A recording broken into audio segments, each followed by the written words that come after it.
Be kind and please rewind. Welcome back to the 80s with the Fixed Ops Roundtable. Are you rocking a mullet and leather jacket? Or are you staying fresh with your neon and big bows? It's all up to you. Up next is the Code to Customers Check-in Preferences with Jared Klein from GoMoto.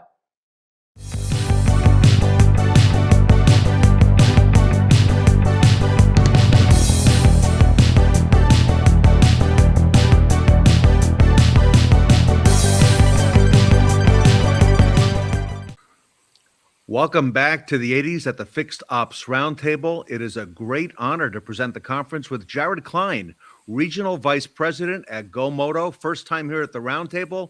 Jared, welcome to the conference. Good. Thanks for having me in here today. There's a lot of buzz and a lot of excitement about GoMoto. Okay, I could feel it, Jared. We entitled this segment "The Code to the Customer's Check-in Preferences," and really, the fact that the customer can have their preference in how to check in today, that really is changing the whole dynamic on the service drive, isn't it? Yeah, it really is. Customer want options, and check-in is one way to give them options, right? Our theme here is back to the 80s, and I'm dating myself. Okay, I was in retail in the 1980s, but that whole check-in process, it's evolved quite a bit. And you've really taken it to a whole new level. And I see a lot of dealers now embracing this type of kiosk technology. Let's talk about it, if that's okay. Yeah, if you think back to the 80s or even early 2000s, still the check-in process was done with pen, paper, and a clipboard, right? A customer back in the 80s would pull in to the service drive or pull onto the service drive, and they'd get a number and say, "Hey, go sit down in the service lounge, and we'll call your number when we're ready for you," right? If you had an appointment, that sped up a little bit, but you still probably had to wait a little bit of time. As technology advanced, we got websites for dealerships and online service reservations and tablets on the drive. That sped up the check-in process, but it's still a manual thing for advisors to have to go through and check a customer in, right? And Ted, when you look at the accessibility of smartphones today, yes, you have your texting, your calls, your emails. All of these are viable ways that we should be giving customers ways to check in for their service. It's all happening on the phone. You're right. And, in fact, I would think the customer would expect no less. So if a dealership does not embrace this type of technology in allowing the customer to write themselves up, if you will, using the kiosk, I think there is a disadvantage. As much as it is nice to reminisce about the past, there are a lot of positive changes in technology in automotive retailing. Yeah. Let's talk about that, because Reynolds and GoMoto have embraced that. What are some of the most intriguing technologies that you've seen currently incorporated into that service drive? Yeah, every service department today has an online scheduling, right? Yes. But when dealerships incorporate self-service kiosk systems with their online scheduling, that takes it to the next level, in my opinion, and kind of the furthest technology advances we have, right? The kiosk system, it gives the customer a speedy walk-in check-in process, right? But it also gives them the ability to fully remote check-in prior to coming to the dealership. So what that does is when that customer's at home, they're at work, they can check in on their phone or their computer and pull into the dealership and they're already checked in, right? And what's great about it is it's a consistent process every time. So whether that customer is at the kiosk in the dealership or they're on their phone, they go through the same steps for checking in, verifying their name, verifying what services they want. They get options to add on services for it. And when they check in before they come to the dealership, they get a QR code where they can just go up, get into the dealership, scan that QR code, drop the keys off. The store knows they're there and they can walk out and they're done checking in. Okay, let's go back. Is this new? Because first of all, I'm excited about that. If I was going to catch a flight, let's say for tomorrow, They're going to usually allow me to check in about 24 hours in advance on the phone, like you just said. All right. And I would be able to check, how many bags. They're going to have some questions for me. They're going to make sure that I, check the box that I'm able to fly, and so on and so forth. Yeah. So you're saying that we could do this now with GoMoto with service appointments on the drive? Yeah, we have the ability to do that today on the service drive for it. And the idea of kiosks, it's not a new thing, right? You mentioned airlines. We've been using check-in for airlines for years, and you've been checking in days in advance, if at least one day, if not more, right? Alaska Airlines actually started replacing some of their check-in kiosks at airports with bag tag kiosks. And what they realized is that consumers are checking in prior to coming to the dealer or coming to the airport. Yeah. So rather than make them go through that process of checking in again at the kiosk, they're just letting the flyers scan their ticket, print out their bag tag, and go. They're removing a step, right? Movie theaters, airlines, fast food restaurants, they've been working with kiosks for a long time, and they've been implemented, and it allows the customers to check in ahead or skip the line. So that's becoming the expectation with consumers today. Yeah. So we need to meet consumers and meet their expectations for it. We need to allow the customers to be able to check in before they get to the dealership and allow them to, upsell themselves if they will, or just scan their QR code and drop their keys and walk out if that's what they choose to do. Well, Jared, this is a game changer. I'm thinking on a number of levels. Number one, for the customer, that I could, if I have an appointment tomorrow morning, and by the way, the dealership operates on mostly appointments, right? Yeah. I can check in advance. The dealership now is confirmed that I am coming, right? They know I'm going to show up just like on the airline. I'm coming to get on board that plane. They know I'm coming. Yeah, they know. What else are you looking to achieve by doing all this on the service lane in advance? Trying to get this ahead is one, we're trying to save time for the customers, right? We want to make sure that they utilize their time efficiently for this. So by giving them the option to check in, they can come in, scan their QR code, drop their keys, they can walk out. Saves them time from having to wait in line at the dealership for it. What it also does, though, is it saves time for the advisors. The advisors don't have to verify the customer's name, phone number, email address, physical address. That's all been done prior by the customer, and that customer has already walked through what they want to have done and what services they may want to add to this. So it allows the advisors the ability to focus on tasks that are more profitable for the store. Tasks like calling customers about recommended services or some recalls that maybe need to be done on their car for it, right? So those are some big things that this offers for it. And Ted, I don't think every customer wants to have an advisor come to their car, walk them around to check in. I think there's a good number of customers that want to just drop their keys off and go. So we should be going with that. Yeah. You mentioned one thing I do want to have, you mentioned you're checking in for your appointment the night before, and maybe you're leaving your car there the night before, right? For a drop off for it. So I had a friend of mine who lives in Dallas, and one night he was driving back from Houston, and it was after work, and he got a flat tire halfway between Houston and Dallas. That's got to be the I-45. I'm thinking it's 45, and he was smack dab in the middle. And he's like, "Do I call a tow truck and go to Houston, back to Houston? Do I go to Dallas or where I'm home?" Well, he got a tow truck and it took him to Dallas, right? And he was driving a Highline vehicle, and it towed him to a Highline dealership here in Dallas Fort Worth. And he got there at like 11:30 at night. There's nobody at the dealership. The tow truck drops his car off. So he goes, okay. He goes up to the key drop. He gets an envelope out of this thing, and he fills out his information, and he puts his keys in there, and he slides his keys into the key drop. And he looks in the window, and he sees his keys hit the ground. Yes, or you hear it. Yes, I know. And land next to 5 other envelopes inside there. So he takes his phone, takes a picture, and is like, well, I guess that's my confirmation I got my car here. So Archaic. It's so archaic. He had to wait the next day to tell them. How great would it have been while he was in the tow truck with the guy to go to the dealership, say he's bringing his car, check in, he can scan his QR code, the door pops open, he sets his keys in there, he closes it, and there's a confirmation that he's dropped his keys off. I love the QR code. I love it. And going back to the whole process, once they arrive on the drive, as you just said, that's going to save a lot of time for the customer. And we're always hearing and always seeing in the surveys, right, that things take too long. So I'm assuming all of this pre-check-in, all this work that you can help the dealers with, that's going to have some real benefits.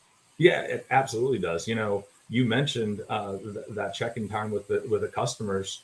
When the kiosks get put in place, we've seen customer satisfaction improve by implementing these kiosks, right? They're able to check in how they want, so they don't spend as much time there. I was looking at a report from one of the kiosks at dealerships. Their average check-in time using the kiosk was right at 2 minutes. How fantastic of an experience is a customer drives in, gets out of their car, checks in, 2 minutes, they're finished, right? And it's not just one-off, a customer here, a customer there.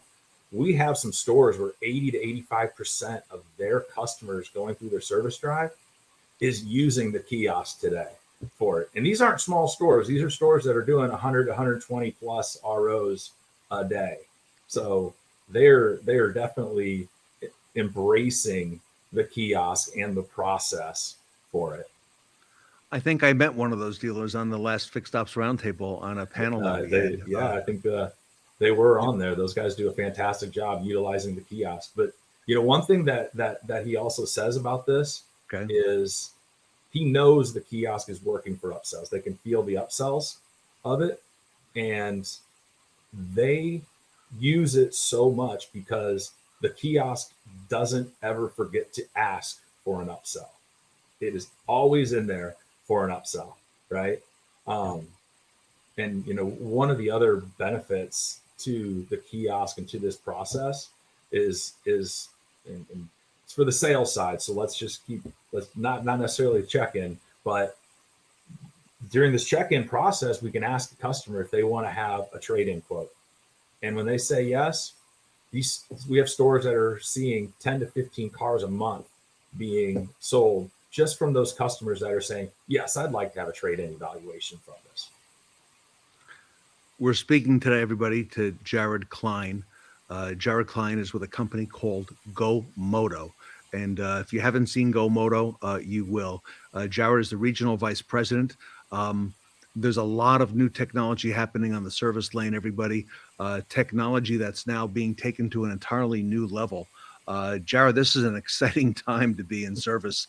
I believe the dealer you mentioned also has gone so far in doing that 85% write-up with the kiosk. I think they've also got some, what I see as kiosk concierges to help the customer in the check-in process. And now, once a customer has done that 1, 2, or 3 or more times, the customer knows on their own how to go through the kiosk. And I like going through the kiosk as well when I go in and I buy something at, some of these food, stores and so on and so forth. So it's not new to the customer. Yeah. There's a lot of success I'm hearing that dealers have had with this technology. Anything else you want to share to us on the success side? Not on this, the success side, just the biggest thing we hear from our customers is that, this doesn't take away, it doesn't eliminate advisors' jobs. It helps them maximize their jobs and their time, right? That's the biggest thing that we're seeing is it allows them to do their job better because they're taking mundane tasks off their plate by just checking a customer in, confirming that information, right? Yep. And allowing you to do the more profitable things. And you're right. Exactly. Like I said earlier, that's exactly. And the consistency of the kiosk. I love it. And it doesn't call in sick as well. So, That's true. Jared, final question. Last year we did a Roaring 20s event at the Fixed Ops Roundtable. So I'm thinking now 40 years from now, I'll no longer be around, okay? But when someone is going to be doing a back to the 20s event, all right, referring back to this, what do you think they'll have to say about mobile check-in or service check-in in general? Yeah. Ted, when I heard I was going to be on this and I heard it was back to the 80s, the first thing that popped in my head is I was going to dress as the guy from Say Anything with the boombox on my head, right? But I chickened out and wore normal clothing for this. So, but what was interesting about that cult movie, if you will, is that scene, Peter Gabriel's song "In Your Eyes" is playing at that time. And I think when we look back in 20 years to this time, we'll look and say, hey, how is it that it took this long to look through our check-in process in the service drive through our customers' eyes and figure out what's best for them, right? Let's eliminate some of the friction of check-in and allow them to check in at home, at their office, on their phones, the ways they want to, so they can just come in, scan a QR code, drop the keys off, and they can walk out. I love it. All right, we'll have to leave it there, Jared. Great information, a lot of new information for us at the roundtable on GoMoto. If our audience wants to learn more about GoMoto, I see the website scrolling across the bottom. GoMoto.com, is that the best place to Yep. You're looking for more information, go to GoMoto.com for it. All right. Jared, thank you so much. I love all these new applications. So new to me, at least. All right. But I think they'll also be new to folks watching the roundtable as well. So I agree. It could be new to quite a few people. So I'm excited to get out there and share it with them. Everybody, the code to the customer's check-in preferences, GoMoto has them. Jared Klein is Regional Vice President at GoMoto. Visit them at GoMoto.com. Take the next step. Learn more about how you can enhance your customer check-in process on the service drive and even before they arrive on the drive. Jared, on behalf of the Fixed Ops Roundtable, thank you so much for your time today. Thanks for having me today. Jared Klein, everybody, from GoMoto here at the Fixed Ops Roundtable.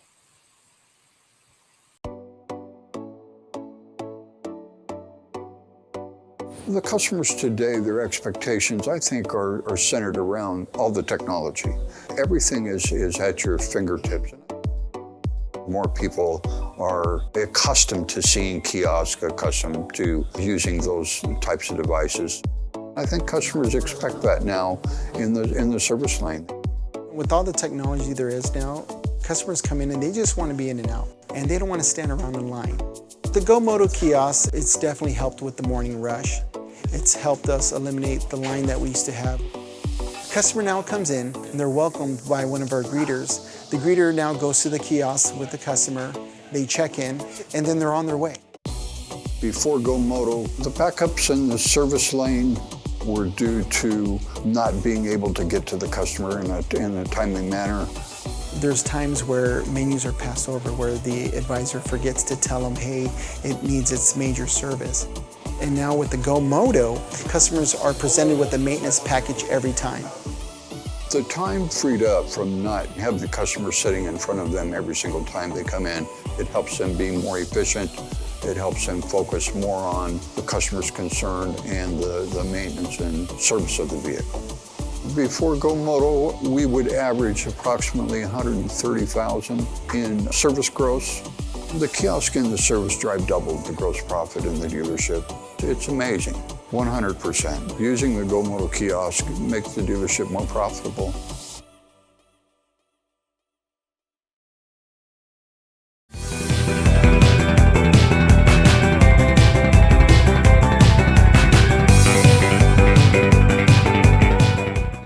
Our next speaker is totally epic. Please welcome the industry leader, Epicor, Tim Hardin.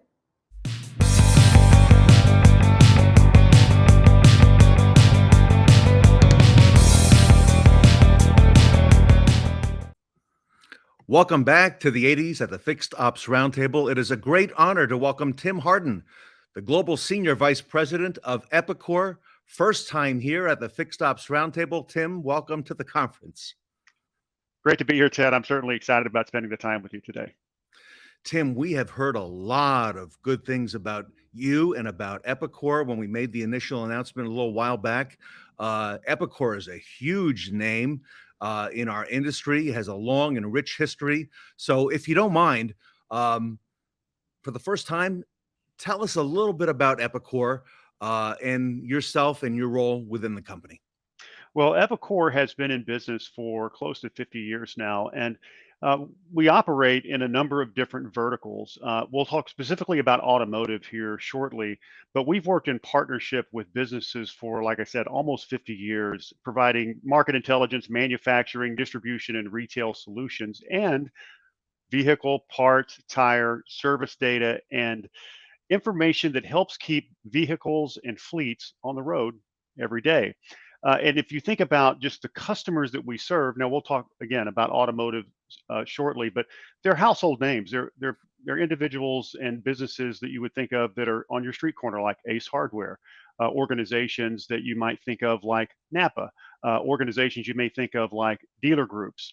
Those that are represented here are organizations that we serve at Epicor, and we're about a $1.1 billion organization. And we operate in what we call the make, move, sell economy. And within automotive, we serve manufacturers, those that distribute the parts, and then those that sell them at the retail level. There were a lot of people who reached out to me when they saw that you were speaking here who know you, Tim, and know of you and had a lot of accolades. Epicor obviously has a very rich heritage. And you mentioned automotive as being one of those key verticals. But for a lot of folks watching today, I'm going to guess that you're comparatively new to that dealer franchise space. Would that be correct? That's accurate. I think with Epicor, Epicor grew up in the automotive segment in the aftermarket. And this, I don't want to spend too much time on the things that are obvious, but if you rewind the clock back to the 80s, which is what we're focusing on here as a theme, back in the 80s, everybody had these big parts catalogs that operated their organizations when they had to go through and look into the catalog and determine whether they had a part on hand or not. Epicor was a pioneer in taking all of that information and putting it into a digital format. As a matter of fact, I watched one of the commercials from the 80s the other day that they had put together for their LaserCat DVD that was used, or CD at that time, that was used to drive electronic parts catalog. And it's a little cringy, to be honest with you. But when you look at that, that's really where Epicor started, grew that business up over 40 to 50 years. And now what we're seeing is an increased demand from the franchise dealer space as our clients and our prospects begin to look at the ownership of the entire life cycle of the vehicle. As vehicles continue to get older and people start thinking about keeping them longer, then your ability to service those vehicles is becoming more and more important. And we're seeing more demand in the franchise dealer space. And so we've begun to pivot somewhat and move into that space simply because of the demand in the market, not because we woke up one morning and decided, let's go talk to franchise dealers. We're actually being pulled that direction by the market. Tim, you've got a lot of strengths, okay, out there, in being the size company that you are. How can those strengths, you mentioned aftermarket, after sales, how can that bring value to the franchise dealers who are here at the Roundtable? Well, I think we're at an inflection point in the industry, and I joined Epicor about 3 years ago. And coming into the market, I came out of the franchise dealer space from a technology perspective. So I spent a good part of my time with partners that we're developing in the franchise dealer space, like CDK Global with Brian and his team, and with Reynolds, and with Cox Automotive, and with Techion, and the others that are out there servicing dealers. So we understand those partnerships are important because of the way you have to structure the data flow within the dealership. So we're focused there, but I think that the strength we bring is really around the information and the data that's what's available to service any make, any model of a vehicle. And in today's world, it can be difficult for dealers to understand what's available from a parts perspective to be efficient to get that part onto a vehicle that's on the lift. So from our perspective, our North Star is to have any part available for any vehicle within 30 minutes of the time it goes up on a lift within any zip code. That's really the North Star that we sail to at Epicor. And we believe that foundational element that we have in our electronic parts catalog gives us an opportunity to do that. And we've married that with a couple of tools on the AI platform that we have developed that allows us to really get into preventative and predictive maintenance and understand what the inventories are across North America to ensure that we can get the right part to the right place at the right time. Now, those are a lot of words, but ultimately what it means is we're trying to make it easier for dealers to understand what parts availability is in their area. Because if we can do that and they can allow the technology to focus on that for them, then they don't necessarily have to have people doing that all the time. Tim, we're in an interesting time in our industry. It's a fascinating time. Yet we've gone through the last couple of years very resilient. The automotive dealers have come out really, and showed how innovative they are. Talk to us a little bit, because parts availability has been one of those things. We've heard on a lot about, not having the parts and so on and so forth. You've got this amazing parts catalog electronically online. What are some of your thoughts there, and how that could help benefit our dealers? Well, we certainly have seen and talked about some of the verticals that we serve: manufacturing, hardware, distribution. These are the tried and true make, move, sell economies in North America and globally for Epicor. And what we've seen over the last few years, we've experienced the same thing that everybody else has. So it's not as if Epicor is unique. We just happen to be at a unique position. There's been disruption in the supply chain. So understanding where to get a part, how to get it, how to get it to the dealership, and how to get it to your technician has become super, super critical. It's not unusual for me to have a conversation with an executive with one of our distributors, and frankly, they've had trouble just getting parts into the warehouse or finding people to work in the warehouse. So I think that disruption in the supply chain, if you have the data available and the information that gives you a view across the entire market, then you're able to identify those gaps and pinpoint the areas where you can supplement somebody's inventory and make sure that it's optimized. So we believe that foundation of the parts catalog and that information that comes in from hundreds of suppliers around the globe gives us an advantage in the marketplace to be able to tell people where they can find the right part for the right vehicle. A very interesting time, a changing time in our market. I believe I've heard you refer to it as owning every parts, tire, and service opportunity, regardless of make, model, or year. Tim, why do you think right now is the time for dealers to invest in that broader market? Well, look, this isn't something new, and Ted, you've known this for a long time, as many of the people that are listening today do.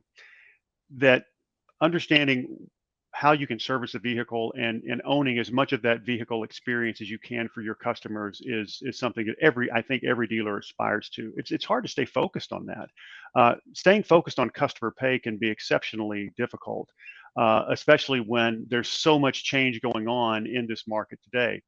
But the reality is 70% of customer pay business today is controlled by non-dealers.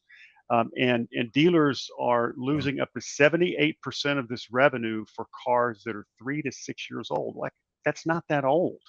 And dealers are losing up to 92% of this revenue for cars. As the life cycle of the vehicle continues to extend, and now it's over 12 years. Again, these are statistics that everybody knows, so I don't want to spend too much time on it.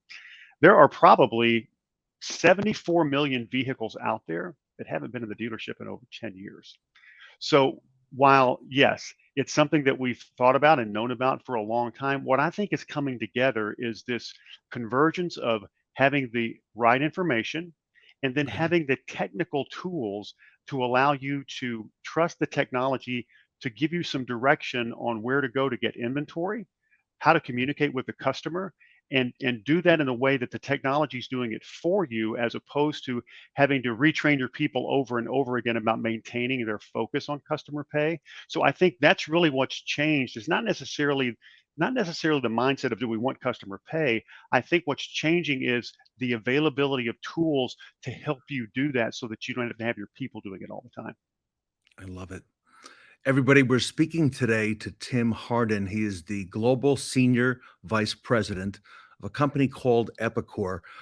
Tim, you just described that broader market. Give us some of the factors that are driving its growth, because here at the Roundtable, I think a lot of our folks, early adopters, are familiar with the fact that this is out there, but give us a little of the insight behind it. Well, I think some of it's just personal experience. I try to personalize these things because I think there's one thing to talk about industry statistics, and then what do you examine in your life every day? So we have children from 25 down to 9 years old, and so when you have and kids, and 3 of them are driving.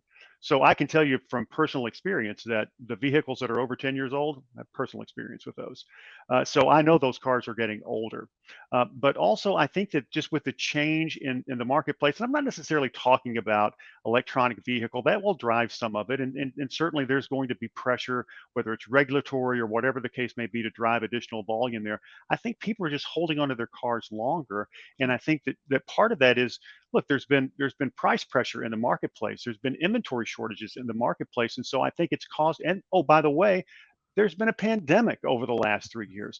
I think all of those things have converged to change the mindset of the consumer to the point where they're like, I think I'll just wait for a moment and see what's happening. So when they do that, that's going to drive that age of the vehicle up. We're experiencing it in our household. I think I'm pretty confident that most of the people that have that kind of situation that are on this call experience that in their own life as well. And so I think that is really what's driving a lot of it. And by the way, there are global factors at play right now in the supply chain that are just creating some disruption. And so all of that creates some lag. And that means that there's an opportunity for dealers to take advantage of this, and not just drive up some profitability, but then as they own that customer experience beyond just the new vehicle, and they're servicing all makes, all models, they'll own that customer for life. And owning that customer for life is super, super profitable. We're seeing, Tim, right now, and we're hearing about a lot of conversations with our dealers about over the next several years, there'll be a declining units in operation because of what's happened the last several years. And with what's changing in the market now, with interest rates rising these last 12 to 18 months, affordability, the average new car payment now, I think average payment on a vehicle over $700 from what I'm seeing, some over How about that? $1,000. People, like you said, are keeping their cars longer. I think that bodes well for dealership fixed operations. Your thoughts on that? Well, for sure. I think it definitely bodes well for fixed operations. I think that the other thing that it does, and we're seeing some of we're getting a lot of interest at the what I would deem the high end of the market, and high end not meaning that it's stratified like high is better than low, but what I mean by that is large dealer groups and organizations that have multiple points in a couple of areas. One is we're seeing them focus on this area of owning the customer life cycle, across the entire life cycle of the vehicle, but we're also seeing them get into mobility services. So I think a couple of things are going on here. One is there is opportunity in the fixed ops area, but we're seeing that your ability to mobilize your organization and get to the consumer and ensure that mobility services are a big part of your future. We're seeing that the data that we have available, parts catalog, the ability to provide service estimates on site with mobility services are really key for some of the customers we're working with. So I think certainly it avails itself to the fixed operations area, but it also avails itself to organizations that are progressively thinking about going from the dealership out to the consumer to meet them where they are. You mentioned customer pay a little while ago. I would agree with you that that's one of the great opportunities, and there's been a lack of consistent focus on that customer pay business, a lack of comprehensive product. There are some limitations with the DMS. I know you're very familiar with that retail space as well, and consumer perceptions as well. How does Epicor help overcome some of these barriers? Well, I think we primarily focus on trying to ensure that we've got really good workflows in place that make it, try not to use these overused words, terms like seamless, but we're working closely with our technology partners to make it as easy as possible for the dealers to ensure they get that right part to the right place. And what does that look like? It's not unusual, even in today's world where there's certainly a proliferation of technology across the entire dealership, both aftermarket and in the franchise dealer space.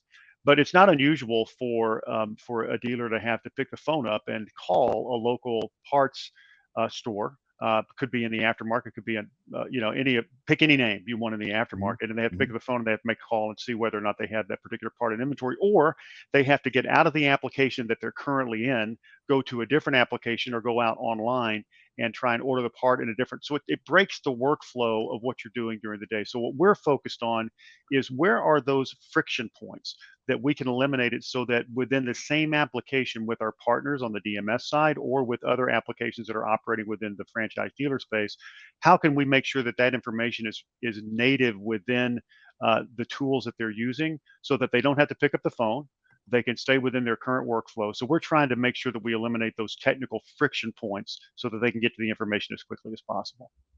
I love it, Tim. All right, last question. How can our audience learn more about Epicor, how you can help them, and perhaps even reach out to you? Well, certainly, my number is available for anybody to text or call. We also, if you take a look at Epicor.com, we have a number of different verticals that we serve. Automotive is called out there, and you can go as deep as you want. And we have a number of employees and a large field force in the field that are operating. And many of the individuals that we have on the call today already know Epicor and are familiar with us, and we're operating within your organizations today. So I think that with each of those channels available, we certainly will make ourselves available to talk to any client, prospect, or just individuals that are interested in learning more about Epicor. We look forward to talking to you. And Tim, if I may, on behalf of the Fixed Ops Roundtable, we're very grateful to have you here today. I'd like to invite you back to our next event, and maybe even take this up a couple notches, okay?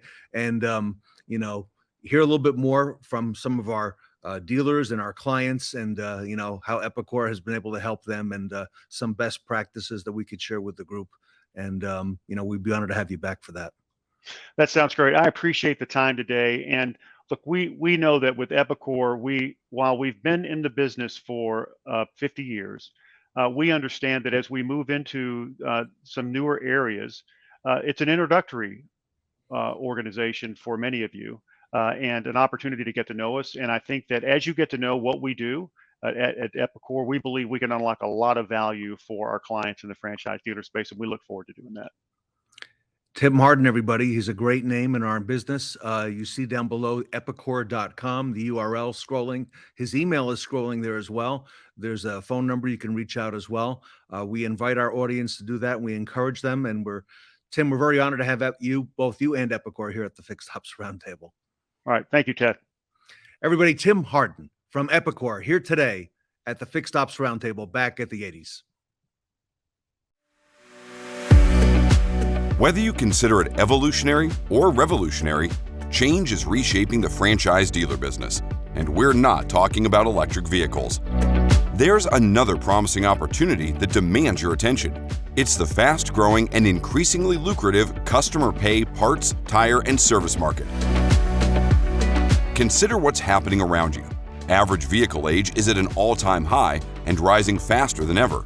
More than 60% of passenger vehicles are 8 years old or older. 25% are at least 16 years of age. Together, this represents 244 million prospective parts, tire, and service targets. We say prospective because the vast majority of these vehicles are being serviced outside the franchise dealer channel. Would you like to capture your share of this nearly $400 billion opportunity? Epicor is ready to help.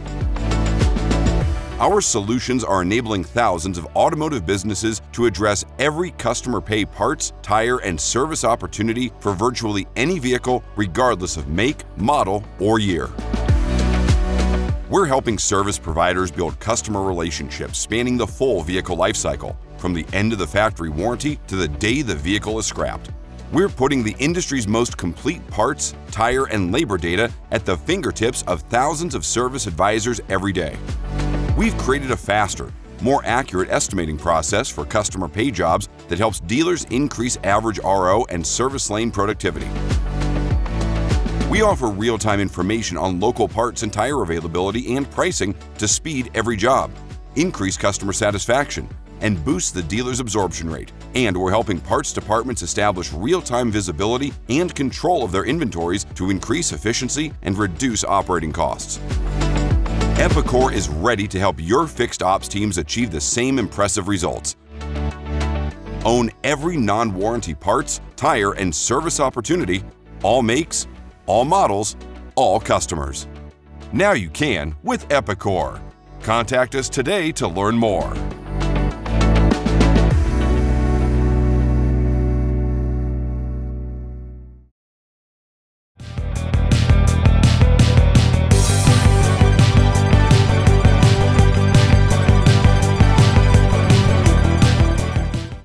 We've got the eye of the tiger, or should I say, Brook.ai. Please welcome our next panel featuring John David Musick and Ashleigh Ellis.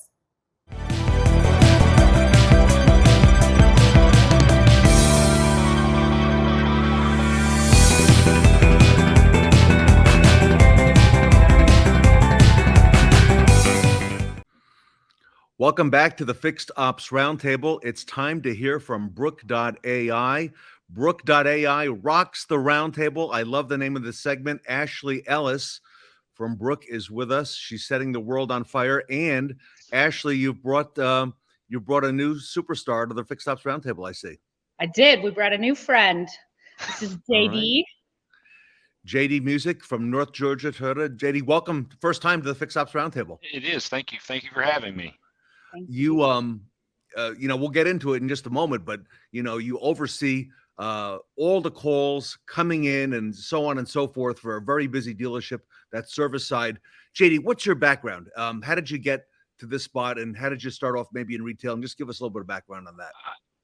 I moved to Dalton, Georgia, about 9 years ago, and after getting out of college, working in a car dealership was always something that was kind of on my radar, and walked in the door and expressed interest in selling cars.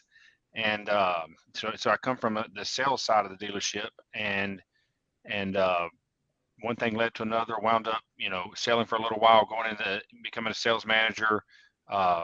We recognize kind of the changes in this industry and how things are changing. So, and I have an interest in the technology, the communication, all of that kind of stuff. And, that naturally led to, kind of an overseeing of the BDC on the sales side.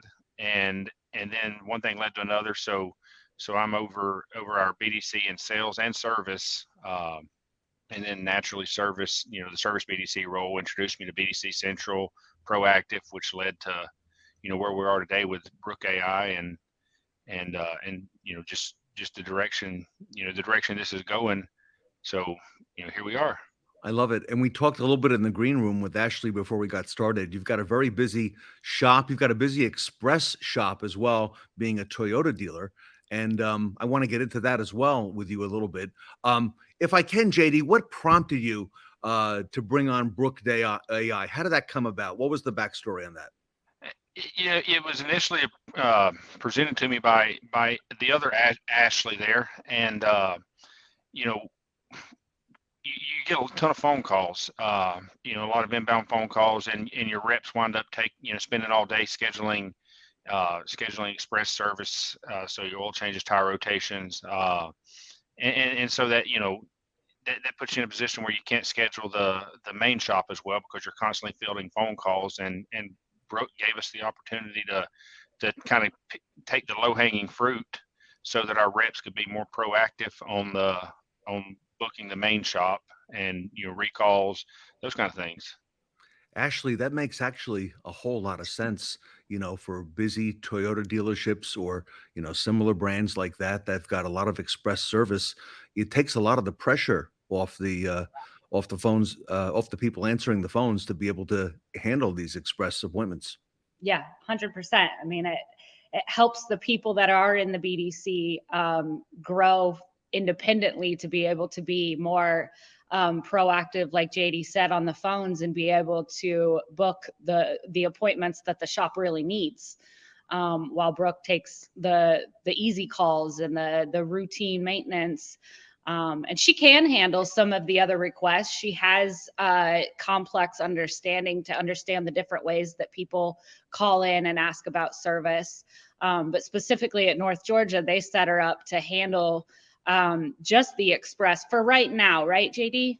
Right. Right now, she handles all of our express stuff. So we've kind of built her into the phone tree, you know, to you know, 1 for sales, 2 for service, and then, you know, do you want to schedule your routine maintenance, press 2, and then that forwards directly into Brooke.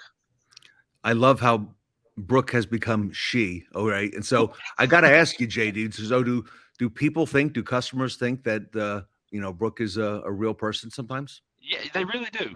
You know, and I think that's part of the, you know, one of the things that's nice about it is it really is hard to detect that you're not talking to a customer, you know, to a real person. It's a natural conversational tone. Yeah.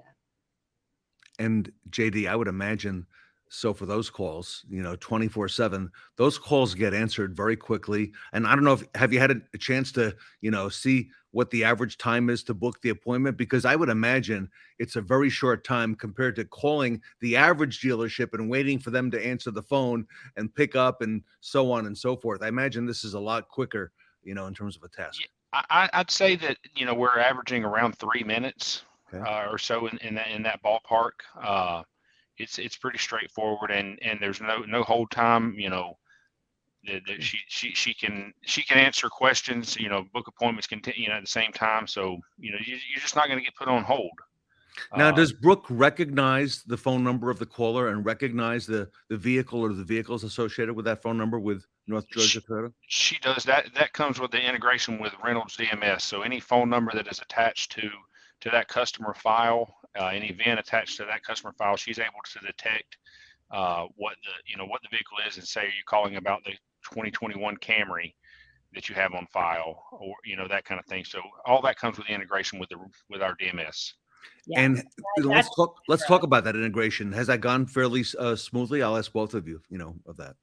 Yeah, it's you know, integrations, data transfer, that kind of stuff is pretty straightforward once the hard work has been done on the back end. That, you know, so once it, you know, knows that this corresponds to this field, it's pretty straightforward. So, you know, the phone number comes in, she reads the phone number, that corresponds to a field in the DMS, and then you can access the information. Ashleigh, I'm sorry. Oh, me? Sorry. I think I cut you off. You were going to say something. Well, it's just, I think that's one of the biggest concerns that dealers have when they're considering a product like Brook.ai or any of the other digital voice assistants is there a true integration, a true push-pull where Brooke can understand and recognize who's calling in, recognize their past history, all of those things. Reynolds was, you know, we first did Xtime, as you know, we've had them on, but Reynolds was a big one for us, a big win for us to be able to get that integration done and have someone like JD say, hey, if you map it right, it works. Mm-hmm.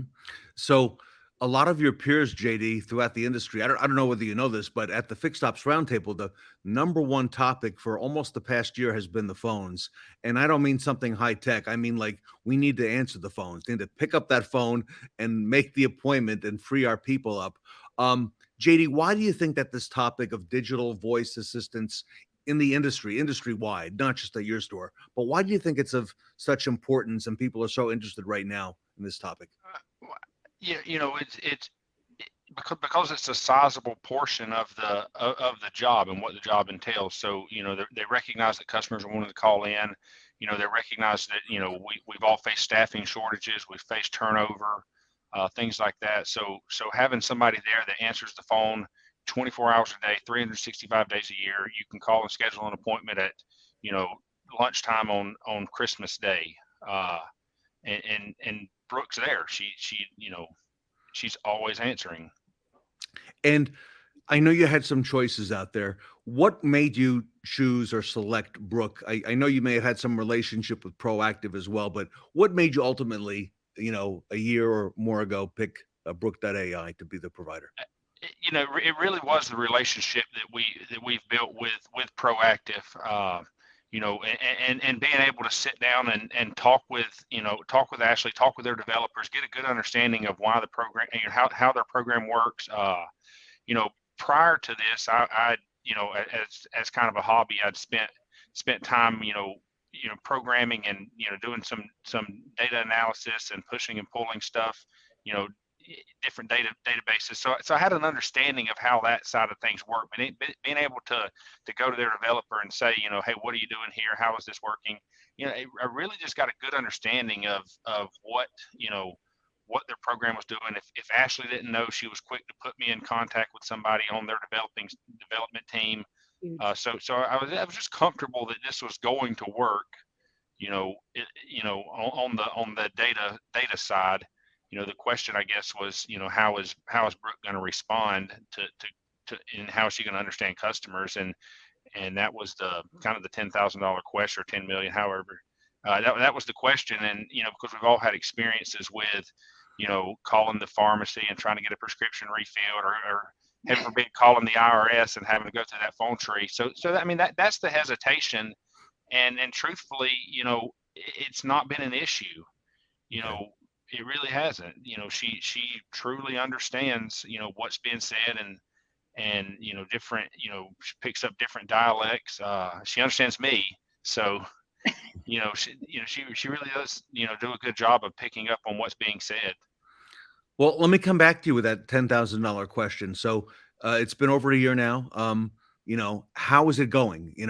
From the implementation to where you are today, how has Brook.ai helped your dealership? And, what would you say are the results so far? I really don't have any complaints. It's been a smooth transition. We kind of built in some opportunity for hesitation. So we placed her, once you press 2 for service, 1 gets you to a live person, because, we have an older, some of our older customers may be a little hesitant. So we wanted to give them the opportunity to get to a live person if that's what they want. But, so we built that into the process right out of the gate.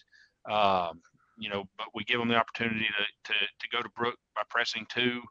And we've just, we've not had a lot of issues. I mean, you're going to run into customers occasionally that are going to say, I'm not talking to a phone tree, or I'm not talking to a computer, but it was important to us that we, when talking to a live person and they express those kind of concerns, was to remain positive, to say, hey, if you'll give it a shot, I think you'll like it. And encouraging customers that were hesitant to do something like this, to keep at it. But, it was also important to make sure that our staff was positive about it. So, and they have largely been positive about it. And, and are coming to realize more and more that, hey, this is working. This isn't screwing things up. And,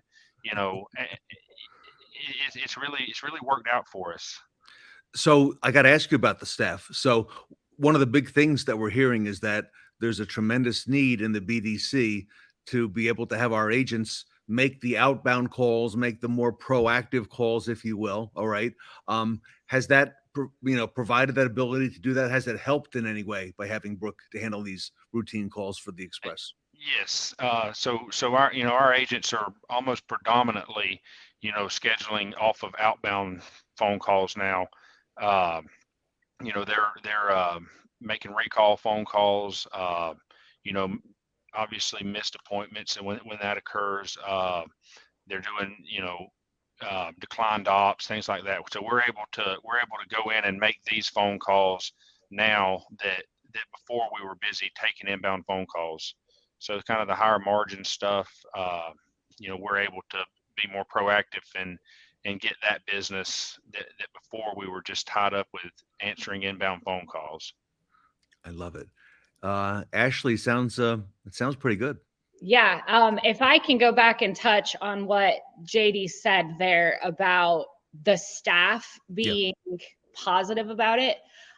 we actually just recorded some in-house training for service advisors, because our service advisors are typically not on the launch calls. You know, the managers are and the BDC managers are, but the advisors aren't, while the advisors are typically the ones that end up with the calls of people saying, I don't want to talk to her. And so we actually just had to do training on that to give them a short video to watch to understand the benefits of Brook to them as a service advisor, because they do have one of the, most unloved, I think, roles in the dealership. You know, if people are coming in for maintenance, they know they're going to spend money, so it's already kind of a loveless department. And so when they have to field those calls of people saying, what the heck, why do I have to talk to a robot?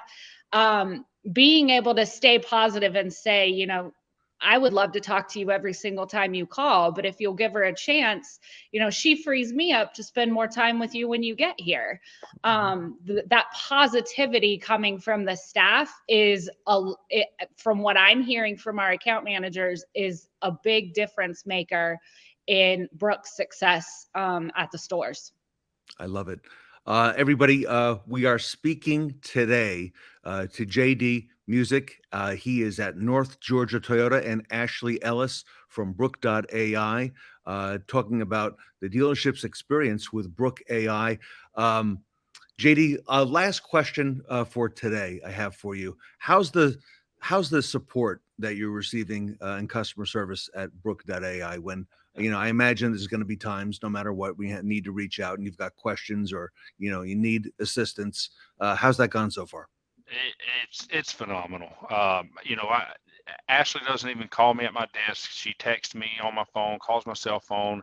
When we've had issues in the past, if she was off of work, she would give me the cell phone to Gigi, her manager. It's a close knit, workplace there. So everybody seems to work well together. When like I said, when we've had issues, any questions, any concerns, they've always been willing to, drop anything and solve the problem. It really is. It's a great relationship.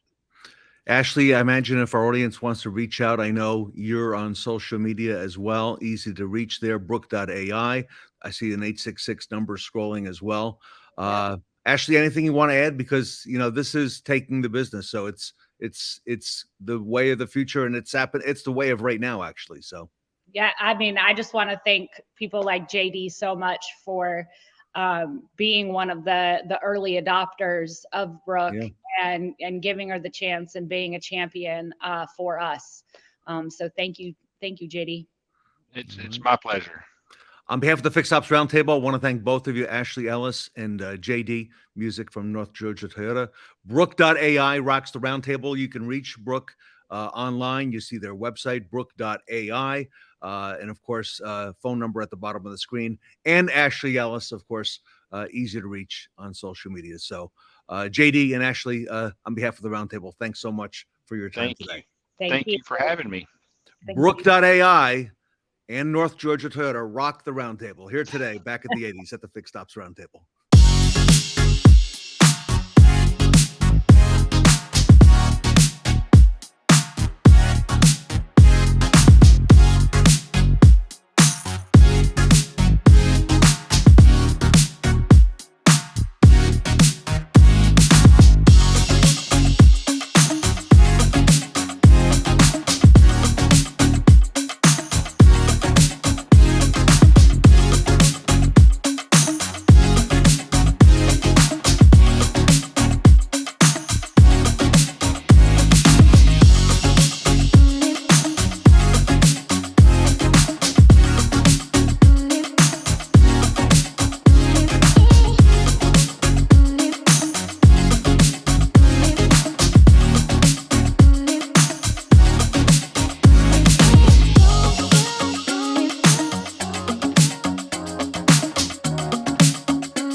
time with our next speaker, Skyler Chadwick from Xtime.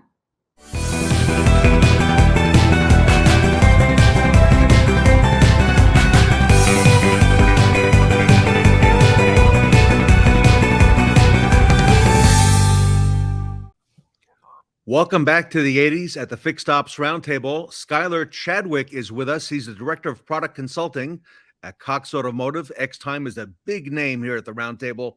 Skyler, first time on the conference. Welcome to the Fixed Ops Roundtable. Thank you. Thanks for having me. I appreciate your time. Skyler, a lot of folks who've been on here for some time, clients of Cox Automotive, people who use it, have spoken very highly of you. So we're very honored to have you representing Xtime and Cox Automotive today. So grateful to have you here. And if it's okay, I want to talk to you today about some of the biggest areas of opportunity for fixed operations. So if it's okay with you, I want to kind of pick your brain. Skyler, what are the dealers that you're speaking to? How are they thinking about fixed operations, and how that affects their business? What are you hearing? It's interesting, and we've seen a focus change in the last couple of years, go from variable, right, to fixed ops. And so it's super important for dealerships now more than ever, especially the inventory, problems we had in the last couple of years. The focus has changed towards fixed operations. They know how important that is to their business and most importantly to their growth of their business, and most importantly, to retain those customers as well. And I think the biggest thing is I hope dealerships understand that there's so much opportunity in fixed operations. And this is going to continue as that inventory levels even improve. I think it's important for dealerships to make that focus today and make that change if they have not already. What a fascinating time we live in. All right. These last couple of years, Skyler, you couldn't have, you couldn't have, everybody would have thought this would be a fictional topic, right? If we, described what happened, but you're right. There's a change. There's a big change. A lot of things are affecting variable right now. The focus is squarely on fixed operations. We're in a great space. A lot of forward-thinking dealers here on the roundtable as well, and a lot of them using your product, and want to find out a little bit more about some of the drivers of success. What are you seeing, some of the trends that the high performers that you're working with, what are they doing more than, let's say, other dealers that are not quite as successful? That's a very good question. And here at Cox Automotive, we recently released a research called Forward Thinking Dealerships. And this study and this research has shown that on average, dealerships are not as advanced in fixed operations as they are in variable ops. And when we talk to these dealerships, a lot of them are innovating and improving and those that are doing that are innovating and improving their actual processes within their service departments. Those dealerships stand to win big. And what I mean by that is in our research, we saw that dealerships that were forward-thinking dealerships that were implementing these advanced tactics and were both profitable and more efficient. And when we saw these dealerships in this research, these forward-thinking dealerships we're talking about, those high performers that we see in the industry today, we saw that those dealerships were 28% higher service profit change. And that's huge. 28% in profit gains to a dealership's fixed operations is huge numbers. And it should be eye-opening to these dealerships that are listening to us today. And we saw that in the last 12 months. So those numbers, that 28% is coming from the last 12 months. And also, too, to remember that when we talk about these forward-thinking dealerships, these dealerships were 42% more efficient. And how we measured this was by the number of ROs per technician. Wow, okay. That's a great measurement tool there as well. Are there any other drivers of success that you're seeing for the high performers, or any other trends that you've caught on to that you wouldn't mind sharing with the audience today? Yeah, for sure. And I think there's so many tools out there. There's a lot of technology that's available for dealerships out there for their fixed operations. And what we found is many dealers are just not sure where to start. And I think that's an important thing to remember is that here at Cox Automotive, one of the things that we want to do is we want to help dealerships drive success. And so one of the things that we find in these dealers who have these higher profit margins tend to have these three characteristics that are in common. And their approach to fixed operations are focused on Number one, transparency. Number two, optimization. And number three, integration. Those are the three things that I think that dealerships really, these high performance dealerships are really focusing on, those three emphasis areas. Skyler, you mentioned top of the list, transparency. So it's interesting, you go back a couple of years in retail, and transparency came to the F&I department, right? And a lot of folks resisted that. They're right. Oh, we don't want to be transparent, right? But by becoming transparent, guess what happened? Okay, the consumer liked it because they're looking for the transparency. So I think F&I and the variable side were probably the first to do that. But there's no question, especially with what's happened in the last couple of years, that transparency now is front and center on the service side. People want to know, transparent pricing and, be transparent as to, time and how long things take and when I can come in. And, certainly there are a lot of dealers who take advantage of, the tools that Xtime has to do that. I'm not surprised to see that. That's a hot topic. Yeah, definitely. It definitely is a very hot topic. And you know what's interesting? Customers have been telling us for years that they want more transparency in their ownership and their service experiences is most importantly.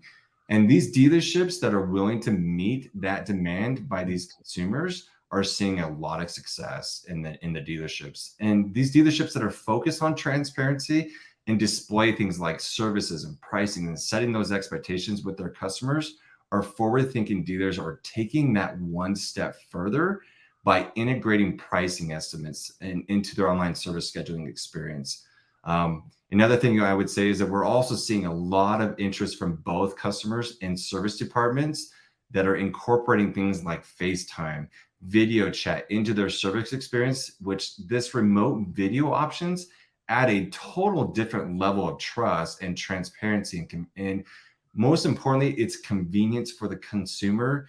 And we know that this is what the customer has been asking for a very long time. So dealers that are out there that are not doing video chat with their customers, showing what their vehicle truly needs, I urge them to get on board, because that is the way of the future, is how we can become more transparent with our customer in our service departments today to retain that customer as well. Wow, transparency. I love it. Everybody, we're speaking today to Skyler Chadwick. He's the Director of Product Consulting at Cox Automotive. Xtime is a huge brand that our fixed ops dealers are very much involved with and embracing. And Skyler, a little bit on that transparency. One of the things I heard recently here on the Roundtable is that when a consumer goes to a dealer website, the most popular place they go is not to look for new car or used car inventory, but they go to book a service appointment. All right. It's the low hanging fruit. So, the ability to do that and to be transparent about that. Are there any other evolutions that you expect to see in service on the retail side in the next coming, in the next few years and months and so on? Yeah, definitely. I think one of the key ways that we're seeing these forward-thinking dealerships achieve this transparency and this optimization and this integration, that rethinking the way that we interact with their customers. Here, customers want control over their service experience, and they want to be able to interact with their service provider on their own terms and in their own time. And the most successful dealerships that we are seeing the value giving this customer that control and implementing communication options, things like giving that customer that flexibility. As I mentioned, the interest in adding video chat, but there are other things that we are seeing that dealers do now that I would say that are important to this process, is allowing that customer to schedule their appointments via text, through their online chat feature that they have on their dealership's website. And so I think the texting part of scheduling that appointment, right, making the ease of that customer being able to give that time back to them, right, instead of spending 5 or 8, 10 minutes on a phone call with the dealership, we can simply do that with a text message. And that's the form of communication our customers really enjoy anyways, is text messaging today.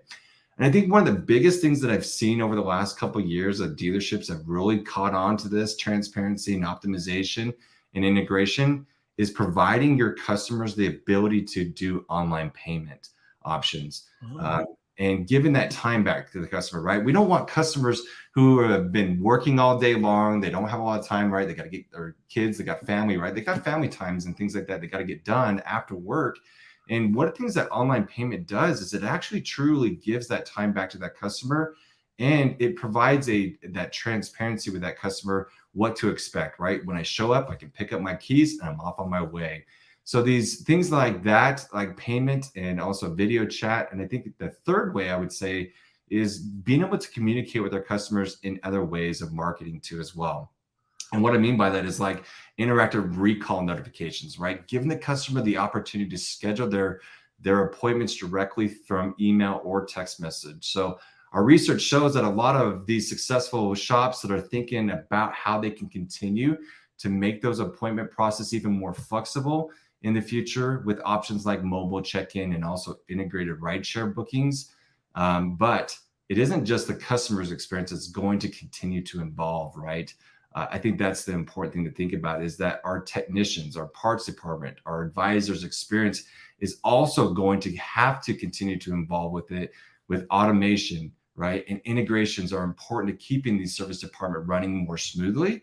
And as the only thing, as that is, it's only going to give and continue. Our research has shown that these forward-thinking dealers are looking for ways to streamline their service capacity management with tactics, right? Relying on electronic dispatch programs, automatically assigning work to technicians that are important to that. I think one of the biggest things that I've seen in the moves in the past couple of years is dealerships actually moving to a marketing platform that alerts customers when these opening service slots are available, what we call time slot marketing for sure. You know, Skyler, when I'm not here at the Fixed Ops Roundtable, I'm a consumer as well. So I recently scheduled my own vehicle to come in for service, right? And my dealer, and by the way, I didn't do it during the day. I did it at about 11 o'clock at night, maybe quarter to 11. And I got on their website. And by the way, I know they use the Xtime product, right? Because I've done business with them before. Okay. So I'm like a regular consumer, right? I want my time is valuable. And I like that, going back to those three drivers you mentioned, transparency being at the top of the list. You know, I like the fact that I can do it on my time, make the service appointment, do it online, do it, you know, the way I want, and, you know, get the information I need. So really what you're saying at the end of the day, experience is really everything, isn't it? Yeah, it is. That customer's experience says everything about your dealership. You know, in our research, it's shown that personalization is a huge predictor of profitability across dealerships departments. Doesn't matter which one it is, right? So as we personalization to that customer's experience, that means that the good experience isn't just about having the right coffee or the right snacks or the cable TV right in our service lobby anymore. It's about customers have gotten used to personalization and ease of experience from other businesses that they buy from, and also things that they are expecting it, and they're expecting it from us as dealerships, right? And it goes back to giving them control and demonstrating that respect of that customer's time, like we're talking about earlier as well. And remember that our staff at the dealership are consumers too. I think sometimes we forget that, and who have also gotten used to doing things much more quickly, more easily from their phones and also other technology sources. So the technology is out there, and with the right consumer data, the service departments have a huge opportunity to win more business by anticipating, responding, and their needs of their customers. And most importantly, I think that personalizing every single customer experience to their needs is the key to success, and here in the future as well. You know, interesting story in closing, Skyler. One of our roundtable fixed ops directors just became vice president of fixed operations at an 8-store group. Okay, in the Midwest. Okay, and he went in, and believe it or not, they did not have anything in terms of the technology. So he had a lot of things to do, right? He had a lot of stuff, a lot of heavy lifting. The first thing he did was he installed the Xtime product in all 8 dealerships. That was the first thing. All right. Number one above all else. So, it speaks a lot to the product. I know many of our dealers here at the Fixed Ops Roundtable, Skyler, they used Xtime, but some don't. Okay. If they want to reach out for more information, or maybe have some questions, on how, their scenario would work. How do they reach out, Skyler? What's the best way? Can they reach? I know you're on social media. I'm connected with you on LinkedIn, but what other ways can they, get in touch? Yeah, email me. You can reach me at skyler.chadwick@Cox Auto Inc. Or you can reach out. I'm open to give me a phone call, right? So you can reach me at 714-287-8730. We'd love to talk to you as a dealership.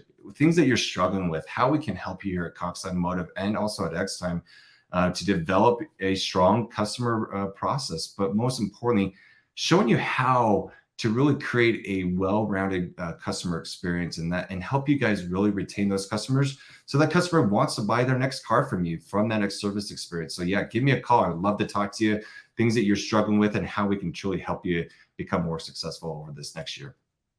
Everybody, Xtime is the premier name. Cox Automotive has all the brands that are close to fixed ops and has the experience and has perfected it. Skyler, thank you so much today for this time. And I look forward to inviting you back and excited to have you on the roundtable finally. And, to get to meet you and, hear from your perspective and just fascinating information. So thank you. Yeah, thank you. Appreciate your time today. Everybody, Skyler Chadwick, Director of Product Consulting with Xtime, Cox Automotive, here today, back at the 80s at the Fixed Ops Roundtable. Service more cars in less time with approvals 90 minutes faster. Make it easy for your service customers to say yes to recommended repairs while maximizing the capacity of your shop and the efficiency of your technicians. Every hour, every day with Xtime. Get more ASRs approved faster. Use innovative technology across the service experience to create trust through transparency and increase customer satisfaction.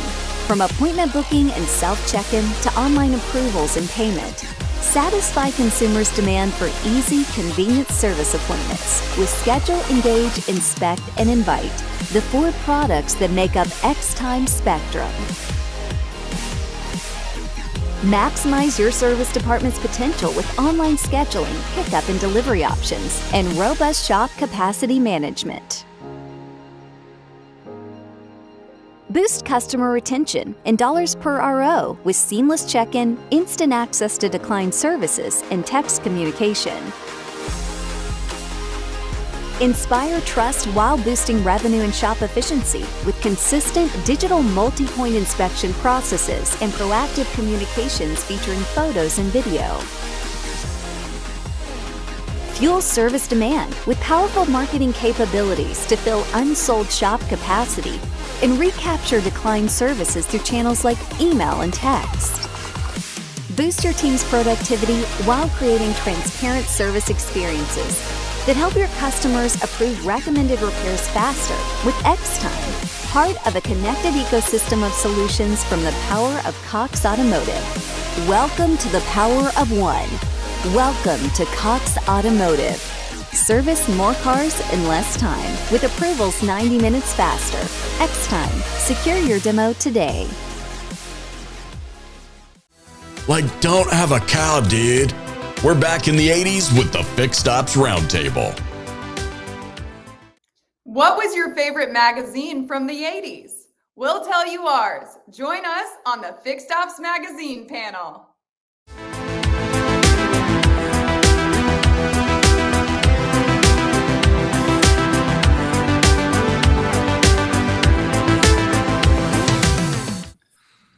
Welcome back to the Fixed Ops Roundtable back at the 80s. It is the Fixed Ops Magazine panel, the highlight of the entire show. Ron Overs, the publisher of Fixed Ops Magazine, is with us today with the A-list panel. Ron, welcome back to the event. Thanks, Ted. This should be a great time. reflecting back to the 80s is quite an exciting experience for a lot of us. And as you can see, a lot of us are excited about that as well, Ron. So I know you've got some great panel questions. So, Ron, I'm going to get out of the way, and I'll see you on the other side. Sounds great, Ted. Thank you.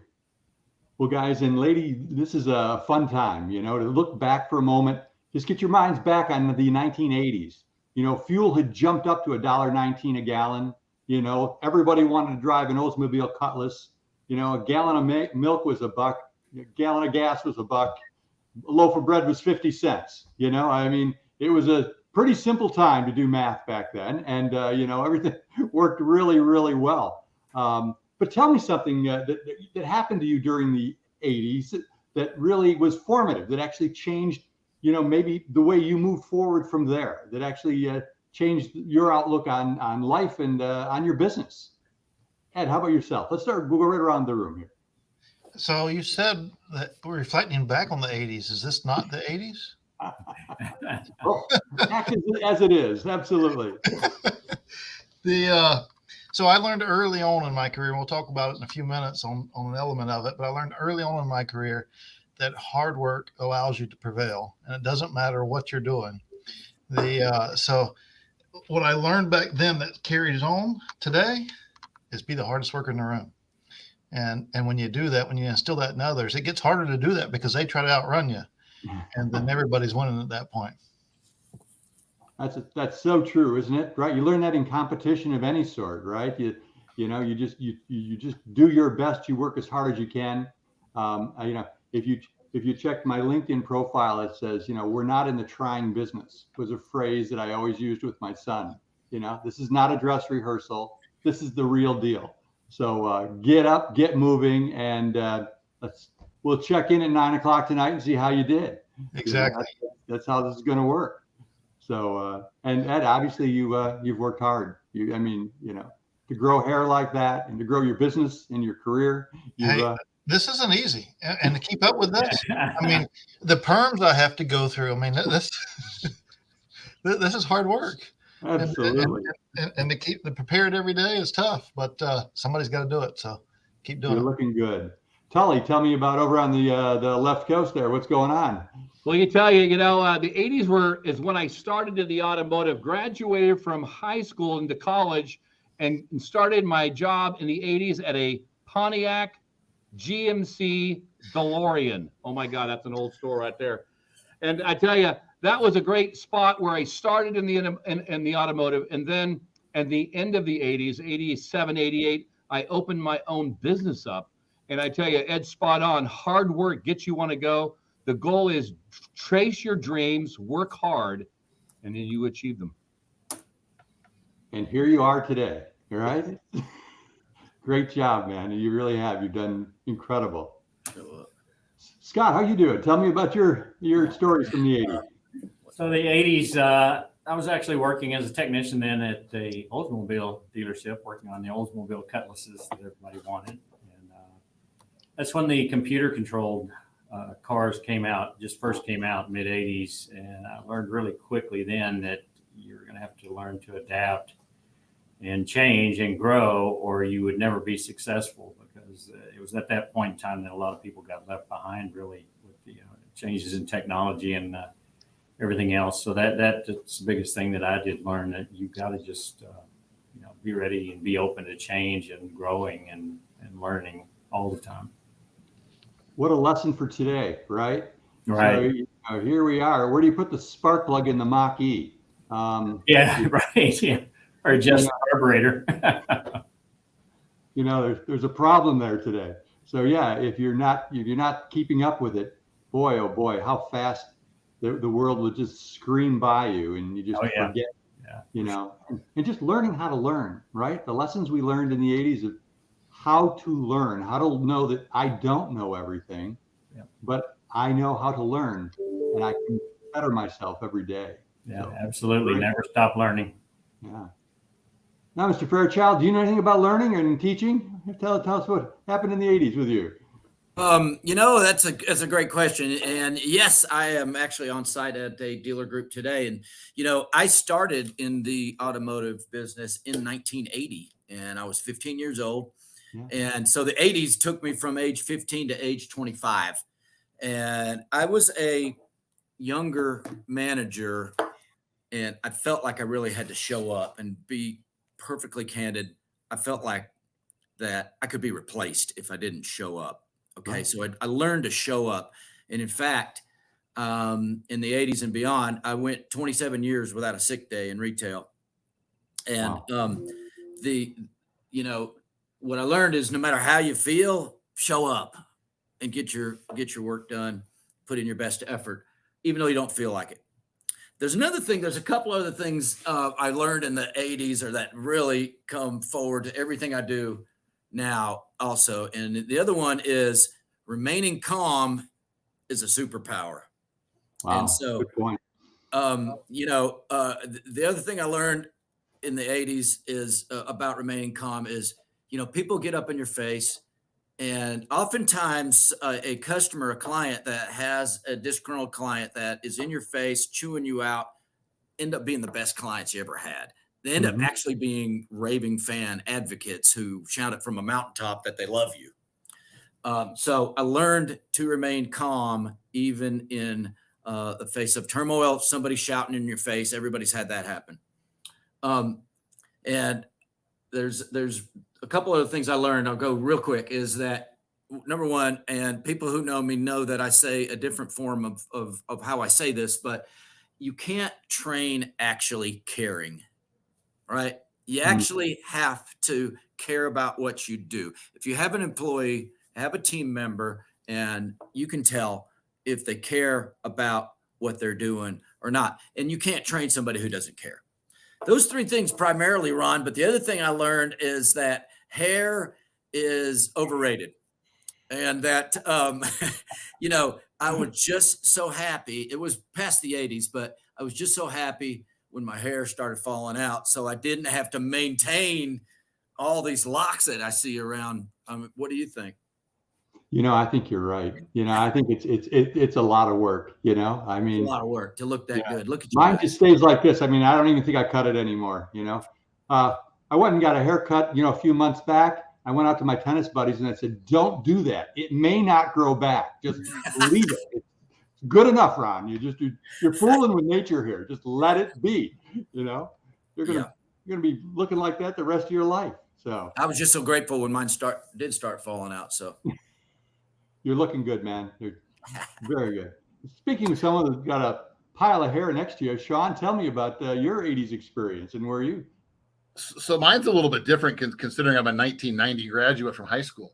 My 80s were different. My father, I turned 14. I wanted a moped. Being from Iowa, you could ride a moped. He goes, get a job. Okay. So I went and bust tables and literally waited on tables. Well, I turned 16. Hey, Dad, I need a car. Well, get a better job. So I had to get a better job. And then I decided in 1989 that I needed to be the youngest child in my family and give my parents their first grandchild. And let me tell you, everybody, that's a shock to the system. I did that, by the way. And that would be my oldest daughter, by the way, who's an executive with Bank of America, very well in North Carolina. But yes, I was in 1989 and I graduated in 1990. I was the first of my family to give my parents a grandchild. Which, by the way, set up my future. Well, that set up my future for the Marine Corps, which ultimately led to the car business. But anyway, that was the 80s for me. Sounds like a pretty busy 80s, right? It was very educational by my parents. I can promise you that. You're in a hurry to do everything. Yeah. Why not? Good job. Tom, tell us about yourself. You're always in Western New York. You're born and raised in Rochester, New York. So the gray beard doesn't do me any favors, but I was actually born in 78. So the 80s for me were actually a really formative time. One of the most formative memories I have, I was helping my father at a golf tournament, accidentally backed a golf cart into a brand new Lincoln, happened to be owned by the owner of the golf club. I so desperately wanted my father to go in there and break the news and handle that situation for me. I begged him. He said, no, this was your mistake. You tell him that I will handle it. I'm going to pay for the damage. but it's your job, your responsibility to go in there. And we had a long talk about, responsibility and being held accountable for your own actions. And he marched me in there, and I walked up to the owner. I told him exactly what happened. But it's one of those things that all throughout my life now, I understand. I use the live frog analogy. I eat my live frog first thing in the morning. I want to if I've got something tough that needs to be done, I get it done first so that I can spend the rest of the day not having to worry about it. But I also learned we're responsible for our own actions. What a great lesson to learn early, right? For sure. A lot of kids today, you'd like that they would have experience like that their parents would kind of make them accountable and make them have to stand up and, swallow hard and, learn from the lesson. Yep, that's what he said, man up, go in there and tell them what you did. Yeah. Well, I think a lot of great leaders went through the same thing, that type of experience, and it really does form you later on to just say, I screwed up. Let's move forward. Let's get over this. For sure. So it works. Sarah, we're gonna have to give you a little room here. Okay. So Ted showed us you were hopping on the back of a horse in '89. So it was the very trickle end of the '80s. But tell us some early things that formed who you are today. Yeah, well, I didn't enter the scene until mid '80s. I wasn't even on the scene until mid '80s, but I'm a millennial. So I grew up really my formative years in the '80s were toddler and, very young child at that time. But I have some memories that really stick out of that time. And I'm in one of the outfits today, but one of the things that I just remember growing up in the '80s that I was really drawn to were characters like Jem and Cabbage Patch Kids, Rainbow Bright, some of these characters that were just very loud and vivid. And while some of my '80s memories I can't personally recall, this one really ties right back into the car business, which is really interesting. So my mom actually told me one of the things that I routinely did as a young toddler and child in the '80s was anytime that my parents were driving past a car dealership and there were all of these different rainbow balloons, I couldn't say the word balloon, but I would go balloon, balloon, and I would get really excited about going. And to the point that I kept insisting on wanting to go closer and go look at the vehicles and go look at the cars. And so when my parents were actually car shopping, that was one of the reasons they stopped where they did, was because I was so insistent about going to this particular dealership because of some of the bright colors and what they had out front, which is really telling because if anybody has seen me on any of the panels previously or in person, I have a tendency to dress in a little bright, little fun shades. So I think that still informs a lot of who I am today and just keeping things fun. That is so important today, right? Very often we all take ourselves extremely too serious, right? And we forget that, this should be fun. This should be enjoyable. One of my son's favorite lines that I remember from him growing up, sitting at breakfast one morning is, Dad, when I grow up, do I have to get a job or can I do what you do? And I'm like, you can do exactly what I do, okay? Because you know what? This is what I do. I have fun. I make people laugh on the phone. We have a great time together. And at the end of the day, they would call. I had an agency and I was selling service contracts things. And people call up and say, hey, Ron, just sold a service contract on a Cutlass, blah, blah, blah. And I'd say, hey, 1 second. And I'd say, hey, you can buy the kid's new shoes. He sold the contract, and it's just like, let's make it fun, let's make it enjoyable and get them to realize it was important to me that they sold the contract on one of those cars, So it is important to have fun and to enjoy what we do and make sure that we understand that, this is real serious business, right?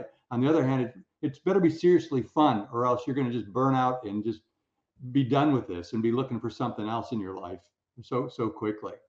But those are great stories and great memories pulling forward to say, hey, these are things that we all need to do as we think about each day, to keep it fun, keep it focused, work like today's the last day, right? We make it fun and make it all happen.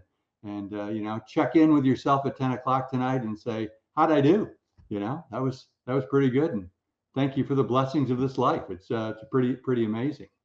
To think back to the 80s one more time or thereabouts and tell me a car story, something involved a car, either fixing a car, driving a car, life experience with a car of the 80s or so, and how that worked for you. And let's keep the same order. Ed, how'd it go? Tell us a story. So this is where I want to tie a little bit of the story together. My first job in automotive had nothing to do with working at a car dealership, but it was working at a buy here, pay here lot. And I, so to speak, wasn't even an employee of theirs or a 1099 employee. I was a cash employee. And so you guys know what that is. And but I was a repo man. So I would ride around with the owner of the place in one of his cars. And back then you painted on the windshield what you wanted for it, money down, whatever, and had stickers on. We'd scrape the paint off and we'd pull the stickers off, and we'd take one of those cars to be incognito and go around and find the car we're looking for. And there's no alarms. There's no nothing back in those days. We had an extra set of keys. And as soon as we found that thing sitting there without somebody about 30 feet from it, I was popping in it and driving off in it. And that led to my first car that he had on that lot, which was a 76 Granada that we think had 300-something thousand miles on it, leaking oil, smoking, doing all that stuff. And he wanted $600 for it. So I was making $100 for each car I repoed. So I had to go repo 6 cars to get my car. And that was my first car, 76 Granada. But ultimately, that was the gateway that got me into the car business. Nothing like a Ford Granada. They were great, weren't they? They sure looked pretty sitting there. But that is. Oh, you know how it was too. He had the rake on it, or he had the big tires in the back. Raise the back up. Oh yeah, for sure. Yeah, absolutely. So yeah, it fit right in. Absolutely. Now, Tully, you were driving around a BMW, I'm sure, at age 15, huh? My big story of the 80s is probably that when I started my business in 87, we had a AAA contract station, and I had 23 Ford trucks, and I learned all about Ford trucks, about their twin I-beams, 8 tires, transmissions were manuals. I could do clutches at night, but my whole getting, I had some dealership experience prior to that, through working at Pontiac GMC, but really, what got me solid is Ford trucks, F-350s. That's before Super Duty came out. And we would tow, we had 23 trucks out there as a AAA contract. I kept busy. So Ford trucks are embedded in my brain. Now there's a solid piece of equipment for sure, right? Even to today. That's what my hood around here, that's what you got to have is a Platinum 150 at least. I mean, if you don't have that, I don't know who you are, who you think you are, but you're really not somebody special. We had a Chevy. That Chevy lasted like 100,000. Our Ford trucks, the motors in those, that was right when the diesels came out. If you didn't have 200,000 miles on a tow truck, you were just breaking it in. That was on its 8th clutch and 400th tire on it. They just drove and drove and drove. And, back then manual transmissions were what it was. There was no automatic transmission on a tow truck. No. Those were a lot of fun. Good days and good memories. Amen. For sure. Scott, how about yourself? Back to the Oldsmobile Cutlass. The big thing in the 80s was the 442 and also the Buick Grand National. And I got to be pretty good on those, really making them sing. And so I got quite a following, and I found that, if you're the best, then you will attract a lot of attention and get a lot of business out of it. So that was kind of an eye-opener for me. I was new in the business and learned how to really excel and, bring success upon yourself. And then back to Tully's Ford trucks. One of my first jobs was at a gas station. We had a Ford tow truck, and the owner's like, you need to put a new clutch in this. We couldn't lift it up because it's too big. So he's like, just roll under there on the creeper and pull the transmission and let it fall on your chest and then roll out from under there. That thing weighs like 9 million pounds. I thought I was going to die underneath that truck. So that's my memory of a Ford truck, a Ford Wrecker. Transmission is heavy, so don't just roll it on your chest. Good to know. Don't drop the transmission on your chest. I have replaced a clutch in a car myself before, at a farm, in a barn, doing it. Yeah. And I only had 6 screws left when I was done. I was really proud. I only had 6 extra screws left. Good. Clearly over-designed, you know. Yeah, yeah. It was Lighter fine. weight gets better fuel economy. Yeah, for sure. John, how about yourself? Yeah, no, I appreciate that. You know, in the 80s, I worked for a franchise that was dual branded, but here's what we had. We had AMC, Jeep, Renault, Ford, Lincoln, Mercury, and Mercure. And, you know, I back own a those, Mercure. did you? I Yeah, have I got a Scorpio. story about that in just a second. But, you know, back then, one of the odd things that young people in the car business won't realize, maybe, or they've heard stories about it, is that all of us managers had a demo, and all of the salespeople had a demo. And these were brand new cars, man. They just give you a brand new car and let you drive the heck out of it. And I had an 85 Mercury Capri RS, and that thing would run like a scalded dog. I've heard.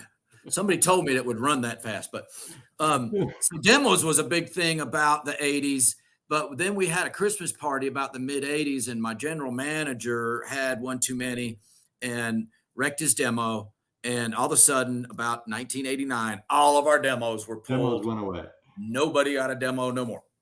Yeah. So that's one of the things I wanted to talk about for cars. And, you know, I mentioned that we were a Mercure dealer, and I don't even know if people know what Mercure is, but it was a German-built Ford product.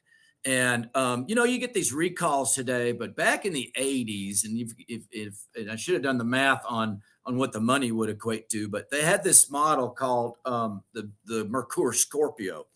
And in 1988, they had a recall that was a $9,000 recall, and you had to replace so many components, but we were like, yes. So, you know, we didn't have to upsell warranty because the factory was doing it for us. Yeah. So that was something that was really cool in the 80s. Those Mercure, I wouldn't be caught dead driving one, but they were pretty cool looking machines for sure. They were BMW wannabes, right, Tully? And the third thing I want to talk about car-wise in the 80s, and this is one I really regret, is I worked for that dealership, and a little old lady traded in a 69 Pontiac Firebird with 50,000 miles on it. And I bought it for $1,000. Now, the number 8 cylinder on this car hadn't fired in years because she never changed the oil, or it seemed. But I bought this car for $1,000, and then I ended up selling it before I had it restored, and I always regret I missed that. That's the one that got away. I'm sure you guys have got some like that. But those are my 3 car stories for the 80s, Ron. Thank you for indulging me. Well, those are fun stories and good memories as well. And like you said, some cars, a lot of people won't remember a Mercure Scorpio with the electric reclining back seats. Yeah. Oh, yeah. You had one. Pretty special. It was. Oh, yeah. I know Ed Roberts remembers them. Yeah, that's right. Sean, how about you? What were you doing in the... So Ed's kind of stole some of my thunder here. My very first car, by the way, was a 76 Ford Granada, red in color, should have been rust, by the way, that had plastic leather interior that, by the way, I own stock and armor all. You could slide through that car. So 1988, a year before I made my parents very proud of me, my buddy Tony and I decided we're going to Dukes of Hazzard this car before we go to school. And I mean, we jumped this thing over any curb and everything we could find. I'm sitting in 3rd period on geometry. You know, that has a lot of practical knowledge today. Geometry, and I get a knock on the door from the principal. You need to go downstairs. I go downstairs and I see fire trucks lined up outside. And I see my father's Lincoln sitting behind them. Because mind you, when you're 16, you can't title a car in your own name. It's in my father's name, and it was leaking fluid. So they called the fire department thinking it was fuel, but it wasn't fuel. Of course, I tell my father, I have no idea what happened. I don't know. That evening, my father tells me I need to go to the Ford dealership. The service manager named Leroy, my hero, walks out with a steering rack before I knew what a steering rack was, and it was in the shape of a V. My father looks at me, and I kept saying, okay, I'll shut up. So anyway, point being, that was my very first story, and let's just say I didn't have a car for a while. Yeah. Yeah. Another learning lesson early in life. You were racing through your teens and another proud parent story. My father was so proud of me. And another grenade. Yeah, another grenade. Yep. Tom, tell me you didn't have a Granada. Tell me you had something else in your. I did not have a Granada, but I always wanted an XR4 Ti. Yeah. So that was Those I are always cool. thought that was a very cool car growing up. But in the 80s, though, I was not driving. But Ed mentioned Gateway.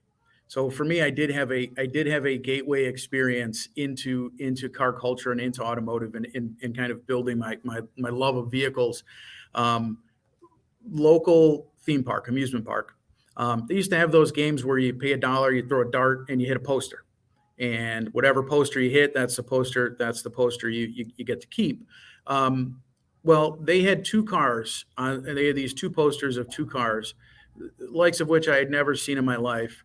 Was a Ferrari Testarossa, the red one, and then I'm sure the poster that everyone else had was the white Lamborghini Countach. Mm-hmm. So I used every dollar that I had to try to get those two posters. I'm pretty sure I ended up with some Gem posters, some Rainbow Bright posters. There may have been an Iron Maiden one that was in there. But I threw darts until, I finally get those two posters. I get home, I put them up on my wall. And I tell you, I spent the rest of that summer studying every single inch of those cars. And then it turned into Road and Track, Car and Driver, like just reading whatever I could, whatever magazines I can get my hands on to find out what was coming out and what the best cars were, what the fastest cars were. But those two posters kind of sparked it for me, these two spaceship looking vehicles that I just absolutely fell in love with. Fantastic. And that is a great gateway story into the business. Like you said, it's just a picture of a really cool car that all of a sudden, how does that work? What's it made of? How do these things, how are they put together? And learning from that. It's a pretty cool way of learning and starting it out.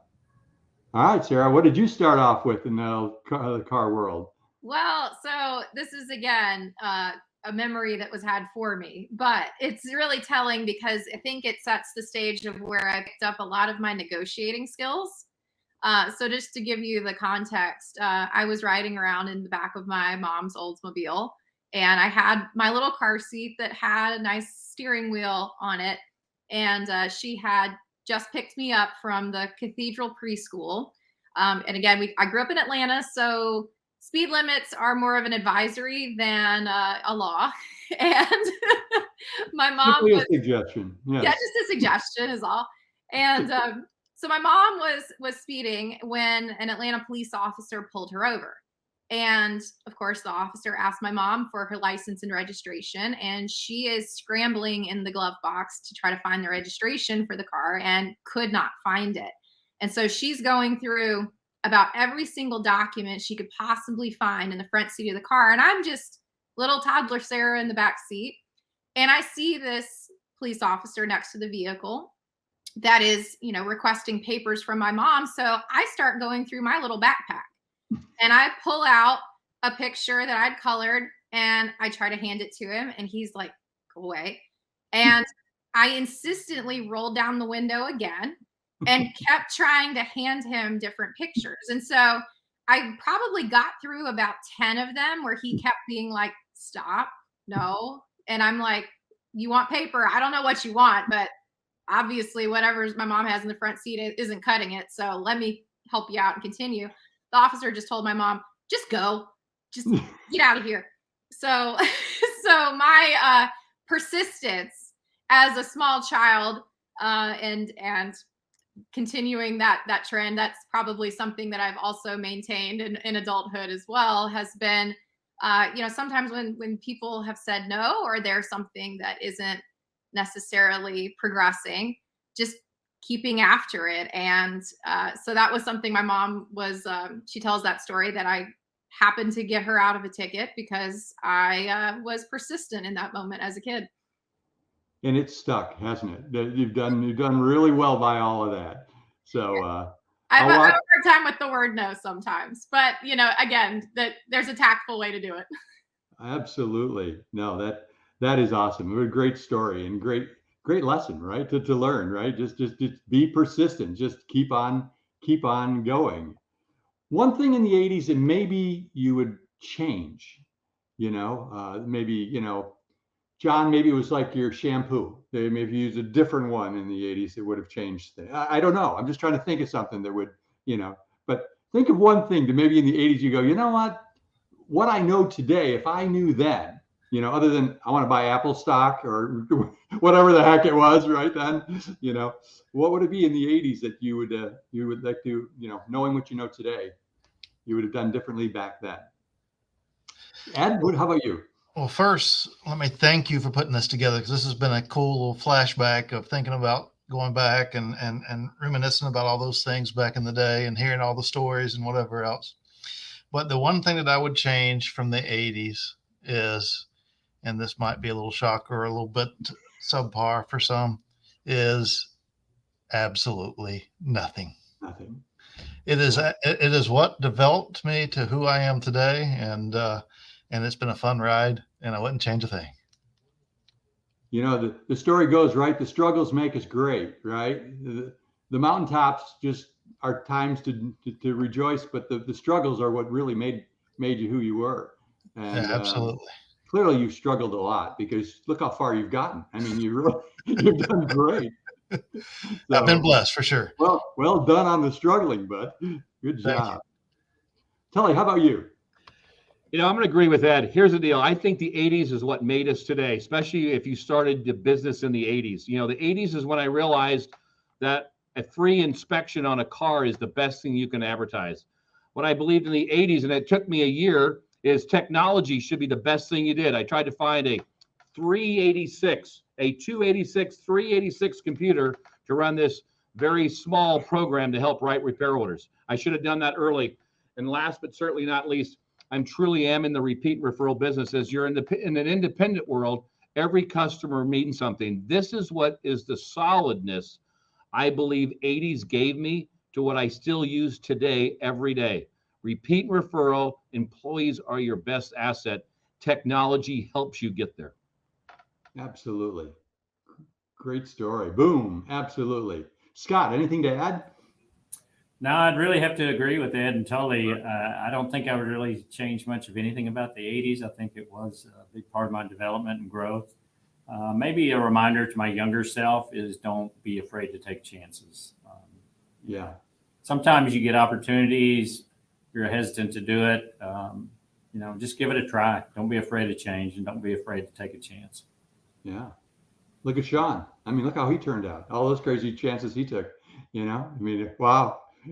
It really works. Tom, anything to add to that? So, again, I do kind of echo, what these guys have said. I really wouldn't change much. I do. The one thing that I do wish my father, thankfully he's still around, but he was an engineer by trade. He's, a great carpenter, plumber, electrician, all those sort of skills. As I grew up, that man remodeled every room in our house. And always I was there as a set of hands, but I paid zero attention to what he was doing. I asked no questions. So I feel like I missed out on some skills that long-term could have been helpful to me, just because I lacked the ability at the time to see it or to pay attention. But again, as everyone has said, those struggles, the things that we do coming up are what makes us who we are. The term that I use is, steady seas don't make seasoned sailors. So those struggles are they happen for a reason. They make us great. That is so true. And Sarah wrote an article. Well, she's written several articles for this great magazine called Fixed Ops Magazine. I don't know if any of you guys have seen this, but Sarah was on the cover one time. You notice this here? Here we go. Oh, by the way, I've got an Ed Roberts right here. Here's an Ed. Okay. No, wait a minute. No, I got a Tully. Here's a Tully. We got a Tully. Here's a Tully. Okay. So, but one of the stories we asked Sarah to write one time, I said, Sarah, everybody thinks you're like born with a silver spoon in your mouth, you never stepped in a puddle. Okay. Like life was just like perfect for Sarah. And it was so great talking to her about that. And then actually her writing an article that was like, she did such a great job of just growing through trials and things that had happened in her life. Is there anyone you want to share or idea that would say really helped form something you may have would do different or saw differently today than back then? Yeah, in childhood, I think there were so many times that when I was growing up, that some of the values and some of the things that I practice today with my own kids, and then in terms of that never giving up, that persistence, a lot of that was formed by how my parents raised me. And there were certainly times where I had some tough lessons where, I remember doing all kinds of different, competitions and things growing up, and, not placing or not even getting, into any kind of ribbon or qualifications. And I think sometimes you need those moments of failure to really recognize how you can continue to grow. The only thing that I would change if I had to go back in time is, as a parent now with 3 kids, I'm really regretting all those times in the 80s where I resisted nap time and kept trying to sneak out of my room or sneak out of bed to avoid said naps. Now as an adult with 3 kids, I'm like, oh man, if I could have banked those for a rainy day, these would be the times to have those naps on hand on occasion. That is some great wisdom. There is no question about that. I was sharing with Ed that, last year I went through a little electrical heart issue thing. And, I had to cut down caffeine, like dramatically cut down caffeine, And the first thing the doctor says, 3 in the afternoon when you're tired, you know what you're going to do? You're going to go take a nap. Okay. You're going to go down, you're going to lay down for 20 minutes and you're going to get up. Okay. And you're going to go, yeah, that's my coffee. That's what my coffee is right now at 3 in the afternoon. And, it's something. Hey, John, you been through any of that experience? Yeah, I mean, it's as time clicks forward, it beats the alternative, doesn't it? Yeah, there's no question about that. It makes quite a difference. I inspected Ed's refrigerator that's right behind him that has no less than 10,000 milligrams of caffeine sitting inside that. Oh, yeah, and never mind Shon Kingrey. Yeah. Never mind Shon Kingrey. We checked a couple of labels on some of those Celsius drinks, which seems so common. There we go. We got a C4. We got a bull. We got them all here today. Yes. So they're awesome until your ticker says, you know what, you're screwing with my electrical system, and you have to just change it up just a little bit. But they're fun lessons. And thank you all for sharing some incredible stories and lessons and things that, we can all take to heart and learn from for sure. I think one of the early lessons that I had was I'm not as important as I think I am.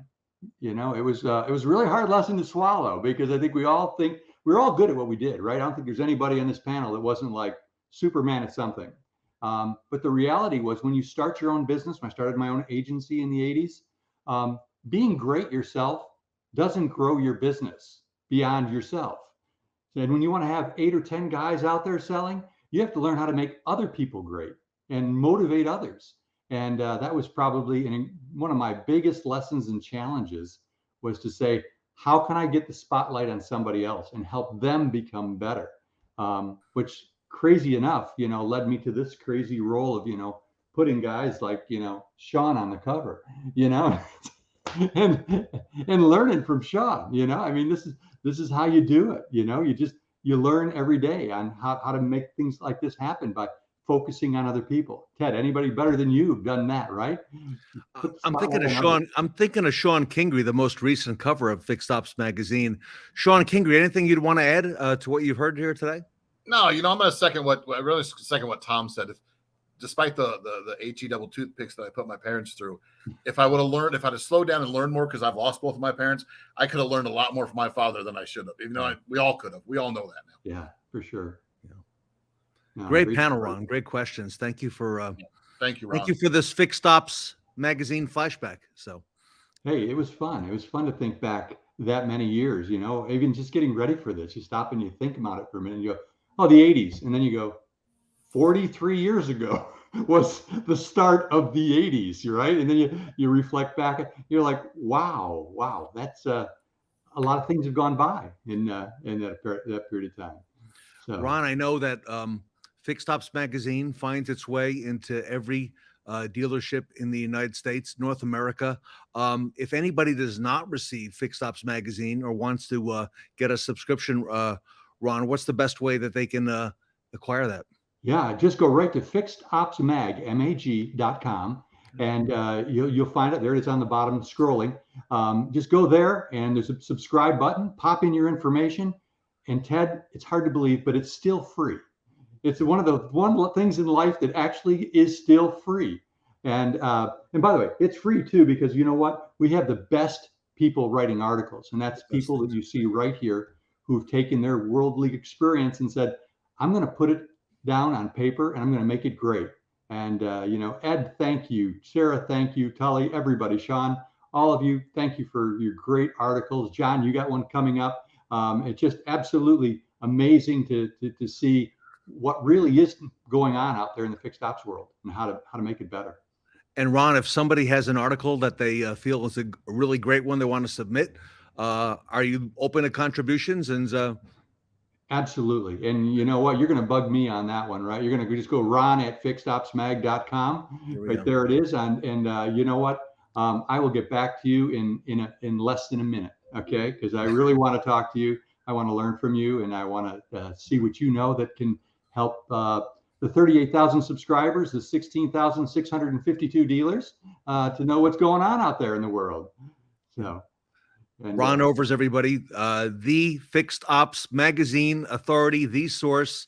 And not only is it in publication form, it's online as well, and the best email as well in the business. So you want to make sure that you are involved with Fixed Ops Magazine. I want to thank Sarah Vantine, Tom Druzynski, Scott Gregg, Tully Williams, Sir Tully Williams, Sir Shon Kingrey, of course, Sir Sarah, John Fairchild, Triple Sir Ed Roberts,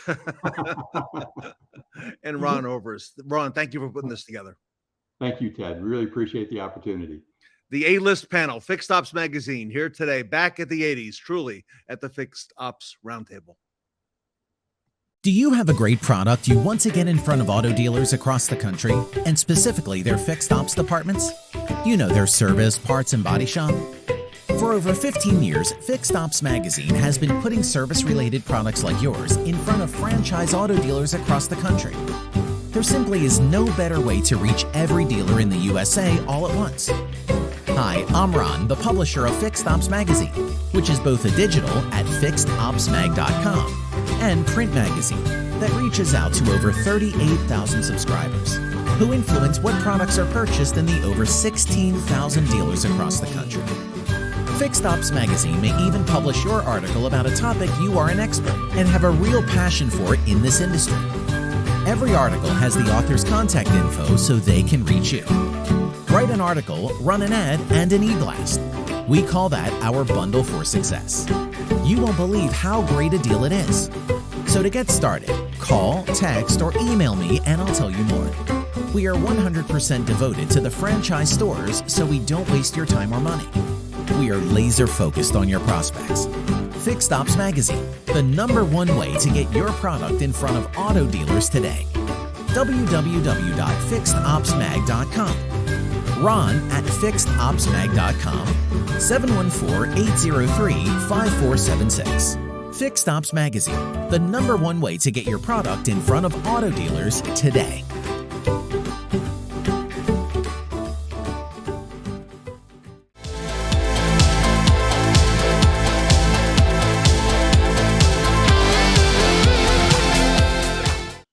Don't you wish some of your favorite 80s tech could still be used today? Cory Wright from CallRevu is here to tell us how to future-proof your caller's journey.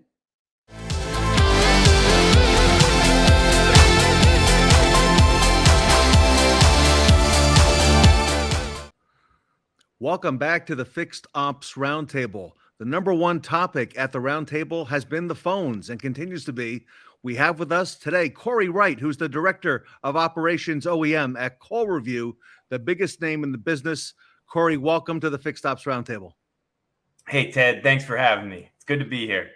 Cory, great to have you. Honored to have you. CallRevu has a great name. We have so much respect for your company. Anthony has been on the last couple of events I've enjoyed the wisdom he shared. He had a dealer with him the last time, and just great information. And Cory, what a time to be in our industry, right? With the phones and service and all things that are happening. Yeah, you're not kidding. There's so many changes taking place. I'm looking forward to talking about it. Well, I know you have a great presentation for us today. So if it's okay, I'm going to go ahead and put it up and let you take the show away, if that's all right. Yeah, let's do this. All right. So first off, everybody, thank you so much for tuning in. It's great to be here. And, as Ted mentioned, we listen to phone calls and we learn so much. And it's great to hear that phone calls are a focus for the Fixed Ops Roundtable, because for so long we focused on the sales call, and that was the most important piece. That's how CallRevu was founded at the dealership that I worked at. And thinking back to that time, I was in a room where I was just 18 years old. I had just started selling cars, and I learned very quickly through embarrassment, with everyone laughing at me when they played my phone calls, and I was absolutely terrible on the phones. And once we started listening to all the calls, we played the veteran salesperson's call, and he was what I thought would be the reason that I'd be fired 2 weeks into the business. I realized he was just as bad as I was. Our receptionist needed training. Our service advisors were completely overwhelmed. And we realized that it was the entire dealership that needed help on the phone. So hopefully today, if you are focused on the phones and you think you're really dialed in, I can give you at least one or two things to take away. If this is new to you and you feel a little bit blind to the phones and you haven't been as dialed in as you'd like to be, hopefully we can give you kind of a roadmap for how do you get your customer experience level set, and something that causes your customers to be delighted, because things are changing. And so that's why we titled this the Customer Experience Evolution, because of all the changes that are taking place, so you can future-proof your phones. And so kind of kick things off, we're going to talk a little bit about the industry. We're not going to go a lot into it because you're living and breathing what's happening in your service lanes. And while it's different at every single dealership, you're going to find some commonalities that we talk about and some struggles and challenges that we've all been dealing with. We're going to go into data, tons of data. We pulled out some data that if you use CallRevu, you've got access to it, and some stuff that we went deep into the granular data, looking into the call DNA to get a real feel for what's actually happening, and more importantly, why is it happening? Because we want to be able to give you some best practices so you can improve that customer experience. And finally, if there's questions, we'll open it up. I'd be more than happy to answer your questions either on this call or offline if you have something you want to talk directly about. Let's talk about the changes. When we go back a couple of years to when COVID started, we actually had some really unique requests come through our brands, the large brands that we manage, our enterprise relationships. And when you think about the changes that immediately took place, like first, a lot of dealerships were shut down and couldn't do business. And then as things started to open up, customers were asking, how are you doing business? How are you keeping me safe? And so we actually had a brand come to us and say, we're struggling with masks right now. We're struggling with masks because we're getting crushed on these service surveys that come out. And they want to know, where are the customers asking about masks? Where is this happening? Because we need to put some training. We need to make sure we're reinforcing that masks are important. And so sure enough, we ran the data and our AI came back. And it's kind of cool how AI has the leaps and bounds that it's taken and the ways that we've been able to train it over the years. One of the things that when we looked for where are the most conversations about masks taking place, it was in the South, in Florida, where at the time it would be shocking to you because they were saying there are no hotbeds for COVID in the South. Well, we looked into our AI and we found out that it wasn't actually the masks. It was the customers were saying, may I ask you a question? And the AI targeted that as masks. And that's what's funny, is because our AI it's gotten so much better that we are now able to pick up on things like dialect, the way that people talk. And so that's one of the cool things that we gained out of the pandemic. But that's how we're using AI to provide a better experience, is digging into these little nooks and crannies of what our customers are asking us about. And so after COVID, we see the chip shortage, which didn't just impact vehicle availability. It impacted parts availability. And you're going to find out just how big of a deal that is for the people who call us. And all along that chaos, the manufacturers are saying, EV. We got to be able to transition to EV. And there's major impacts to the way that we not only take care of customers on the phone, but the way that they're going to service their vehicles in the future. And that's why I say it's no better time than right now to dial in your phone process and to win over that base of customers who may be on the fence, who may be saying, you know what, I'm going to buy an EV in a while. I don't need to service at a dealership. We can bring a lot of value to the relationship building piece if we're willing to start on the phone. And so first I want to talk to you about connectivity. When it comes to connectivity, I think that's the first place. If you're saying, hey, Cory, I'm starting fresh. I don't know what to do on the phones. I haven't even looked at service. I've been focusing on sales. Connectivity is the first place that you're going to want to look. And so first thing you might not know, and I challenge you to go look at your call data and find out when it comes to your different ad sources, we like to use different lines for different sources. So for instance, our service website lines, we have a line that you'll call for that. You have sales lines, you have Google lines. And we dug into the data of where are the fixed ops calls? And it's kind of surprising that your service lines, that website service line, those service advertisements you think are just service related, only 65% of the calls are fixed ops related on those service lines. So that other 35% could be sales. It could be administrative CSI calls, any number of different reasons a customer call. Your Google lines, 63% fixed ops, which I think that's a big chunk, right? And your sales lines, believe it or not, 41% of your customers calling on sales lines are fixed ops related. Now, if you want to know the sample size on this, because each dealership is going to be different, we used 1 million calls spread across all of the different manufacturers for the Q1 of 2023. And so lots of data here, and it may not marry directly to what your dealership shows, but the key takeaway in all this is, okay, if I have IVRs, everybody's heard of that, those press 1, press 2, press 3.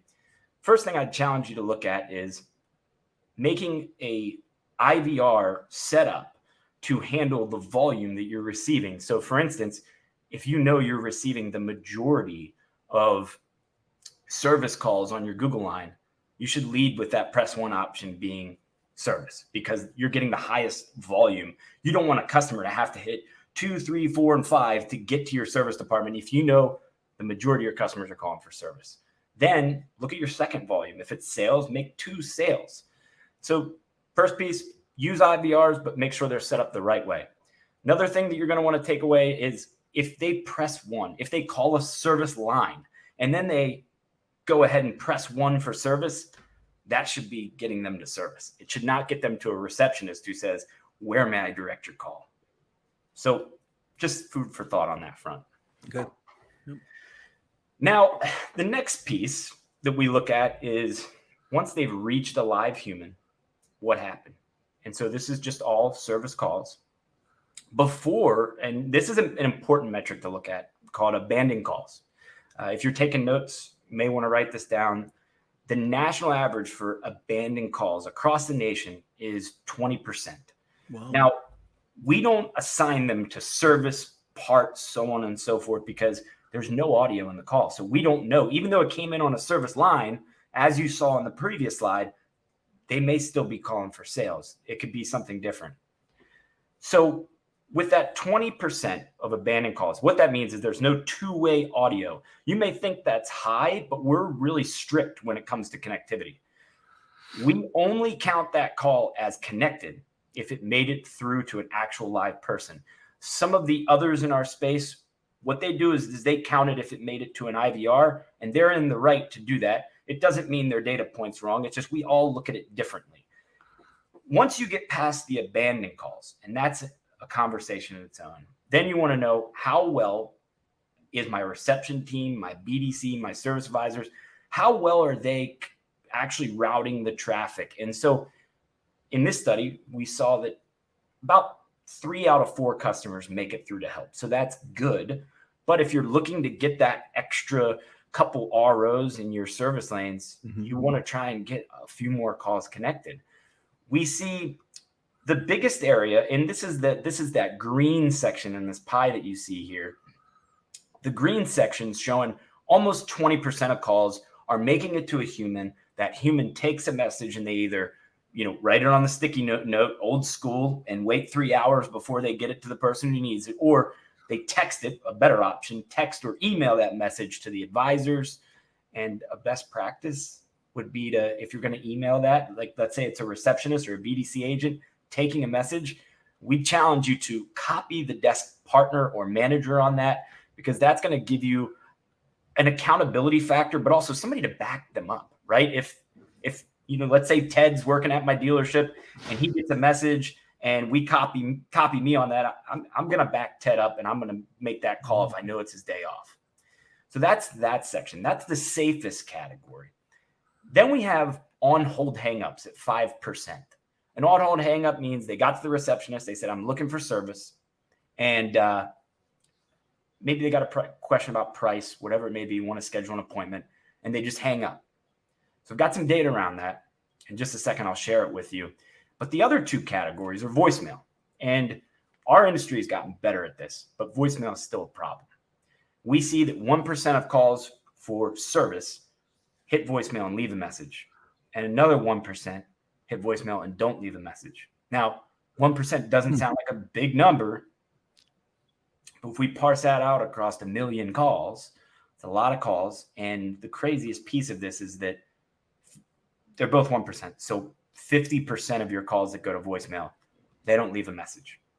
Kind of a takeaway in that is, if you dig into your call data and you see a lot of people are going to voicemail and not leaving a message, it's not the experience they wanted, and they probably weren't warm transferred. They were kind of slammed into the voicemail, and that wasn't the option they wanted, which I know, Ted, you probably have seen this before. It's what do they do next? They might call back if they're a super loyal customer. Right, maybe. Right? They might, maybe. So just some food for thought around that. Now, I want to talk about these on-hold hangups. If you look at my my rainbow Pac-Man here, he's kind of sticking his tongue out, and that represents the on-hold hangups that you saw at 5%. Traditionally, we would think that an on-hold hang-up was, real quick call. But when we looked at the data says those calls are averaging 3 minutes and 22 seconds. Wow. That's a long time. The customer, our dealers are struggling to get the customer to help, and the customer's being patient. When you look at the averages that I share with you, average appointed call, average call that we get contact information, you're going to see I'm bringing this up because a lot of people will say, well, you're suggesting me to do these things that will make it a 10-minute call. But what you'll realize is the successful dealers are actually super efficient. They're not spending too much time on the call, but they're efficient in what they ask for, and they're setting the appointments at a higher rate because of that. Now, on-hold hangups. Why were people hanging up? It's not necessarily mind-blowing, but recalls was the number one reason that they were hanging up at 40%. We were struggling to get people to someone to talk to them about a recall. 25% was price. Another 25% was, when's my car going to be done? Status checks. And then everything else we bucketed into the other category, like if they were wondering about diagnostic, that kind of stuff, we put that in the 10%. So I share it because your data may be different, but if you know what your data says, if you know why people are hanging up, you can build a process that says, let's get really good at handling these recall calls. If we need to train somebody to handle the recall calls, if you're and you have the ability to do that, or do you have a virtual BDC? Do you have somebody that you can transfer calls to that can handle that overflow so you're not missing out on it? Because recalls, that's a great source for us to bring new customers that maybe haven't been here, maybe haven't experienced that customer for life environment that we provide. So last piece that I'll share is a lot of people struggle with giving that price and then they never hear from the customer again. And that's caused this industry to be like, stay away from price. Don't quote them the price on the phone. But my challenge is, if you get a question about price, you should be able to answer it and do the transparent thing and be able to get them that answer. And you can do this in your own way. So again, nothing in this presentation you should take away as being scripted. But in your own way, let them know what your everyday low price is, or your TEDx fixed ops roundtable oil change special of the day. What I'm not giving them is the coupon, right? I don't want to confuse anyone on that. But I'm building value just like they do in many different businesses. Our everyday low price, we do the homework so you don't have to. You're not going to sell it hardcore like that, but you're just going to say, be happy to get you that price. Our everyday low price is $139.95. It comes with a 15-point inspection, tire rotation, car wash, and we're going to top off all your fluids. If you do car wash, everybody knows that's an $8 to $15 if you just run it through the car wash at the gas station, right? So you're adding value, telling them a little bit about what's happening. And in the same breath, in the same sentence, you're saying it should take no longer than 90 minutes off peak time when you're bringing it in. Did you want to drop it off, or would you prefer to wait for it? That's how we're walking them. We're starting with the price, but we're walking away from that, building value, giving them a time, and then going right for the close. Do you want to drop it off, or do you want to wait for it? It's the little things that may not sound earth-shattering that when you train your entire team, you get to see that ripple effect of how it grows and grows and grows and gets better and better. And then you start seeing more ROs, better surveys, better CSI. So today we talked a little bit about what's going on in the industry that you're living and breathing right now. We dug into some of the cool data and the call analysis, the nooks and crannies of what's happening on the phone. And then I shared a couple best practices with you. And I hope that's something that you can take back, implement, and they work for you. Ted, I think that's everything. Right. Open up for questions. All right, everybody. Cory Wright, Director of Operations OEM at CallRevu, great friend of the fixed ops community. You could see his information scrolling at the bottom, both a email address, and I guess that's your cell phone number there as well, Cory. Yeah, sure. Feel free to text me, call me anytime. All right. Cory, on behalf of the Fixed Ops Roundtable, thank you so much for everything today. Great information, and welcome to the Fixed Ops Roundtable. So great stuff. Thanks, everybody. Cory Wright, everybody, from CallRevu here today at the Fixed Ops Roundtable.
Take a moment now to pause your tapes and pull out your phones to scan the QR code on your screen to vote for the Best Practice Awards that will be announced at the end of the event. Remember, every vote counts, so make sure to vote for the 5 speakers or panelists whom you think are the best and most rad speakers on the Fixed Ops Roundtable. And don't forget, you can only vote once.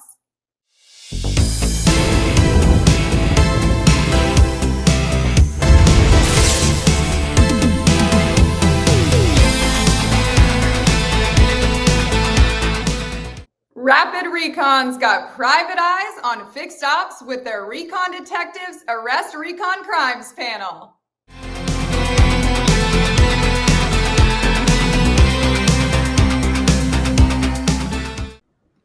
Welcome back to the 80s at the Fixed Ops Roundtable. Rapid Recon is with us right now, talking about Rapid Recon and how detectives arrest recon crimes. We have with us the A-list team. They are, next to me, Dustin Jones and Daniel Anton. We'll remember Daniel from a previous event. And I also want to welcome Anthony Martinez. Anthony, first time here at the Fixed Ops Roundtable, Vice President of Client Services. Gentlemen, welcome to the conference.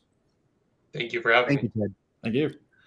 All right, Anthony, we are in prime season for reconditioning. I have never seen the focus like it is right now.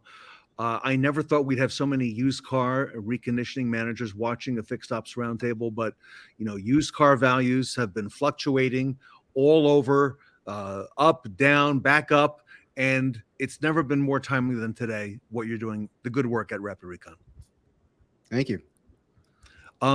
So, share with us a little bit of the insight. These gentlemen here spend a lot of time at the dealerships. Tell us about that, if you don't mind. Yeah. Well, I want to also address what you just said. It's a big relief because, when I first joined Rapid Recon, a lot of our mission was explaining to dealers why they have a reconditioning problem, or explaining the importance of speed and how that translates to inventory turn, reduction in holding costs, or just organization. And like you said, the idea of managing a reconditioning process and tracking it and including those metrics in their other business goals is becoming much more prevalent. And it's shifted from do I have a problem to who can fix the problem. And so a lot more answering the call, and our customers are coming into demonstrations a lot more informed and knowing what they want. So as we've engaged more with customers, we've also raised our service to accompany our software. And that's where my team comes in. And the gentlemen on the call, Dustin and Dan, are the ones that are actually connecting with our customers for consultation and coaching, both virtually and in the store. And to support them, we actually have a large team dedicated to customer service, from instant support requests to overall account management. And then we use our industry experts for consultants to go in and actually consult on the business operations and practices. Anthony, I think one of the big differentiators for Rapid Recon is the people, your people. And most everybody comes from retail. Anthony, what's your background? You have retail in your blood as well? Yes, my last role before Rapid Recon was running a reconditioning center for an automotive group in Central Florida. Wow. And I was actually a Rapid Recon customer. So I really appreciated what a workflow solution can do for an operation. And if you're not dedicating your resources to having a standardized process for reconditioning, just like you would on retail service, just like you would do for sales, fixed operations and variable, then you're missing the mark, because that is the genesis of attaining an inventory and where the profit begins.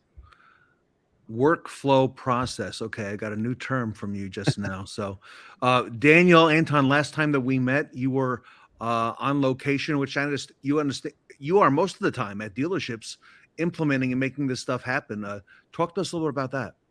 So yeah, I mean, we do spend a good amount of time with our dealers, especially when they request some extra help, some on-site consulting. We do offer that to our clients, and we've had a number of our clients, request that, especially over the last 2 years, because of how fluctuating the market is, and they need to figure out very quickly how to best adjust their processes for that. So they see the common solution as, well, let's just get someone here that knows the process, that has the experience, and let's get them in here. Let's have them actually work with our team and rebuild something if we need to, fine tune other things if we need to, and get them back on track. So yeah, we spend a good amount of time with our clients if they need us to do that.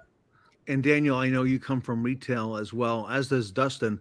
Anthony, I want to ask you, in order to get, let's say, someone like Daniel Anton to come to my dealership, I recall that he leads a special team, all right? Sort of like the SWAT team that comes in. Yeah, absolutely. Tell us about that.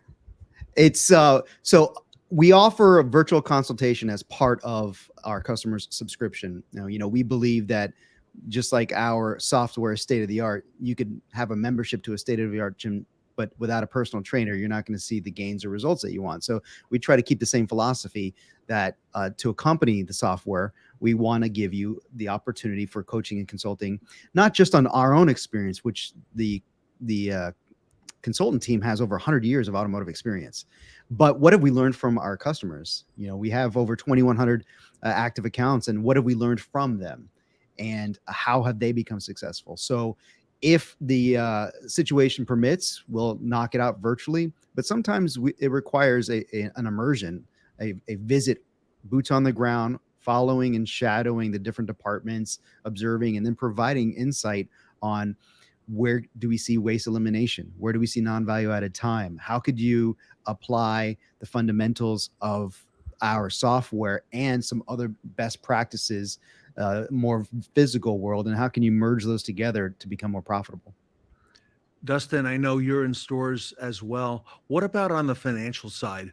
Are there any other numbers that you keep track of? Because there's so many moving parts to this Recon thing. You know, you've got to be able to, you know, get your arms around it, you know, for the dealer and help them, you know what potentially they could be losing. Absolutely. So I personally look a lot at technician-based efficiencies to really look at unapplied time to the lost gross that the stores are not producing, or what is the potential of what they could make by making sure that the technicians are producing the 120% efficiencies, as that is the industry standards that we want them to be at, and then be able to show them like, hey, we could speed up this process. What would be my ROI for that? What can I use that money for? What can I do to increase this process to get that money here? So those are the main areas of focuses that I personally focus on, and I know Dan does as well. So those are other team members. You mentioned unapplied time.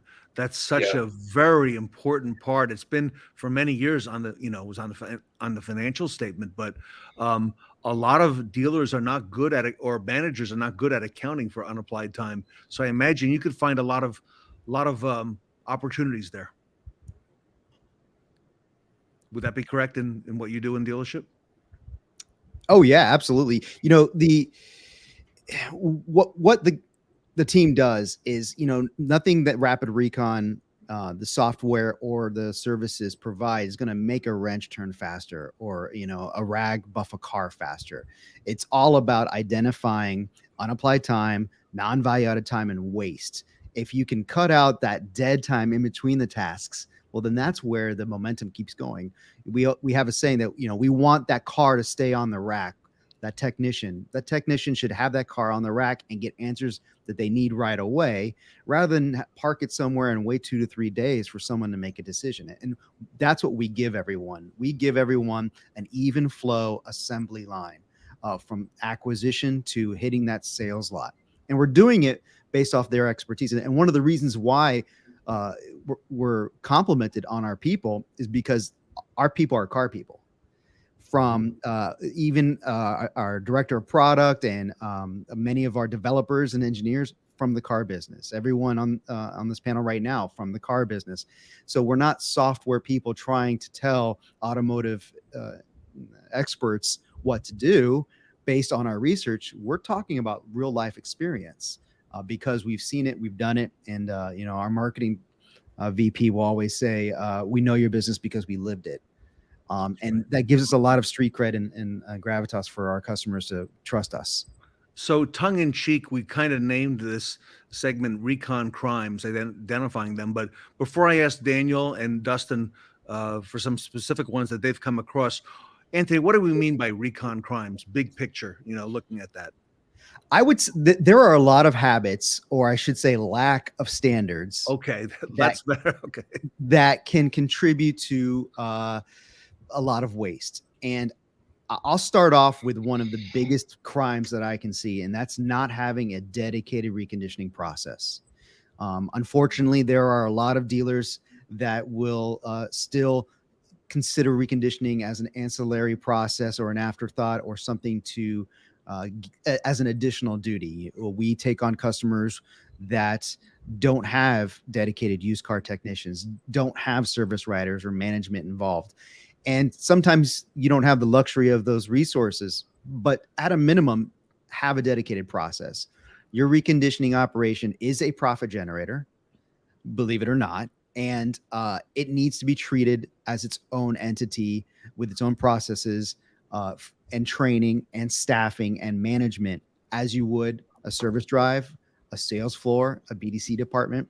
And so that's number one. And once you understand that and you buy into that, everything else falls into place. Okay, well, now that I want a dedicated reconditioning department or process, what are my next steps?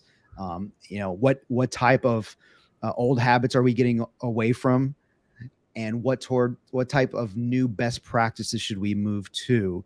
Anywhere from something as specific as how to stock a detailer's cart to something more abstract and important of vendor partner relationships. We're even involved in consultation for interviewing and hiring for our customers. Really? So, Wow. yeah. If they're, in fact, Dustin himself has sat in on that. So we are here, whether it's to tweak a current process or if you want to revamp the whole thing. And it all starts with the software, obviously. One of the beautiful things about our customer base is they'll come to us for many different reasons. We'll have the customers that come to us out of frustration of not knowing how long it's taking to prepare the vehicles. Other customers will come to us just frustrated that I never know what's going on with my cars, or I've walked by that truck 6 times this week and nothing's happened. Then we've got the other customers who are focused on time. We take too long. I understand my holding costs. I want quicker inventory turn. But what you'll see is, regardless of why they came to Rapid Recon, they're using our software and working with our people. Everyone's goals slowly align to the same type of metric: time to line, average days in recon, and workflow. And so that's one of the more exciting concepts to see customers accept and lean into. I want to go back to these lack of standards. That's another new term I wrote down that I learned today. Very, very good way to phrase that. Daniel, referring to these recon crimes or lack of standards. And Daniel, you first, and then Dustin. Maybe give us an example or two of something that you've seen in the field, that you've witnessed, something that's maybe common and or uncommon that you've been able to help with. So realistically, the biggest one that I've seen, especially being in person with a number of these dealers, is really a matter of how detail is organized. Because especially among, larger groups all the way down to, the mom and pop shops, detail is sometimes measured as a matter of that's however long it takes is how long it takes. And unfortunately, that frankly is kind of an unacceptable metric, right? You just can't go off that. So instead, we had an example down in the Jacksonville area. I was brought down there actually to help work on this, because finally, after being able to use Rapid Recon to figure out how long their time was actually taking, we found that although their shop was an absolutely clean running machine, really, they were getting their cars in and out of the service side of things in about 3 days. Start to finish, parts hold, everything was averaging to like 3 days. But detail was then taking another 3 days. Oh, that hurts. Another right? 3. Wow. Another 3. So if you go ahead and you're realizing, wait a second, it's taking 3 days to just inspect, get approvals, parts hold, and actually put the car back on the lift or get it actually completed, as it's taking to get the car washed, that's a big issue. And after diving in and actually working with their team, the layout of the facility, which is also certainly another challenge with the number of dealerships, right? That when it comes to service shops, a lot of service shops are laid out fairly similarly, right? But detail bays come in all shapes and sizes. And this particular facility had the ability of actually having like a detailed drive tunnel. And so they could quite literally have a detail assembly line. And so it gave us a very nice opportunity here.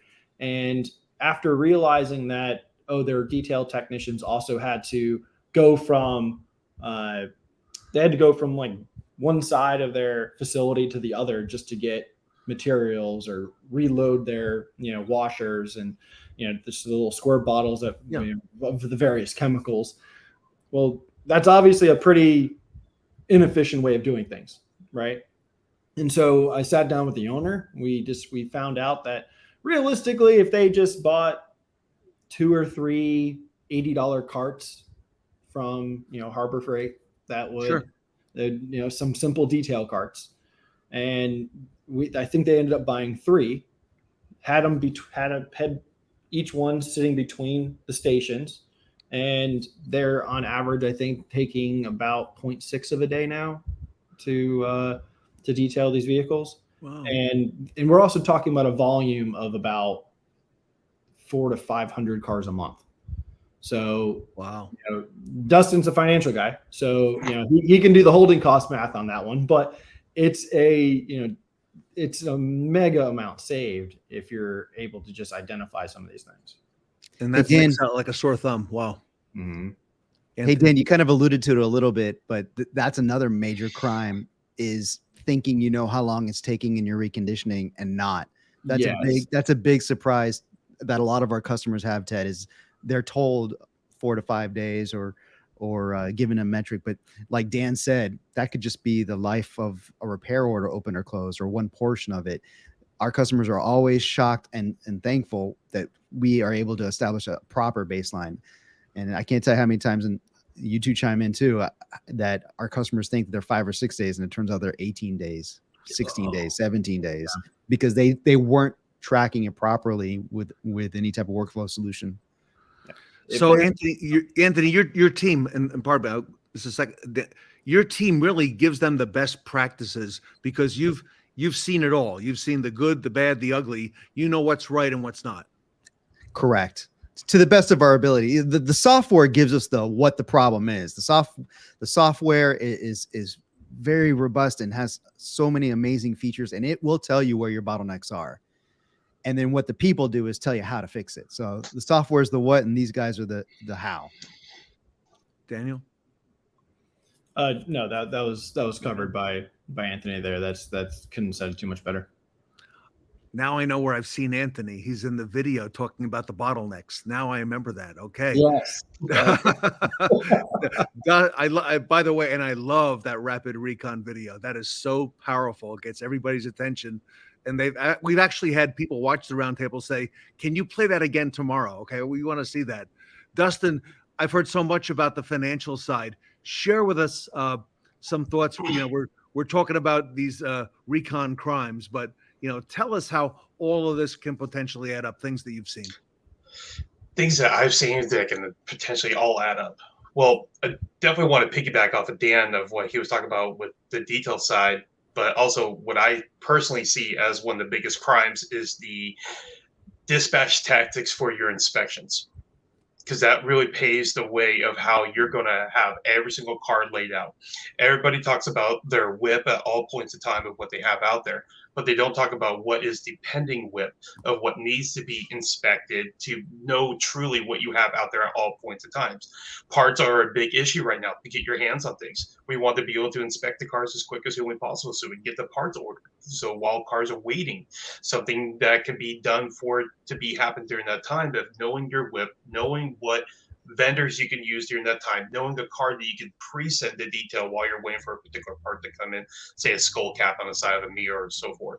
And those really help pave the way to get your times down, just to piggyback off of Dan. Now, when we talk about overall times of money, the stores are spending $45 to $65 a day per unit. So when you really think about that of, say, for instance, if a store is at 14 days and you try to get them to 7 days, usually that's what the industry was, what we try to push for the T2L side. When people come on with us, they're about 14 days. On average, we're seeing about 123 units a month per store to get frontline. When you do that at a $50 day range from the 14 to 7, that's $500,000 a year in holding costs, operation costs that the stores were actually saving and deducting their overalls. And that's just a simple 35% deduction. So it is massive amount of fixed net dollars that you can get back to you. And anybody who's watching this understands how hard it is to get fixed net money back in your pocket. So that's what we're seeing as an operation wise. Now we would look at detail. If we try to get detail down to a certain X amount of time, we know what the ROI factor is going to be by your operation costs. And so we know what money we can potentially put into that department to get it operating the way that we need it to be desired to be. So that is where Rapid Recon goes beyond the software to really help you to understand that information so we can get you to succeed as much as we have in our past. Dustin, are there a lot of dealers that you folks go into, dealerships that don't understand, the value of those holding costs and what that adds up to, and have not put a pencil to that until you come in? More than you can imagine. And as simple as we talked about the unapplied time, we had an article actually in the Fixed Ops magazine that I published that we were showing that a month that I had a store back east that was wasting about $7,500 a month in unapplied time. And just because they weren't tracking it, they're paying their techs hourly and not really looking at their true efficiencies. And so when you throw your hands up, like, why aren't we faster? We have a lot that are not really diving into it. And us as consultants, we really help you to try and get that going. We have a huge passion to help you to do this. And that's why we're here, is because we want to help. I love it. Would it be all right if I ask each of you in no particular order, whoever wants to go first, if you'd give us maybe a brief case study of an example of a real engagement, with a dealership that helped save them money, whether it's on the detail side, whether it's in the holding costs, but something that comes to mind. And again, in no particular order, whoever would like to go first. I can go on that one. So there is a particular group that is up in Canada that we really drive with them to see where their real problems were as a store. We've analyzed it, see what was going on. They have about 23 stores with us, and they were averaging about 15 to 17 days per store. As a whole group, they're actually at 5 days now for all 23 stores. So that is a strong number of a deduction. And that was within a year, by the way, Ted, that we were able to get that down. Within a year, we got them from 14 days to 5 days. Wow. So that's a group of 23. Okay. Wow.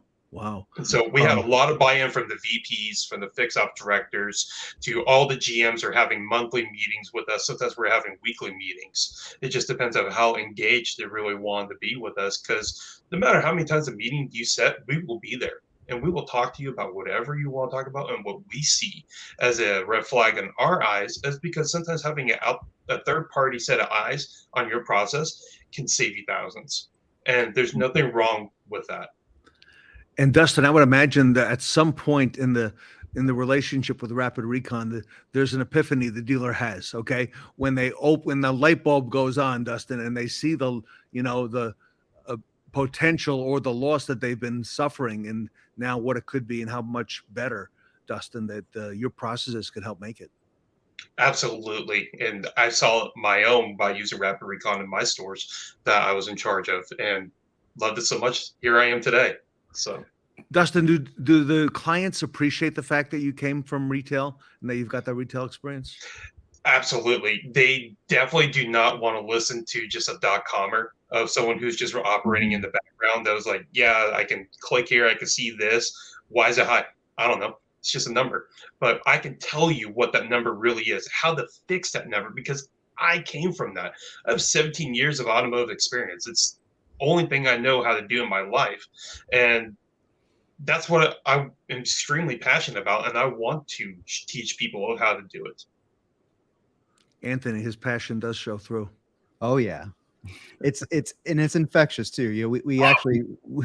We joke that what he does, we call it fixed ops forensics. Yeah. And he can just go in there and tell you everything. And everyone on our team has a particular skill set. Obviously, we all consult for all portions of business, but everyone has that thing that they're really talented at. And it's amazing, especially for our top performing customers who think they've just plateaued and, okay, this is as fast or this is as good as we can get. And then they have a conversation with someone like Dustin on our team and like, oh, wow, I can cut that much more waste out, add that much inventory turn. And that's where it gets fun. And sometimes it's more fun fighting for the minutes you save than the hours and days. Dustin, you know who gets a lot out of these roundtables is Ted Ings, is me, because I'm taking notes on the stuff you guys are talking about, fixed ops forensics. Dustin, you know I'm going to use that at some point again, right? And so I think trademarked. Please do. And that's great. That's great for Rapid Recon. I love it. Anthony or Daniel, another a case study that either one of you would like to share? Sure. I'll do. Oh, you go ahead, Dan. Okay. Yeah. So actually, this was one based off of a Recon Edge that I performed last year. Yeah. And basically, what we found out when we first got there is we had a couple other benchmarks we were trying to do while I was there. It was more about getting buy-in from the technicians and kind of streamlining their service processes. But funny enough, once I'm there, we then realized that they actually had a significant problem managing their vendors. And now Rapid Recon, we have a dedicated system for that. It's called Vendor Advantage. You know, the vendors can have their own access. There's a number of features that tie into the systems, but dedicated towards the vendors. Well, to get them all, kind of bought in and to figure out exactly where the dealership was spending their money, we kind of had to reorganize and realign all of their processes when it came to the vendors. And one of the managers there at this location, they were kind of buddies with one of the vendors there. So they kind of didn't really want to believe that it needed to be reorganized. And so after day one, I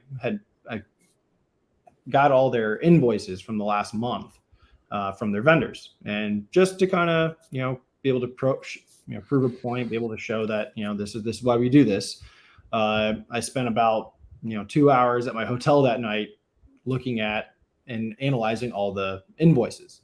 Well, sure enough, we find out that they had multiple instances, about actually a little under $10,000 just that month, of where they were either double charged for the same vehicle, or which these were all paid invoices, by the way, so they had already paid this, or that they were paid for work that wasn't approved.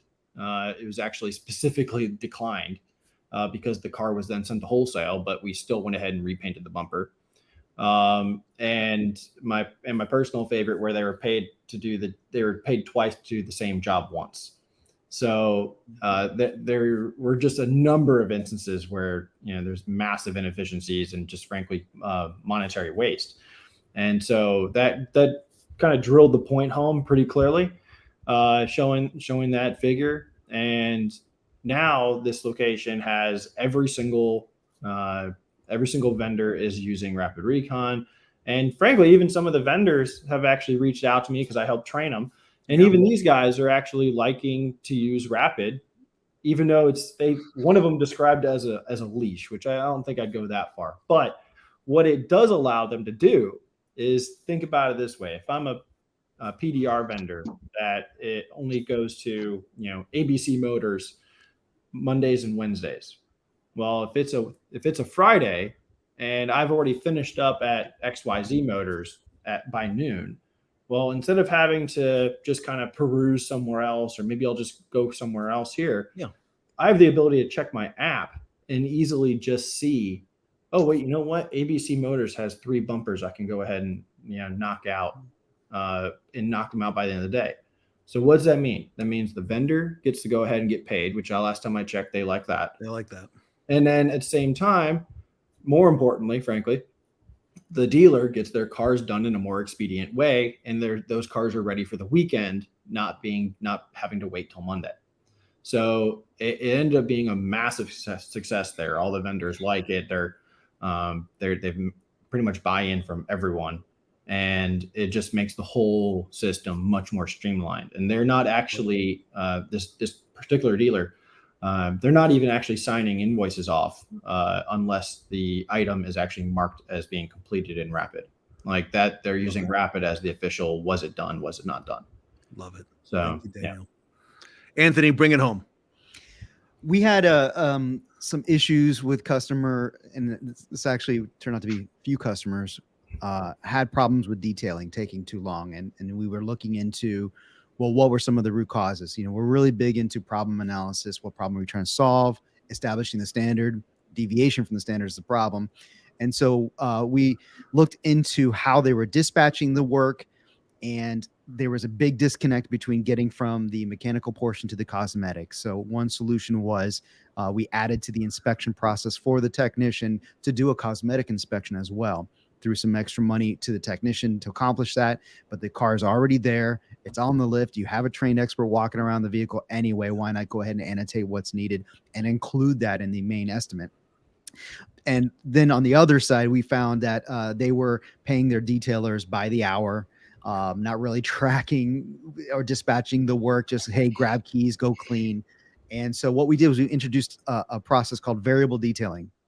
And what this does is it standardized how the cars are estimated and how they are segmented into what work and how much it's going to take. And it benefits both fixed and variable. So on the variable side, they like it because they know what they're paying for. Yeah. So here's an example. You have, and I refer to it as a stage, and each stage would pay an hour of the detailer's time. And so if you treat it like how we charge and pay in mechanics, or how we charge for work for mechanics, certain labor rate times how long that particular task takes is, the cost of it. Same thing for detailing. So maybe you have a car coming from the auction that just needed a wash and vac. So maybe it was just a 1 hour vehicle. Now, the sales department knows they're being charged just 1 hour for it. But more importantly, that detailer knows how easy and quick it's going to be to knock that car out. And what comes with that is some established standards. So if we have a wash and vac, I need this, this, this, and this done, which means I'm going to need this, this, and this material. So I'll have my cart prepared for it. Maybe you compare it to a family minivan that's got crayon stains and food spillage and all that. So that's going to be a 3 hours on the inside, 3 hours on the outside. There's certain criteria and triggers that you would use. And the advantage to that is where you're wrapping up the end of your day and you're afraid to hand out another vehicle to get cleaned because that detailer is not going to stay that long. Well, now you can segment and triage your queue. Well, hey, I've got 2 cars that are going to only need an hour. Knock that out real quick. And what would have been delayed to the next day, or maybe even worse if it's over a weekend and you have a closed service department to Monday, you're getting in that day. It's hitting the lot that much faster. Detailers love it because they're getting paid more, because now they're able to work at a higher efficiency. If they knock out a 6 hour car in 5 hours, they've just made money, as long as they maintain the standards. Sales loves it because there's no hidden costs. They understand, like, if I paid for 4 segments or 4 stages, this is what I should expect, kind of like a menu. And so not only did that help their people make money and increase inventory turn, they went from over 3 days to about half a day. They were averaging getting those cars detailed. Everybody, if there's any question anymore in your minds as to whether you should have the Recon software from Rapid Recon, there's no doubt you would have tremendous benefit having these gentlemen involved with your dealership. On behalf of the Fixed Ops Roundtable, I want to thank Dustin Jones, Daniel Anton, and Anthony Martinez from Rapid Recon for sharing these best practices. Again, I learned so much. Anthony, if our audience wants to learn more about Rapid Recon, where do they go? Is there, they go to the web, or what's the best way to take the next step? Yeah, please check our website. And if you want to email us directly, info@rapidrecon.com. And I know you're on social media. I've seen you on there. So I imagine people might want to reach out to you there as well. Correct. Instagram, Facebook, LinkedIn, we're everywhere. All right, everybody. These are the detectives from Rapid Recon, and they know what to look for, all right, in your dealership. And they know how to do the forensics, I've learned now, on your Recon process. So Dustin, Daniel, and Anthony, on behalf of the Fixed Ops Roundtable, thank you so much for your time today. Thank you for having us. Thank you. The team from Rapid Recon here, back at the 80s at the Fixed Ops Roundtable.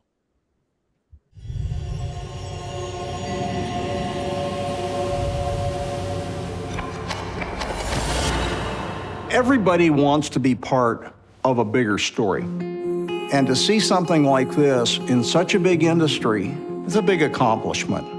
When I heard about Rapid Recon, I was like, man, that's ahead of its time. And now I feel like it's absolutely revolutionary. We are changing the automotive industry one dealership at a time. Just about anybody can tell you that you are struggling or that you might have a bottleneck somewhere. But what do you do about that?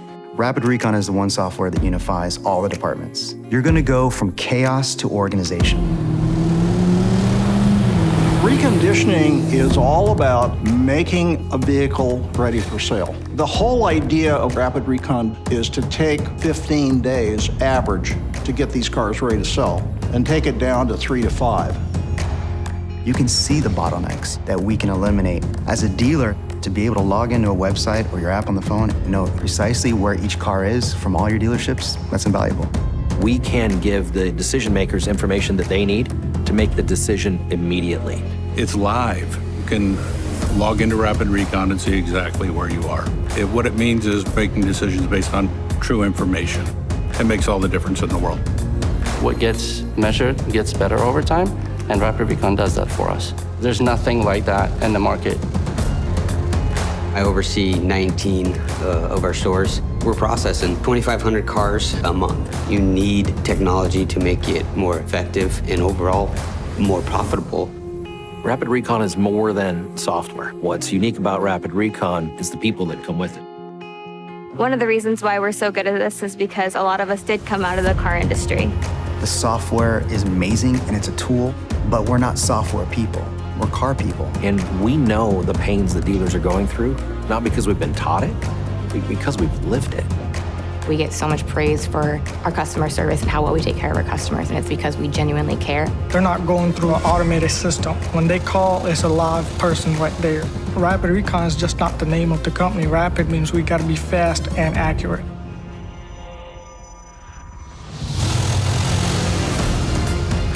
If you want to be as efficient as you possibly can, if you want to be as profitable as you can, you absolutely should have Rapid Recon as your system. We're a small company, but we're going to change the whole industry. I'm really excited about how the company's growing. I see us in more dealerships worldwide. In 5 years, you're gonna see that Rapid Recon is a must for every dealership. We're making a big difference. We're changing this industry in a way that it's needed to change for a long time. Hello, everybody. We are live here at Beaux-Arts Ford Lincoln in St. Augustine, Florida, and I'm so excited that we have Cesar Augustus here with us. Great to finally meet you. And tell us what you're doing with dealer scanning, because I have heard so many great things about this product from Ed Roberts, Tully Williams, and many other great people in our industry, and I'm so excited to finally be able to see it in person and why it benefits so many dealerships out there. First of all, I want to say thank you, Kara, and I want to say thank you to Ted Ings and obviously Beaux-Arts Ford for making this happen. I'm so excited. And here's our scanning station. And this is the stuff we've shown for years. And this is what hundreds of dealers are using around the country. This is basically... It's a pretty small setup. Easy to use. It is a 70 page per minute scanner, small touchscreen. Okay. Makes it easy for the person to scan. So this is all a dealership would need to get started. This is all you need to get. You don't have to buy the equipment. We're on a month-to-month agreement, and you basically get this and you start scanning, and it's very easy. Okay, show me how it works. All right, so perfect. You have a typical repair order. Okay. You have thousands, sometimes hundreds of thousands of these in some file room in the back of the dealership. Yep. Tons of files. I'm just gonna take a typical repair order, and it's very easy to scan. We're gonna load up the repair order. So you can put them all in there at once. All at once. You don't have to flip the pages. Just let it naturally use it. Gotta load up the scanning application, click on repair orders, and all you have to do is click scan repair order. Now this is gonna scan 70 pages a minute, front and back, and we're gonna use what's called OCR technology or barcode technology to read the repair order number off of the repair order document. So you see this one is 995957. Okay. I didn't have to type anything. The arrows are already populated. Yep, it's on the screen. All you have to do is verify that that's the right number. Okay. Click OK. This saves it into a PDF. Okay. An encrypted PDF, which uploads it to the secure cloud system. At this point, anyone in the dealership can see this document by simply pulling up the repair order number. Oh, wow. And as you can see, in this scenario, I show you, here's some of the pages we scanned. Here's the back of this repair order. Gotcha. And as you saw, it was very easy to use. Yeah, very fast too. That is literally all the scanning person can do. All they have to do is you can give this to a receptionist or a cashier. All they have to do is load up the repair order, click scan repair order, okay? So super fast, super seamless, and it's all loaded up. And You're integrated with what DMS? So we're integrated with most DMSs, CDK, we're doing Automate, we're doing all the major DMSs in the industry. Okay. And then, but the next thing is, how do we look at these repair orders? Yeah. So I show you how to scan. Now, if a service advisor, a warranty administrator, a parts guy wants to look up a repair order, how do they do it? Yeah. Very easy. There's this little icon here on their desktop, not on the scanning computer, but on their so it'll be on their computer. Yeah, on their computers. Load up the application. I'm going to use the keyboard for this. Type in the repair order we just scanned, 995957. Hit enter. Oh, wow. There's the information. Click on the scan date, and that's going to retrieve the PDF that we just scanned with all the contents of the repair order. There's the back of the page. Very seamless. Super easy. And it uploaded so quickly. Yep. So this is going to save dealerships from those major file rooms and the files stored, under tables and outside, and they've got a mess everywhere. At the time, that saves someone to recall the repair order ticket. So if a customer comes in and they want to look at something from 6 months, and there were some written notes on that repair order, then the service advisor has to call the file clerk. They need to go back. Yeah. That process can take 30 minutes or it can take 2 hours. Awesome. Now, what about, do you have any sort of reporting in the system? Right. So that's actually a very good question. The scanning is only as good as the person that's scanning.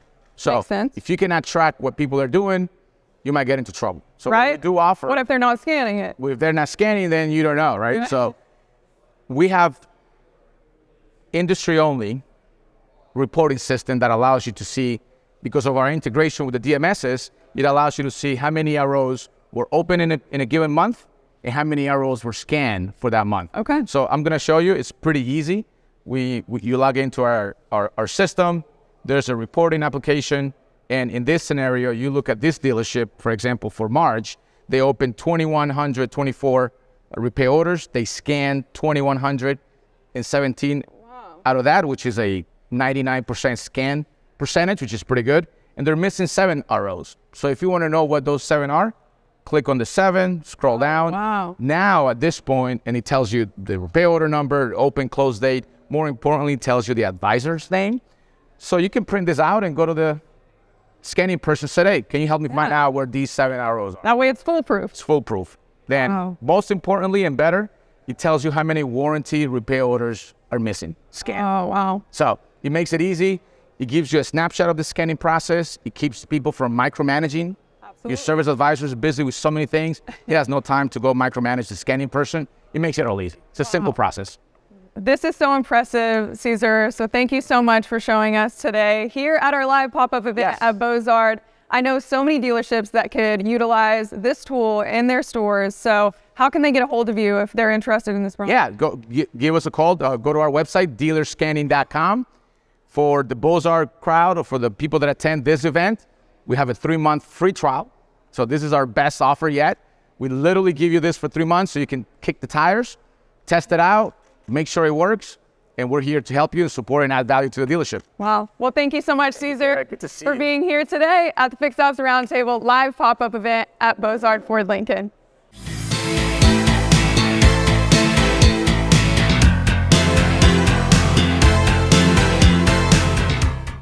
Join me on a panel with Cesar Augustus and Shon Kingrey as we take a peek out of the 80s and into the future with dealer scanning.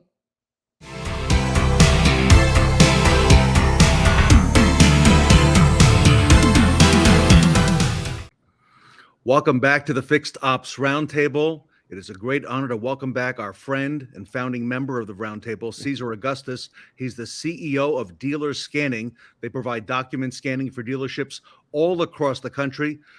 Cesar, welcome back to the Roundtable. Oh, thank you, Ted. I'm excited to be here. Good to see you. Great to see Kara, and great to see Shon. Excited to be here today, man. Yeah, great to have you. And Cesar, thank you for all your support from the early days of the Roundtable, from the very first one that we did in New York together. So, here we are, number 20, right? Can you believe that we're here? Amazing, amazing. I can't wait to go back to live events. So this is exciting, but can't wait to see you all in person too. Yep. All right, and with us this morning as well is Shon Kingrey, Vice President of Kaiser Automotive Group, and Delaine from the Fixed Ops Roundtable. So, Cesar, here we are, middle of May. I know we got a Safeguards Act coming up in June. Kind of bring us up to speed on scanning, the state of the industry on that, and then I know Kara's got some questions, and we'll let you run with it. But get us going. Yeah, Ted, June 9th. You know, it's the middle of May, guys, and June 9th. May sound just like another day on the calendar, but for the auto dealerships, it is an important day to remember because it's a deadline for the new FTC safeguards rule. It's basically the rule that requires dealerships to have a comprehensive information security program to protect customer personal information.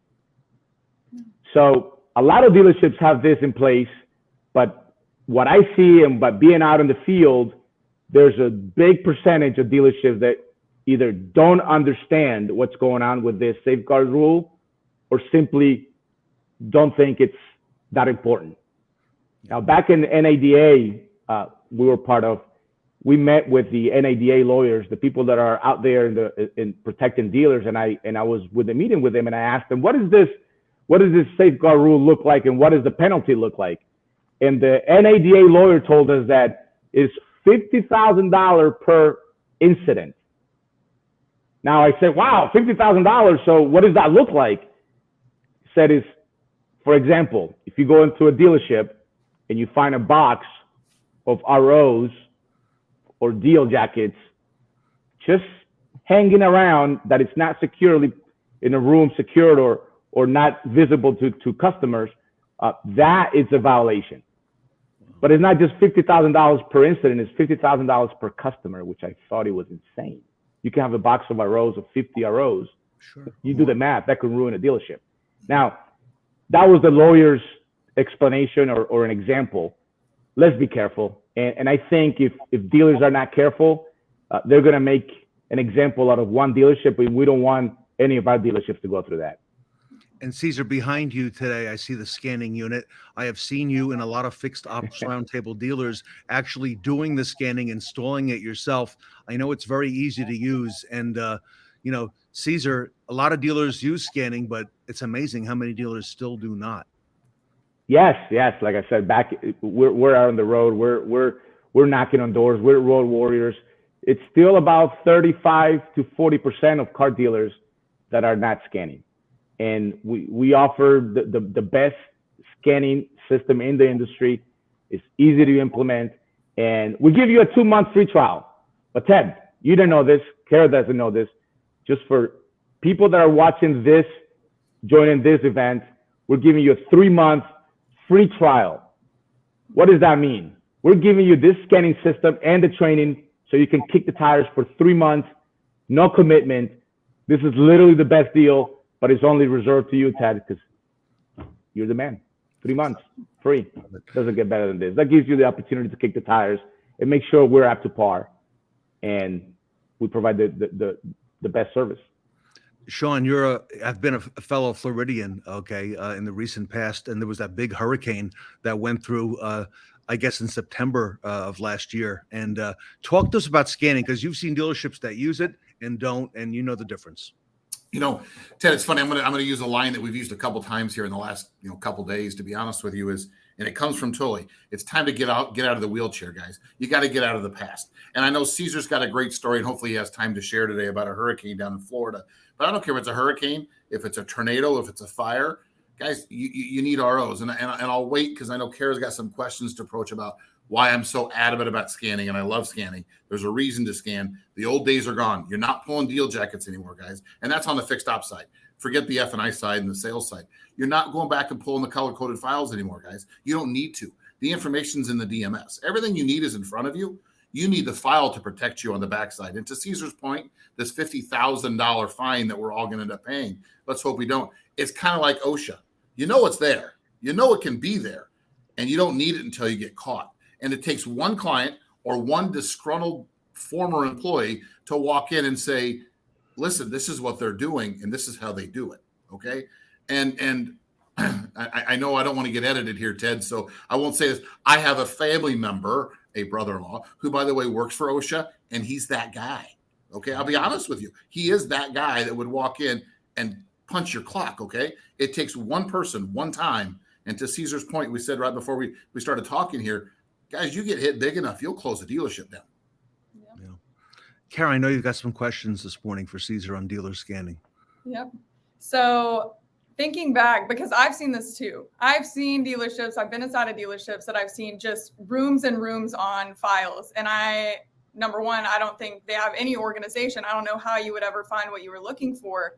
But I know so many dealerships still today have those rooms or somewhere they have these files. So if you come into their dealership, Cesar, how long does it take if they had rooms and rooms of files? How long is it going to take for you to scan all of those and implement your process in their store?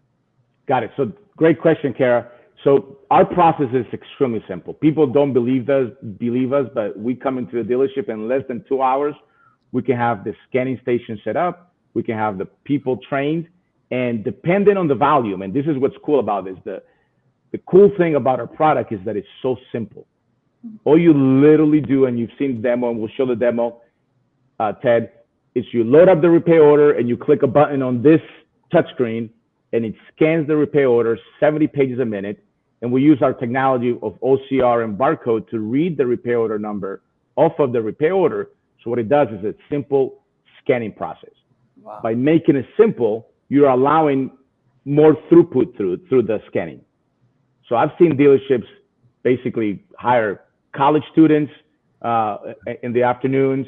I was at a dealership out in Anaheim, and I remember it was cool because I met a person that worked at Disney World in the morning, and then in the evening, as a side gig, they came and scanned our rows. I have dealerships that bring their kids to scan repair orders because it is that simple. So with our system, we give you the one scanning station, and if you need to back scan that file room in the back, we'll provide you a loaner for as long as you need it. So it could take 3 to 6 months, depending on the effort. But the fact that it is so simple makes it so easy to make the decision. And we've taken dealerships from huge file rooms to no file room, and they turn that empty space into BDC rooms, the extra parts, storage for inventory. We make it easy. Wow. And so after you implement all of this and all of the files are scanned, what do dealerships do with the files? Do they need to keep them as a backup? Because I'm one of those people that I'm afraid to let stuff go just in case, you never know what's happening with software and technology. What do they do with these files? Are they still keeping them? So it is really up to the dealership. By law, you are allowed to keep and provide a scanned copy of whatever you scanned. So by law, you're protected by the Congress and by state law. The misconception is that you have to keep the paper copy for 7 years. And that's been the law for 40, 50 years, and it's the truth. But they think they need to keep the paper file. That's no longer the truth. You're allowed to keep the scanned file, but that's why it's important to have reporting available with your scanning system, which is we're the only company in the industry that provides that integration with the dealers, with the DMS, that basically tells you, hey, for example, very simple, we closed 1,000 ROs for the month of March. We only scanned 900 of them. Where are the other 100? No other system tells you this information, which is the most important thing if you're gonna shred the scan documents. So, but yeah, so we give you everything to make it feel comfortable about shredding your files or sending them off somewhere else. Well, that's reassuring because I know I've seen so many dealerships and I've heard you talk about some crazy scenarios of where people have these files at. I got stories. So talking about the Safeguard Act, and we want to know our customer information is protected. On your side of things, what kind of software protection do you have within this scanning system? Thank you for that question. That's a very important question. I'll keep it in general terms, not to put people to sleep. We have military grade encryption. What does that mean? I'm not going to get into the specific technology terms, when you scan one of the repair orders through our system, that gets encrypted. Then it's transported through the internet to our backup, to our cloud system, and that's encrypted at rest. What does that mean? That if someone takes that information, they cannot see it. The only people that can see this information is if you have access to our system at the dealership. So our information is encrypted at rest. It is also backed up in 3 different locations in the United States. I'm not going to mention what locations for security purposes, but we keep basically 8 copies of your repair order encrypted. So much safer than files laying around a dealership. 100%. And the story I wanted to share is that we have a dealership out in the southwest coast of Florida that signed up with our system about 18 months ago, and the hurricane from last year came around, it flooded the building, made a mess of the entire thing, and thanks to them scanning for about 9 months prior to that, they were able to save lots of headaches. Wow. Shon, those natural disasters happen, and there's all kinds of things that could affect, the dealership being able to have access to these. And it's not just the first pull of the file, the physical file, Shon. It's that second or third time when we go back and look for it, and it's been misplaced or misfiled. That happens a whole lot. It does. And I tell you, Ted, I'm not saying it's a best practice that I came up with. This actually came from Florida, where we got audited in Florida, and the OEM went back 2 years, by the way. And again, I'm no different. I may not be the part of care. I'm not the hoarder, but I like to have files too. I get it. But the color coding files, like I said, those are gone. We got to move on from those. But what we do is we scanned. Okay, we scanned everything, and then we kept the banker's boxes of ROs, not by VIN number, but by RO number. Because think about it. If you're going to go back and you're looking at Kara's history on whatever she's driving, the Jeep what she's driving, and I want RO number 1, 2, 3, 4, I don't need to go pull Kara's file. And with Cesar's, by the way, knowing that it was scanned because it tells you if it's missing an RO, with her point, I can go back and pull 1, 2, 3, 4. I don't need a rocket scientist to figure out that color coding thing that, by the way, after 28 years, I still haven't figured out, okay? So I can go back and pull 1, 2, 3, 4. So to Cesar's point and to Kara's question, how long does it take? In my practice, what I've always done is you got to start with today. Get today's scanning done. Once you're up to speed and you got that Saturday cashier sitting around doing nothing, or the nighttime cashier from 6 to 9 after service is closed, they can start working on the files and they can start scanning, okay?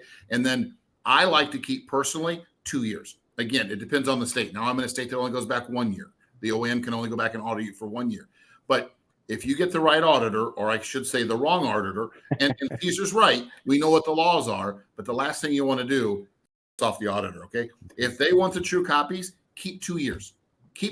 How long does it keep to keep banker boxes full of 2 years? And when it's done, you scrap those, and it's easy. You write the RO numbers, and you know exactly what you got and what you're up against. You know when the first year started, you know when the second year started, and you just throw them away. You're not purging files, by the way. And Cesar, you're talking about college students. In my past, we've always hired the retired guys to do it, okay? Yep. Guys, listen, at the end of the day, they try their hardest. Or you hire that high school kid who doesn't really care if it goes in Ted's file or Kara's file or Cesar's file. It was close enough. It's not close enough. But if they're in sequential order in a banker's box, RO0 through RO1000, you can go back and pull it in 12 seconds because that's all you're looking for. By the way, during an audit, they look for VIN numbers. You look at you got RO numbers. I can pull an audit. I don't want to get audited, but I can pull an audit guy's trail in 10 minutes. It takes no time if that's what you want to do. Or you go you go to Cesar's solution and you print them out. All right, Cesar, here we are, middle of May, safeguards coming up in just a couple weeks. How do we get started? What's the next step with dealer scanning? How do dealers reach out, and how do they get on board? Well, go to our website, dealerscanning.com. There's a 2-minute video that shows you exactly the beginning and the end of the process. It's very simple. Like I said, for the Fixed Ops Roundtable crowd, we'll do the 3-month free trial. This is we don't offer this anywhere else.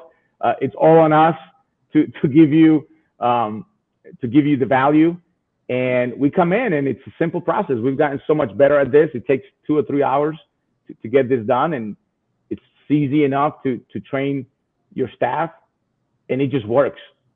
So we just want to continue adding value and protecting customers out there. I know you've got stores with the Roundtable that have multiple rooftops, and they started with you with a smaller number, maybe 1 or 2 or 3, and then over time they've added more. Yeah, no, I have a dealer that has 7 scanning stations. They're doing ROs, parts invoices, deal jackets, and basically one of them is their kids come in and scan deal jackets, and it makes their life easier, so much easier. So we've always talked about the back of the store here, but we scan, like I said, deal jackets and every other document that the dealership can scan. We provide that service, so we're excited. And it works. So everything, the contract, the sale contract, the finance, everything. Warranty cancellations, accounts payable, everything that you can, human resources. Yeah, it works. All right. Shon, any last thoughts on this from the retail side? No, guys. Again, I'm gonna finish out with the last thing I said at the beginning. Get out of the wheelchair, guys. It's time to think outside the box. And again, not that I care about the variable side, especially I don't care about the finance side, for the record. Just so we're all clear, you have to know what's out there. But guys, you got to get out of the wheel box. You got and to Cesar's point, pulling parts invoices, guys. It's a real thing. With parts warranties during audits, you don't think about parts invoices on the fixed side. It's an auditable thing. Yeah. You have to prove where you purchased it or when the client purchased it. And Kara, you've seen firsthand in dealership how those file rooms can overtake other rooms and grow and just take on a life of their own. So, at some point the dealer has to begin scanning all this data.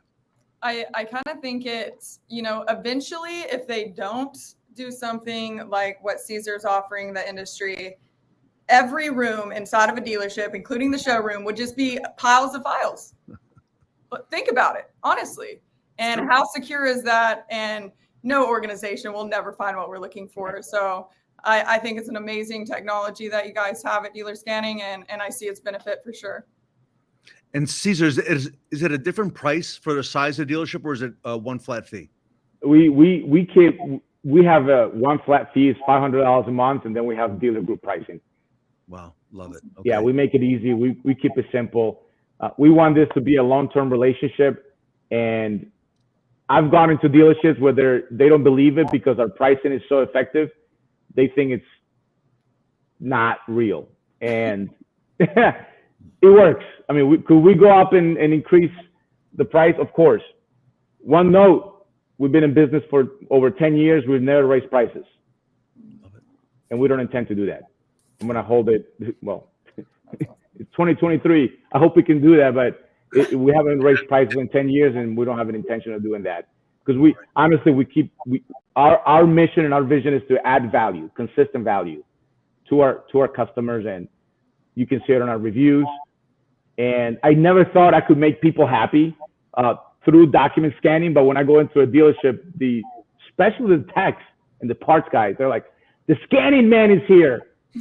The words might sound a little weird, but I never thought I could make him happy because every tech comes up to me and says, we used to waste so much time trying to pick up an all-RO, but we wrote the notes, we made a recommendation, and now the customers come back 6 months later, and we have to go find this or this on file room, and most of the times we could never find it. Now we just go to a computer, type the RO number, and all the information is there.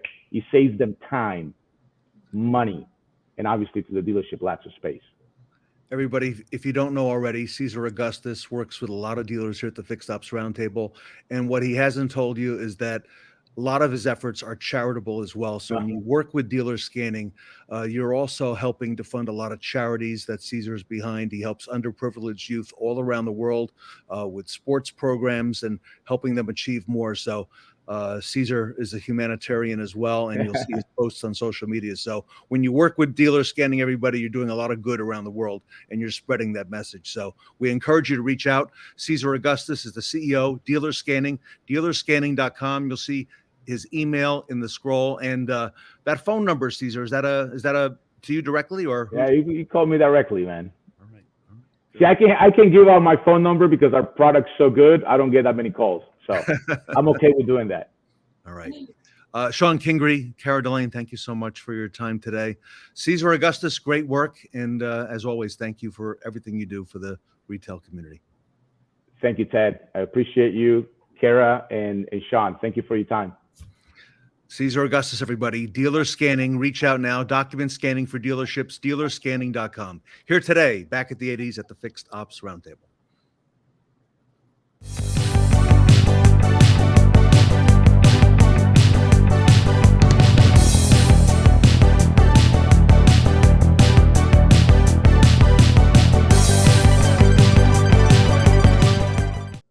Let's groove into summer preparedness with Jade Terraberry and Juan Flores from Kelley Blue Book.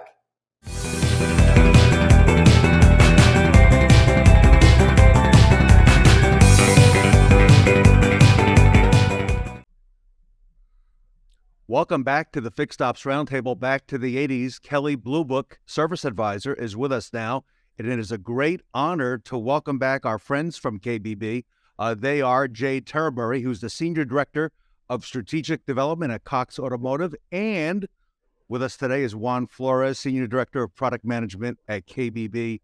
Jade and Juan, welcome back to the Fixed Ops Roundtable. Thanks, Ted. We're happy to be here with you. Yep. Thank you, Ted, for having us again. Great to have you both back. Jade, it's been a little while, and Juan, you were just here on the last show. So, all right, summer is right around the corner, all right? And for a lot of folks, that means vacations. There's going to be a lot of road trips this year. I would imagine more vehicles on the road than we've seen in the last few years. So for a service department, I'm thinking more traffic, more vehicles coming in, getting ready for those long trips, and that's probably about to happen beginning with Memorial Day just around the corner. So Jade, for you, what does this upcoming summer season have in store for dealership service centers, and what needs to be on their radar right now? Yeah, you nailed it there, Ted. More vehicles on the road, more traffic into the service department. And really the implications of the last couple years of the supply and demand imbalance have changed a dealership's position and potentially their market share. And so with the 2022 inventory fluctuations, rising interest rates, negative equity, people are holding on to vehicles longer. But the reality is, last year and the previous years, routine service has had multiple week wait times for most dealerships. And we've learned that people aren't going to delay their summer vacations. They're going to go and they're going to service somewhere. And what we're seeing is that a lot of our dealerships have actually lost clients over the last couple of years. And so we're telling dealers we need to make them aware of this market share shift, because maybe without purposefully making mistakes, they weren't being as transparent as they could have been with pricing. They stopped allowing online scheduling or even limited the hours or the number of appointments that could be scheduled either via their online tools or via an inbound call center during regular business hours. And maybe in a lot of cases, dealers have even stopped marketing or allocated less marketing dollars to the fixed ops side of their business because they had more business than they can handle.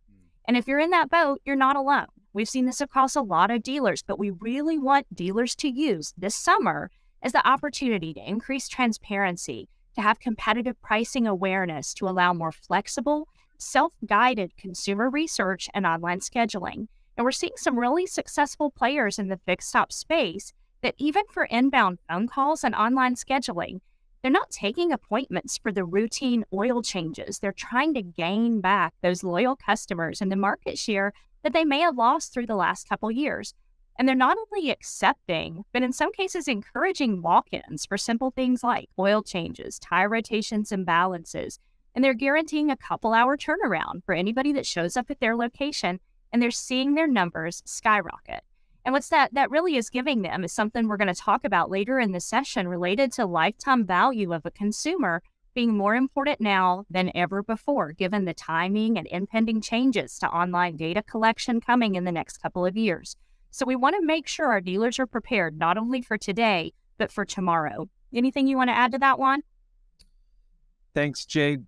Ted, what Jade just mentioned was a variety of different reasons why the dealership should focus on winning the customer back, right? Think about accepting walk-ins. When would we have ever thought about accepting a walk-in to be able to do an oil change, right? Just a fantastic idea. But more importantly, when you start thinking about the concept of price transparency that Kelley Blue Book has been driving for so many years, this now extends to the service drive. There's no reason why it should not extend to the service drive. If you are so progressive on the front end of the business then why are you not as progressive on the back end of the business? And I want to give a quick shout out to all the dealers and service directors that are all listening now. There are some that are doing a fantastic job in being very progressive in providing price transparency. But that's the concept of during the summer, win them back. I love it. Juan, it is so refreshing to hear you and Jade mention that word transparency. You're right. The front end of the dealership has had that now for some time, and it has come to service and parts as well. Juan, what do these details mean for consumers, and what would you say is their expectation?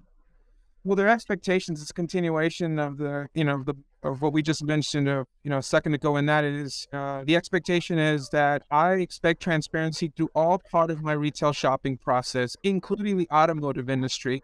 And that's one of the reasons why you're seeing a 70% defection rate from vehicle owners from dealership. So at year 5, we're seeing a customer defection rate where customers are now taking their vehicles to a non-franchise location. And so the expectation, why are they doing that? They're doing that for 2 reasons. Number one is the assumption that an independent is less expensive.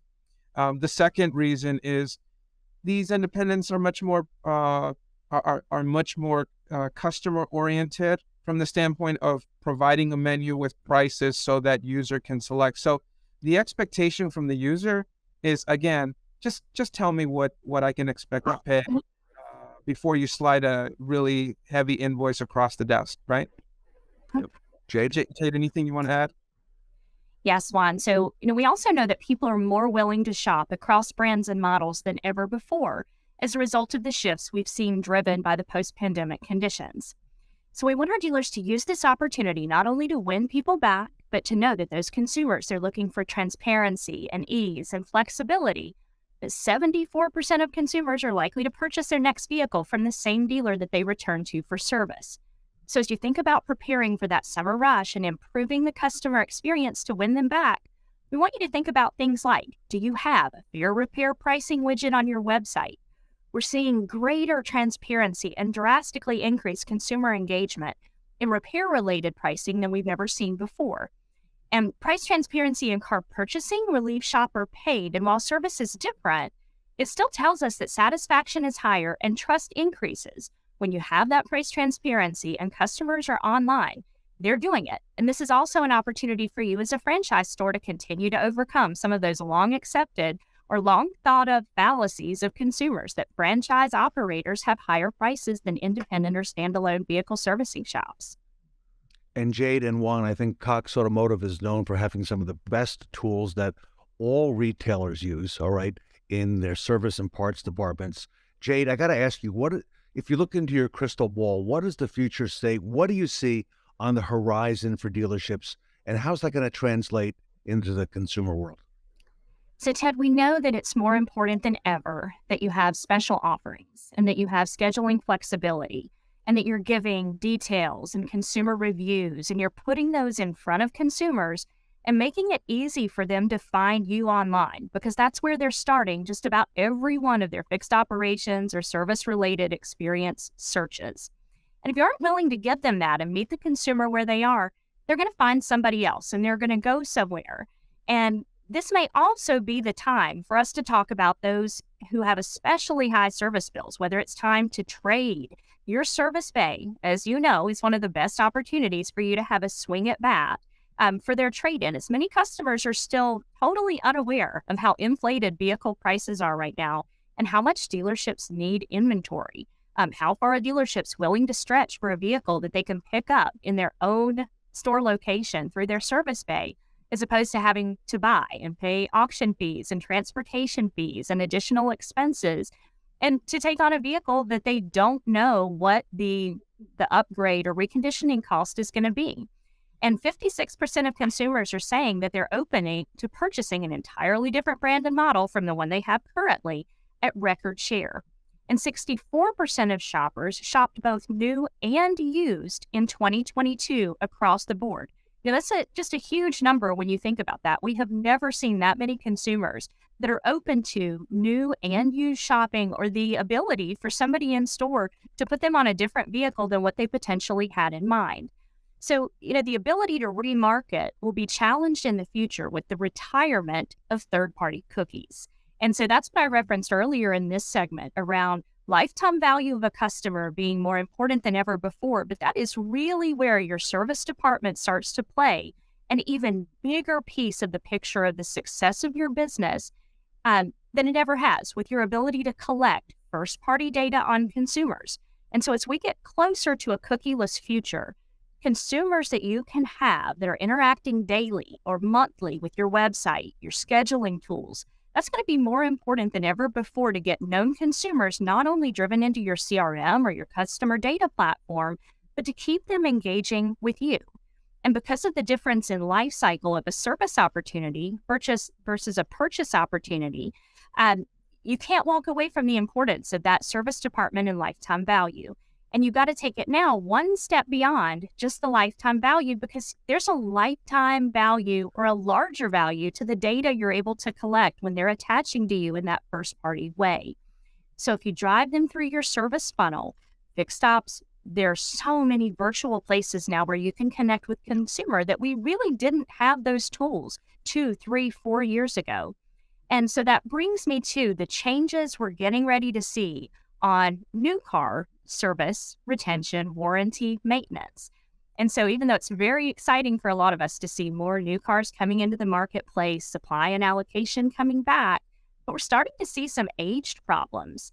And so even though we see a different purchase life cycle on new, we also recognize that there are going to be some overages, and that's going to lead to OEM incentives to sell new cars that we actually haven't seen in many years. And these are going to lead to the importance of those first-time service appointment captures. Ties into that cookieless future that we just talked about. And, that's coming in mid-2024. So incentives and connectivity between fixed ops and variable ops strategies are going to impact how to move new car inventory, how to capture service retention on the back end, and even with brand loyalty, because franchise dealers are scheduling so far out and having those staffing challenges with consumers. Those folks are potentially going to be lost forever.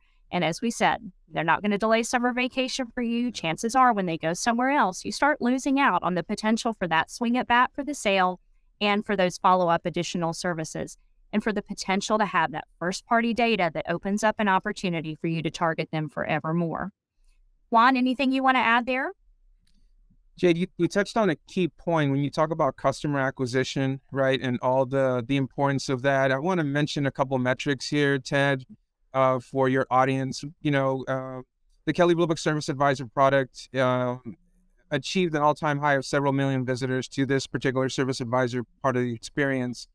But the projections for the summer are even just astronomical, right? We expect 35% increase in service advisor traffic, by August. Wow. The reason I share that is partner with somebody like Cox Automotive, like KBB, to assist you in acquiring some of that audience, or partner with somebody like Cox Automotive, KBB, to reconnect with the previously defective customers that have left you over to an independent. So that's why I think it's absolutely important. I think that the majority of your audience is accustomed to Cox Automotive driving audience to the dealership, whether it's KBB ICO or whether it's AutoTrader.com. Here's an opportunity where Service Advisor can do such a thing. So I think it's important, if we think about where the traffic trends have been for Service Advisor, they just continue to climb, and we really expect a real increase of volume to this part of the site by this summer. Excellent. We're speaking today, everybody, to Jay Terbury and Juan Flores with KelleyBlueBook.com, Kelley Blue Book Service Advisor, about being prepared for the summer season coming up here just shortly in a few weeks. I have a last question for both of you today. Juan, I'll come to you first, and Jade, I'll ask you to bring it home from there. Juan, what are the watch outs for dealerships? What do they need to be careful or mindful of with all the information you just shared? I would go back to highlighting and the importance of driving price transparency, the importance of, and I'm going to use the E word here, Ted, the education of the difference between OEM maintenance, the scheduled recommended maintenance versus a dealer recommended maintenance. I know that we don't want to really get into an education. Customers just want to be told what to do. No, now they expect to at least know the why. Why are you asking me to replace my, my fuel pump, right? And it's not recommended by the OEM. A rational customer will listen and will then make a decision. So I would say double down on price transparency, double down on the education piece on the difference between OEM and dealer recommended. And the reason I say that, I'm just going to pull up another metric. Similar to the way Mannheim Index provides valuation insights, Xtime, using Xtime metrics, we also have insights on repair order revenue index. And what we've seen is that the repair order revenue index is actually higher than last year by 6%. Obviously, some of that increase in 6% is due to higher costs, but what that is telling us is that now on average, customers are increasing how much they're paying, how much they're transacting with regard to customer pay. So again, we have the traffic, they're spending a little bit more. I think it makes for a great partnership. Jade? Yeah, I'll just say teaching our service advisors how to become partners with consumers in their ownership life cycle, that's a really big piece when you think about even accessory upsells. But just driving that loyalty to your store with consistency and how your service advisor is engaging in the partnership and the relationship with your service customers is going to be a big piece of retention. And so anybody who services with you is not only that opportunity for at-bat in service, but that, again, I've said it 5 times, but lifetime value and giving consumers that ability to build trust and triangulate when it's the right time to service. But I also want to make sure that the comp plans in the areas that align to how service advisors are motivated to get that swing at bat for the front of the dealership, that matters. And then lastly, as far as employees go, how are our clients, our dealers, taking care of employees when they can foresee this level of business opportunity and market share shift, the importance of getting back all these people that you lost and keeping them forever?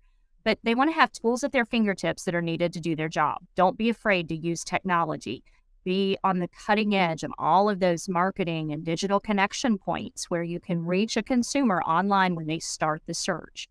And I would ask, go one step further than that. This is real world car business, but listen and create advisory boards or councils within the different parts of your own organization to understand what's working and what's not.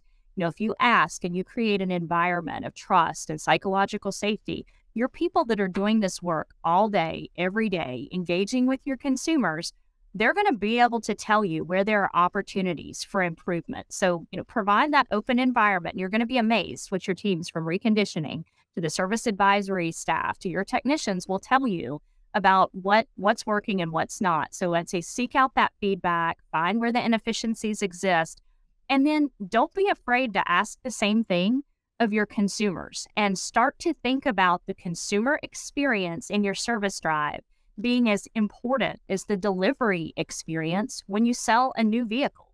We haven't thought about our service advisors doing cool things. Think about how you make the experience unique and different on the variable ops side.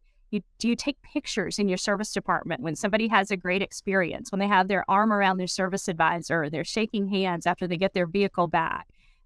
The things that happen as part of a vehicle for purchase that tie them with you to forever, because it gives them that feeling that they want to have. So go above and beyond. And I would also encourage our dealers to make it really real. Make sure that they have all of the right materials. And I know that sounds so basic and so simple for us to say, but we hear it in dealerships all the time. You have technicians that are frustrated because they don't have the tools that they need.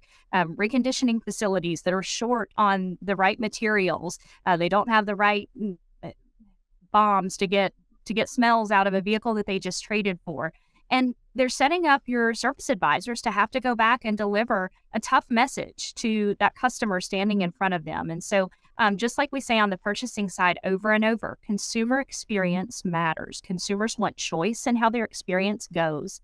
They want to be able to move seamlessly in that nonlinear journey from online to offline and back. And then in a lot of cases, back online and offline. And so continue to think about those pieces, how you connect those: at-home delivery, at-home pickup. Maybe some consumers are even willing to pay a premium for those things.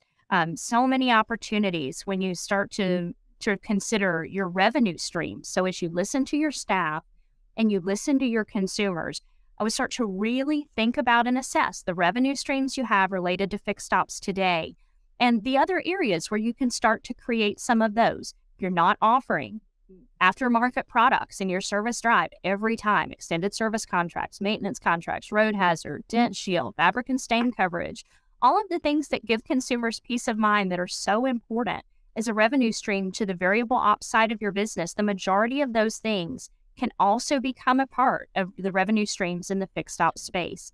So retention is key, revenue streams are key, listening to your people is key, and connecting with those shoppers online the way they are ready to connect with you today. And that's going to set you up to not only keep the market share that you have, but most importantly, grow that market share for the future. Jade and Juan, great information. Everybody's summer is near. It's right around the corner. Vacations, road trips are happening. They're about to occur. The vehicles will be coming in for service, getting ready for those long road trips. Great advice today from Jay Turbury and Juan Flores. I encourage our audience to reach out to Cox Automotive. KBB, Kelley Blue Book Service Advisor, has some great tools. You've heard about a number of them. They are on top of all the things we're talking about at the roundtable. You heard all the right things, especially transparency has been at the top of the list, Jade. And if you look down below, you can see both Jade and Juan are available at b2b.kbb.com. I know they're both on social media, on LinkedIn, easy to access as well. So Jade and Juan, on behalf of the Fixed Ops Roundtable, I wish you a great summer and thank you for all the wonderful information. And on behalf of the Fixed Ops community, thank you for all that you both do. You as well, Ted. Thanks for having us. Thanks to everybody. KBB, Kelley Blue Book Service Advisor, Juan Flores and Jay Turbury, here today, back at the 80s at the Fixed Ops Roundtable. All right, there we go. Stop letting profits drive out of your service bay. Partner with Kelley Blue Book Service Advisor. Dealers need service revenue to stay profitable, but with the majority of consumers defecting from their dealer service bays by the 5th year of ownership, dealers aren't just losing that revenue, but also a chance to influence the next purchase. And as vehicles become increasingly complex, consumers need service and repair guidance now more than ever. Enter Kelley Blue Book Service Advisor, where consumers search for the information they need, trusting they can find the right repair partner for a fair price. Partnering with Kelley Blue Book Service Advisor gives you a true competitive advantage because millions of consumers a month come to kbb.com looking for service and repair help. That's millions of chances for people in your area to find your service center and schedule an appointment then and there. On top of that, you're reaping the rewards of associating with the #1 most trusted third-party automotive brand, Kelley Blue Book. So let's join forces today. Partner with Kelley Blue Book Service Advisor and turn your service center into a profit center. Teddings and I have a special announcement. Fixed Ops Roundtable certified partners. You'll interact directly with our world-class dealers and retail advisory board and become a part of our trusted referral network. Join the brand that's leading the way in automotive retail fixed operations. For more information on this limited time opportunity, visit fixedopsroundtablecertified.com.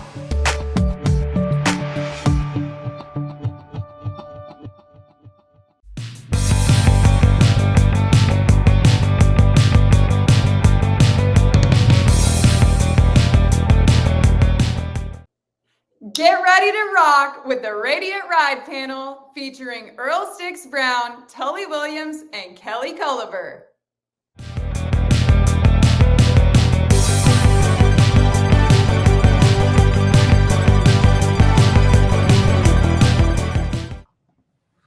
Welcome back to the 80s at the Fixed Ops Roundtable.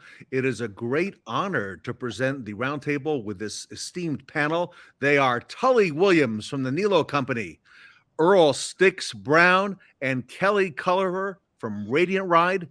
Everybody, welcome back to the Fixed Ops Roundtable. Thank you, Ed. Thank you. Thank you, Ted. Thank you for having us. Kelly, Tully, good to see everyone. Absolutely. Super excited. You know, very exciting. Sticks, you coined the theme for this as being creating a unique guest experience. I know you and Kelly have amazing backgrounds in that. Before I do, Tully, I want to come over to you in how important it is in our market right now to be creating that kind of experience for our retail customers. I think your first is your store believe in repeat referral business, because that's the business we're in. We sell 4 products at a dealership, but I think you must realize that repeat and referral business is what all about. It's in sales, it's in the fixed side. That's what we are. You must have that mentality, and that's from the dealer down to the last person on your food chain. Must believe every customer is a must. The problem we have a lot is when we get busy, we get a little cocky. And then what we do is then customers start driving away, and we can never, ever get that way. Every service writer, every salesperson, every porter, the most important, if you have cashiers, the cashier, right, to the last person that touches that customer, if you're buying a product, buying a part, or buying an hour, they must all believe we are in the repeat and referral business. Tully, I think it's about delivering the wow factor, like you say. And you know what, Sticks, we got to work a little harder this year in retail automotive, both on the front end and in fixed ops. Sticks, talk to us a little bit about that, the wow factor and creating that unique guest experience, which is what you help do at Radiant Ride. Absolutely. As Tully mentioned, it is a top priority for dealers today. Providing that unique customer guest experience is an opportunity that dealers can take advantage of on the service side, on the F&I side, sales side. Today's consumers are demanding convenience. They want to be wowed. They would like to receive a service experience that is mindful of their time. And when dealers can execute services that deliver that wow factor, that convenience, that particular service that customers can't get anywhere else, it just helps deliver a unique experience for the customer that prompts them to come back to the store. So that's what we're advocates for. You remember when you have that really great experience, it could be in any other sector, but if it's unique and if it's special, you remember it and you want to come back and do business with that dealer again or that particular company. So it's very important. And you've got some really unique branding, Kelly, at Radiant Ride. I know we had a panel on recently at the Fixed Ops Roundtable. Tully, you were on that panel as well. And Kelly, some of the folks in retail showed us some of the branding. Kelly, talk to us about the importance of that wow factor and why that's all about what Radiant Ride does. In regards to our branding, it's really important to both show the dealership and the customer that we're going to do everything to promote that dealership. We're going to do everything to back that dealership up and make the dealership look even better. And just to give you a little bit of background on me, before I was in the automotive industry, I was actually in the hotel industry, and I was a manager at the Four Seasons Hotel in Beverly Hills. So, I've had the creme de la creme of customer service training, and I do not treat Radiant Ride customers any differently than I would treat my Four Seasons celebrity customers. Every customer is a VIP to me. And, one of the things we always learn the most is try to anticipate the customer's need before they even know what their need is, and then exceed it. And that's what we really try to do at Radiant Ride, because at the end of the day, customers are going to put Radiant Ride in the dealership in one sector. So, we never want to disappoint anyone. We just want to blow it out of the water. We want to give the customer the wow experience, because they're probably at the end of the day going to think, it's the dealership that did that. And that's what we want them to think. And if they have that wow factor, they are going to go back there. They are going to go back for that service experience. So, like I said, I just try to treat all of our customers like I would treat any of my celebrity guests at the Four Seasons. Wow. And I recall you saying, Kelly, that not every customer of course, is going to be a Four Seasons customer, nor will they be a Radiant Ride customer. You're not looking for every single dealership. You're looking for the better or the best dealerships to represent your product. And I think it's really unique about that cosmetic repair that you do. Tully, your dealerships, you've got some Highline stores there. I would imagine that time is of utmost importance to your guests when they come in. It is, and I think Kelly said it well, is that anticipating it, right? So when they buy their first car, right, and they buy a product that they think there's some value, the problem is that we won't see them normally for a year because that's what the maintenance is. And if our service drive and our service advisors all believe in this product, when you come to a cosmetic, when they bring the car in, guess what happens? They come in and say, oh, you have this product, or I see that you bought that product. We can take care of those things today, or tell them that they bought a great value. That's the key issue here, is when you're looking at these things, is that did we get a product that's going to wow a customer in the drive forever? Because then when they buy their second or third car or tell their friends and family, guess what they say? Make sure you get this too, instead of it being a sold thing in the beginning.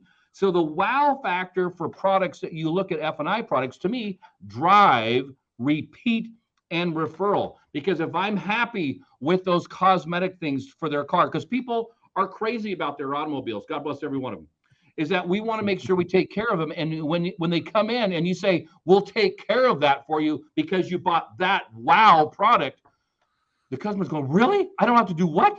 So the whole thing is you're building that value, and then you build that repeat and revalue, because now when they say, when I need to get my car fixed or repaired, they're going to say, oh my God, I gotta go to the needle company. They take care of everything for me because the products work from the date of sale to the service department. So now when they do what? Trade their car in, what do they get? A better value, and we get a great used car. Ooh, yeah. Good point. Good point. One-stop shop. Amen. Sticks, talk to us about the Radiant Ride program. What are some of the products that you've got there? Because you've done some unique branding, and it really stands out in the marketplace. Absolutely. No, Radiant Ride is proud to put together a robust program that enables car owners to receive access to convenient cosmetic repairs. Now, the moment a vehicle rolls off the lot, there's the inherent dent and ding at the mall. That windshield chip on the freeway, curb rash, parking in a parallel parking area, right? And after a few years, the headlights start to oxidize.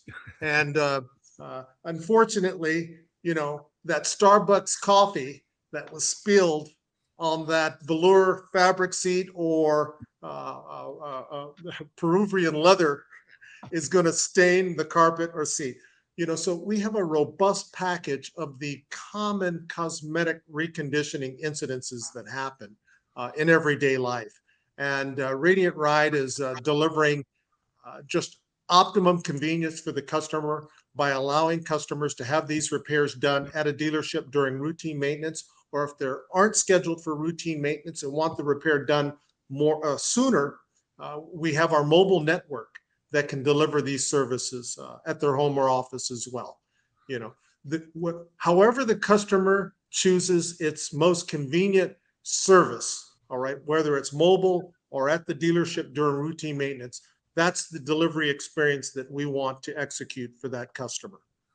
Wow. And Kelly, go ahead. Kelly, you have And another reason it's so important for us to offer great customer service is when a customer goes into the finance office and they're offered these various different products, add-ons, warranties, they might get gap insurance and other insurance, which is all very important, but the likelihood of them using those isn't very likely. Whereas Radiant Ride, it's likely you're going to use it. You're going to get a dent and ding. You're going to get a windshield chip.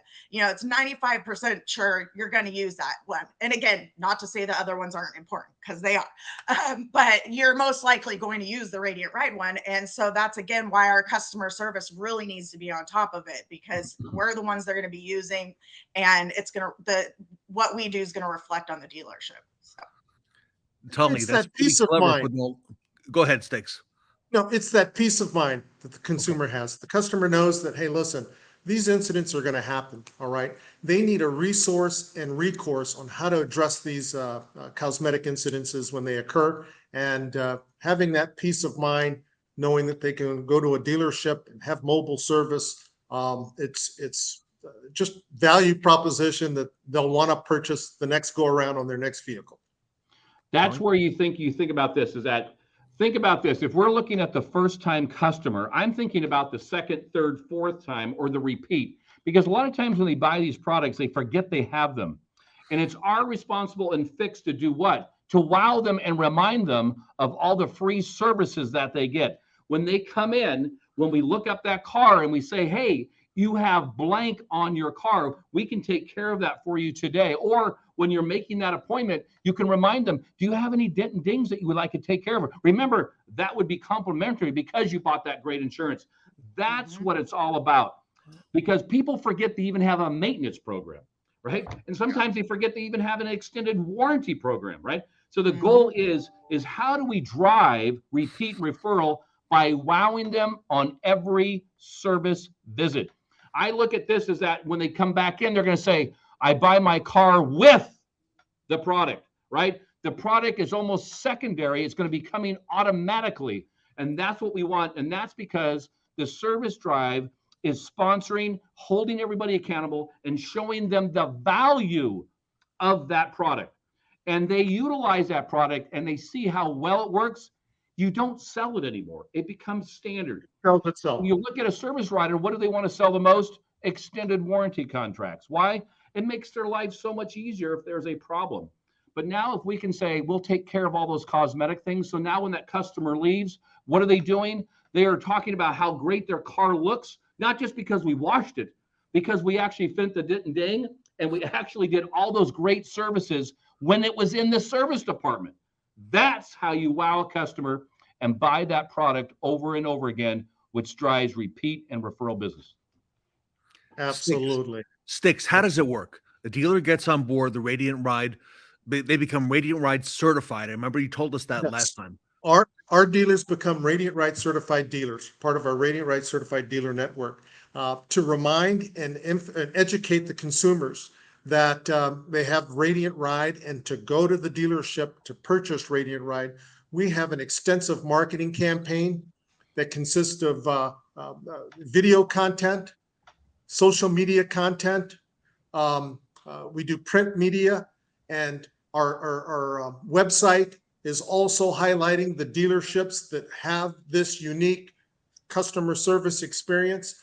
We drive all of this customer information, marketing materials, and marketing content to highlight that consumers have access to convenient reconditioning repairs and direct that business to dealerships. And Sticks, you don't pinch any pennies. The customer actually gets this beautiful kit. We're looking at a number of them here in the showroom, but they actually get this to keep on delivery of the car. This is a platinum kit that's one of a kind in the industry. I like to think of it as being one of the best kits on the, it's professional grade. And at delivery, many of the sales team take pride in doing the little things and handing the kit to the customer personally at their new car either on the service drive. That's a good example. The customers really enjoy the little things of delivering that added value prior to taking delivery of their car.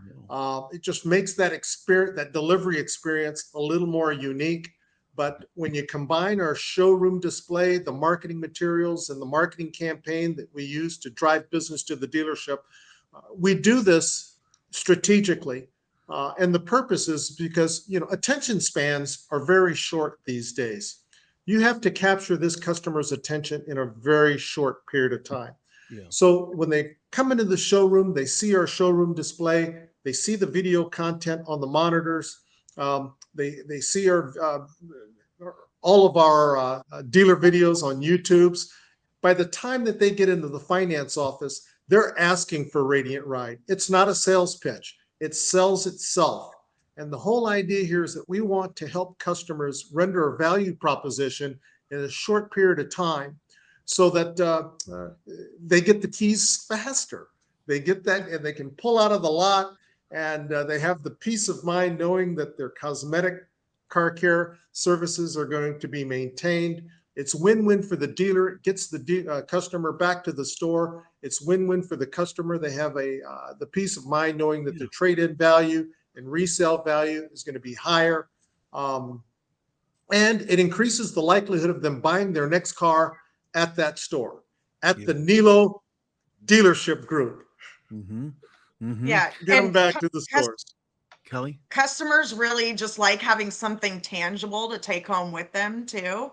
And again, to Tully's point, a lot of people, you know, they forget they even have warranties, but if they have that box and those products in their garage, it helps them remember. They call the dealership to make that appointment, which then leads to us being able to give them the wow factor. And people really like the products that are in those. A lot of our customers end up ordering more off of our website. So yeah, customers really seem to enjoy getting that kit at the time of the purchase of their car. Kelly, the presentation is really strong, and your dealers and their managers really believe in what you do at Radiant Ride, because once they're a Radiant Ride certified dealer, they stick, they stay. And you've got a lot of dealers been with you for a long time. Someone in my family bought a new vehicle about a year ago, and bought at a non-Radiant Ride dealer, rural, and they bought some of these products, and it's been a year, and we're still waiting for the box with the kit with all the stuff, and we keep calling and reminding them. So, and by the way, that's a common experience, Kelly, right, in our industry. Yet you, right up front, proactively are making the great presentation. Yes, yeah, we always make sure we have the showroom stocked, the presentation looks fantastic, and everything's ready to go for the customer. Sticks, how many dealers do you have on? What are the plans? How does a dealer become Radiant Ride certified? And by the way, and I've seen you in the news recently, you had a big announcement with a big company. Also tell us about that. Sure. We've been in dialogue with Carfax for going on a year. One of the things that Carfax takes pride in is reporting on their vehicle history report all of the maintenance that goes on with the car. One of the things that they wanted us to do in our partnership with Carfax is highlight all of the TLC that consumers are taking on their car. You know, in addition to maintenance, they want consumers to convey that the car has been cosmetically maintained. So as part of our contribution in partnership with Carfax, we are reporting all of the repairs, that dents and dings to rips and tears. When someone's looking at that vehicle history report, they'll see that this particular customer, this particular vehicle was maintained cosmetically, thereby, it's in a much better condition, cosmetically and appearance-wise. So we're working with dealers and creating all of this information and putting it in a bundled. Uploading it. Kelly's doing the operations on this, but uploading this information to Carfax database. And for our regional coverage area consists right now of Northern California. We are branching out to a bigger footprint, working our way south into the Bay Area. And I've been trying to rendezvous with Tully and talk to his organization in the very near future. Tully, this sounds pretty exciting.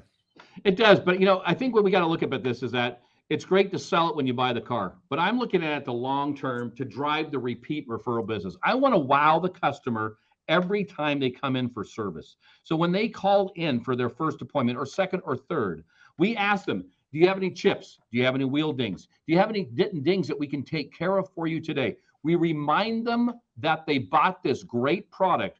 Does what? It builds value, because I don't want to sell one car wonder. I am not into that business. I'm selling them the second, third, fourth, fifth, sixth car and their family members' cars. So if we drive the wow factor every time they come in for fixed and tell them what they can get, to what Earl said originally, that, you know, every car is going to get a ding. It's going to happen one day.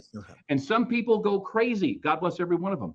And we want to tell them that we are here to help and resolve their problem. And it's no cost to you because you bought this great product when you bought your car. We want to remind them of these products daily, because now when their car leaves, one, we've done a great job servicing or repairing their car. But more importantly, the car goes away washed and there's no more dents and dings in it. And I'm telling you, that is probably the biggest win for a customer when they pick up their car, with all these little things that were wrong with it that makes it cosmetically gone. They're like, wow, look at my car, almost looks new again.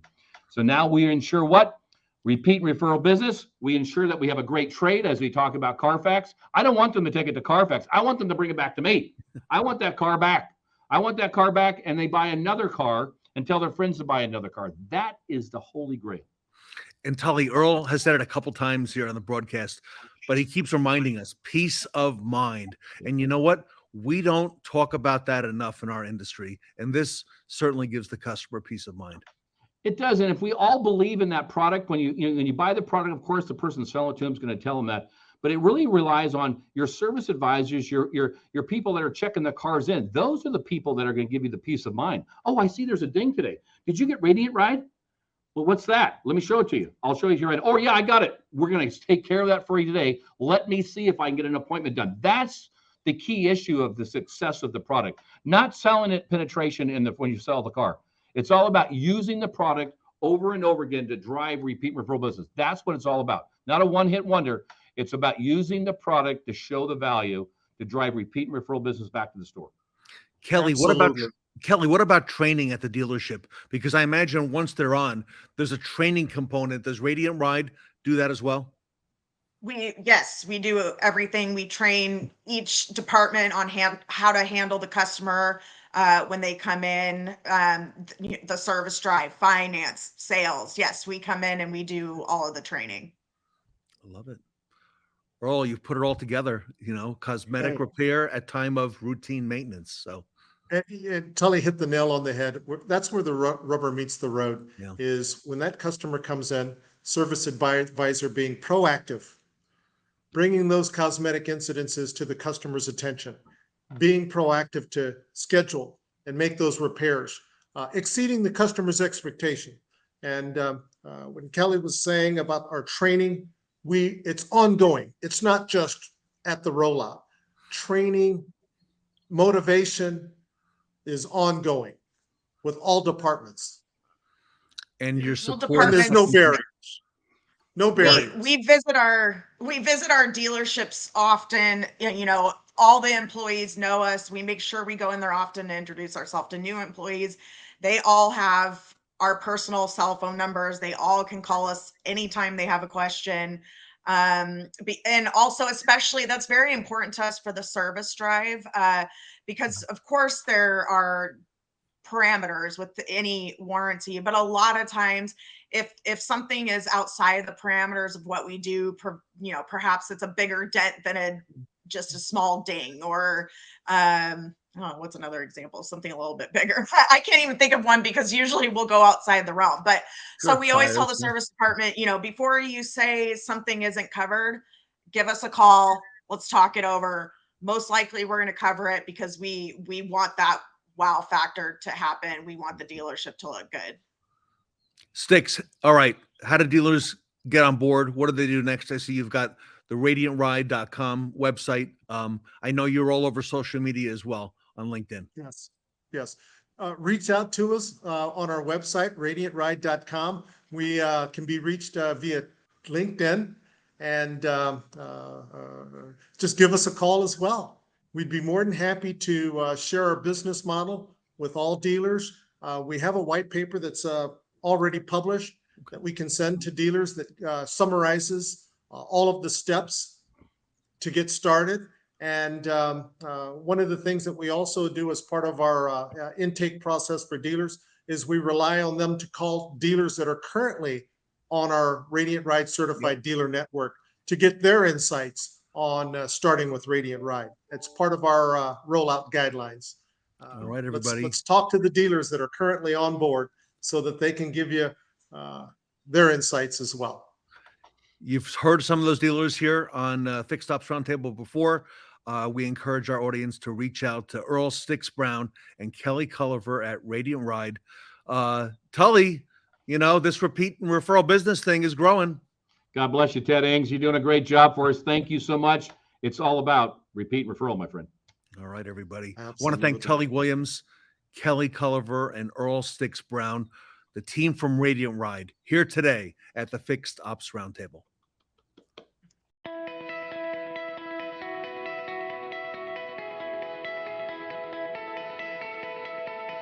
The number one benefit of Radiant Ride is convenience for the customer.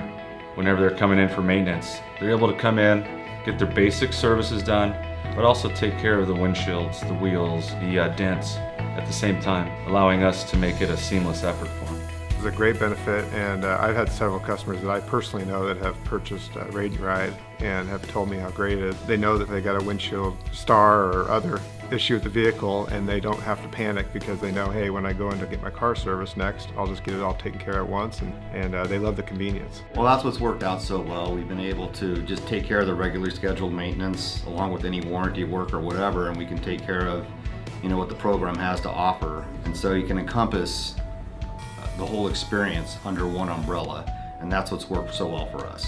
There's a lot of great benefits to Radiant Ride, especially the customer retention. Being able to have customers come back to your dealership. The convenience factor of it, being local, and if there's somebody far away, guess what? Radiant Ride will go to them as well. To be able to have a product that, that takes care of all those things, and for a customer to come into a dealership where they bought it from, and for us to be able to hold on to that customer, it's important. It just brings them back every time, and if they're in here for their third, fourth, fifth year of issues, and at that time they're looking at buying a new car because they're so well taken care of, it's a great tool for the dealership as well. So it's a win-win situation for everybody. With Radiant Ride, that helps us become a one-stop shop for all their needs. We don't have to, they don't have to worry about going anywhere else for any of their vehicle needs at all. There's other dealers out there. The great thing about Radiant Ride is the support behind the scenes. If there's ever any issues or questionable situations, Radiant Ride always stands behind the product and is there for the customer.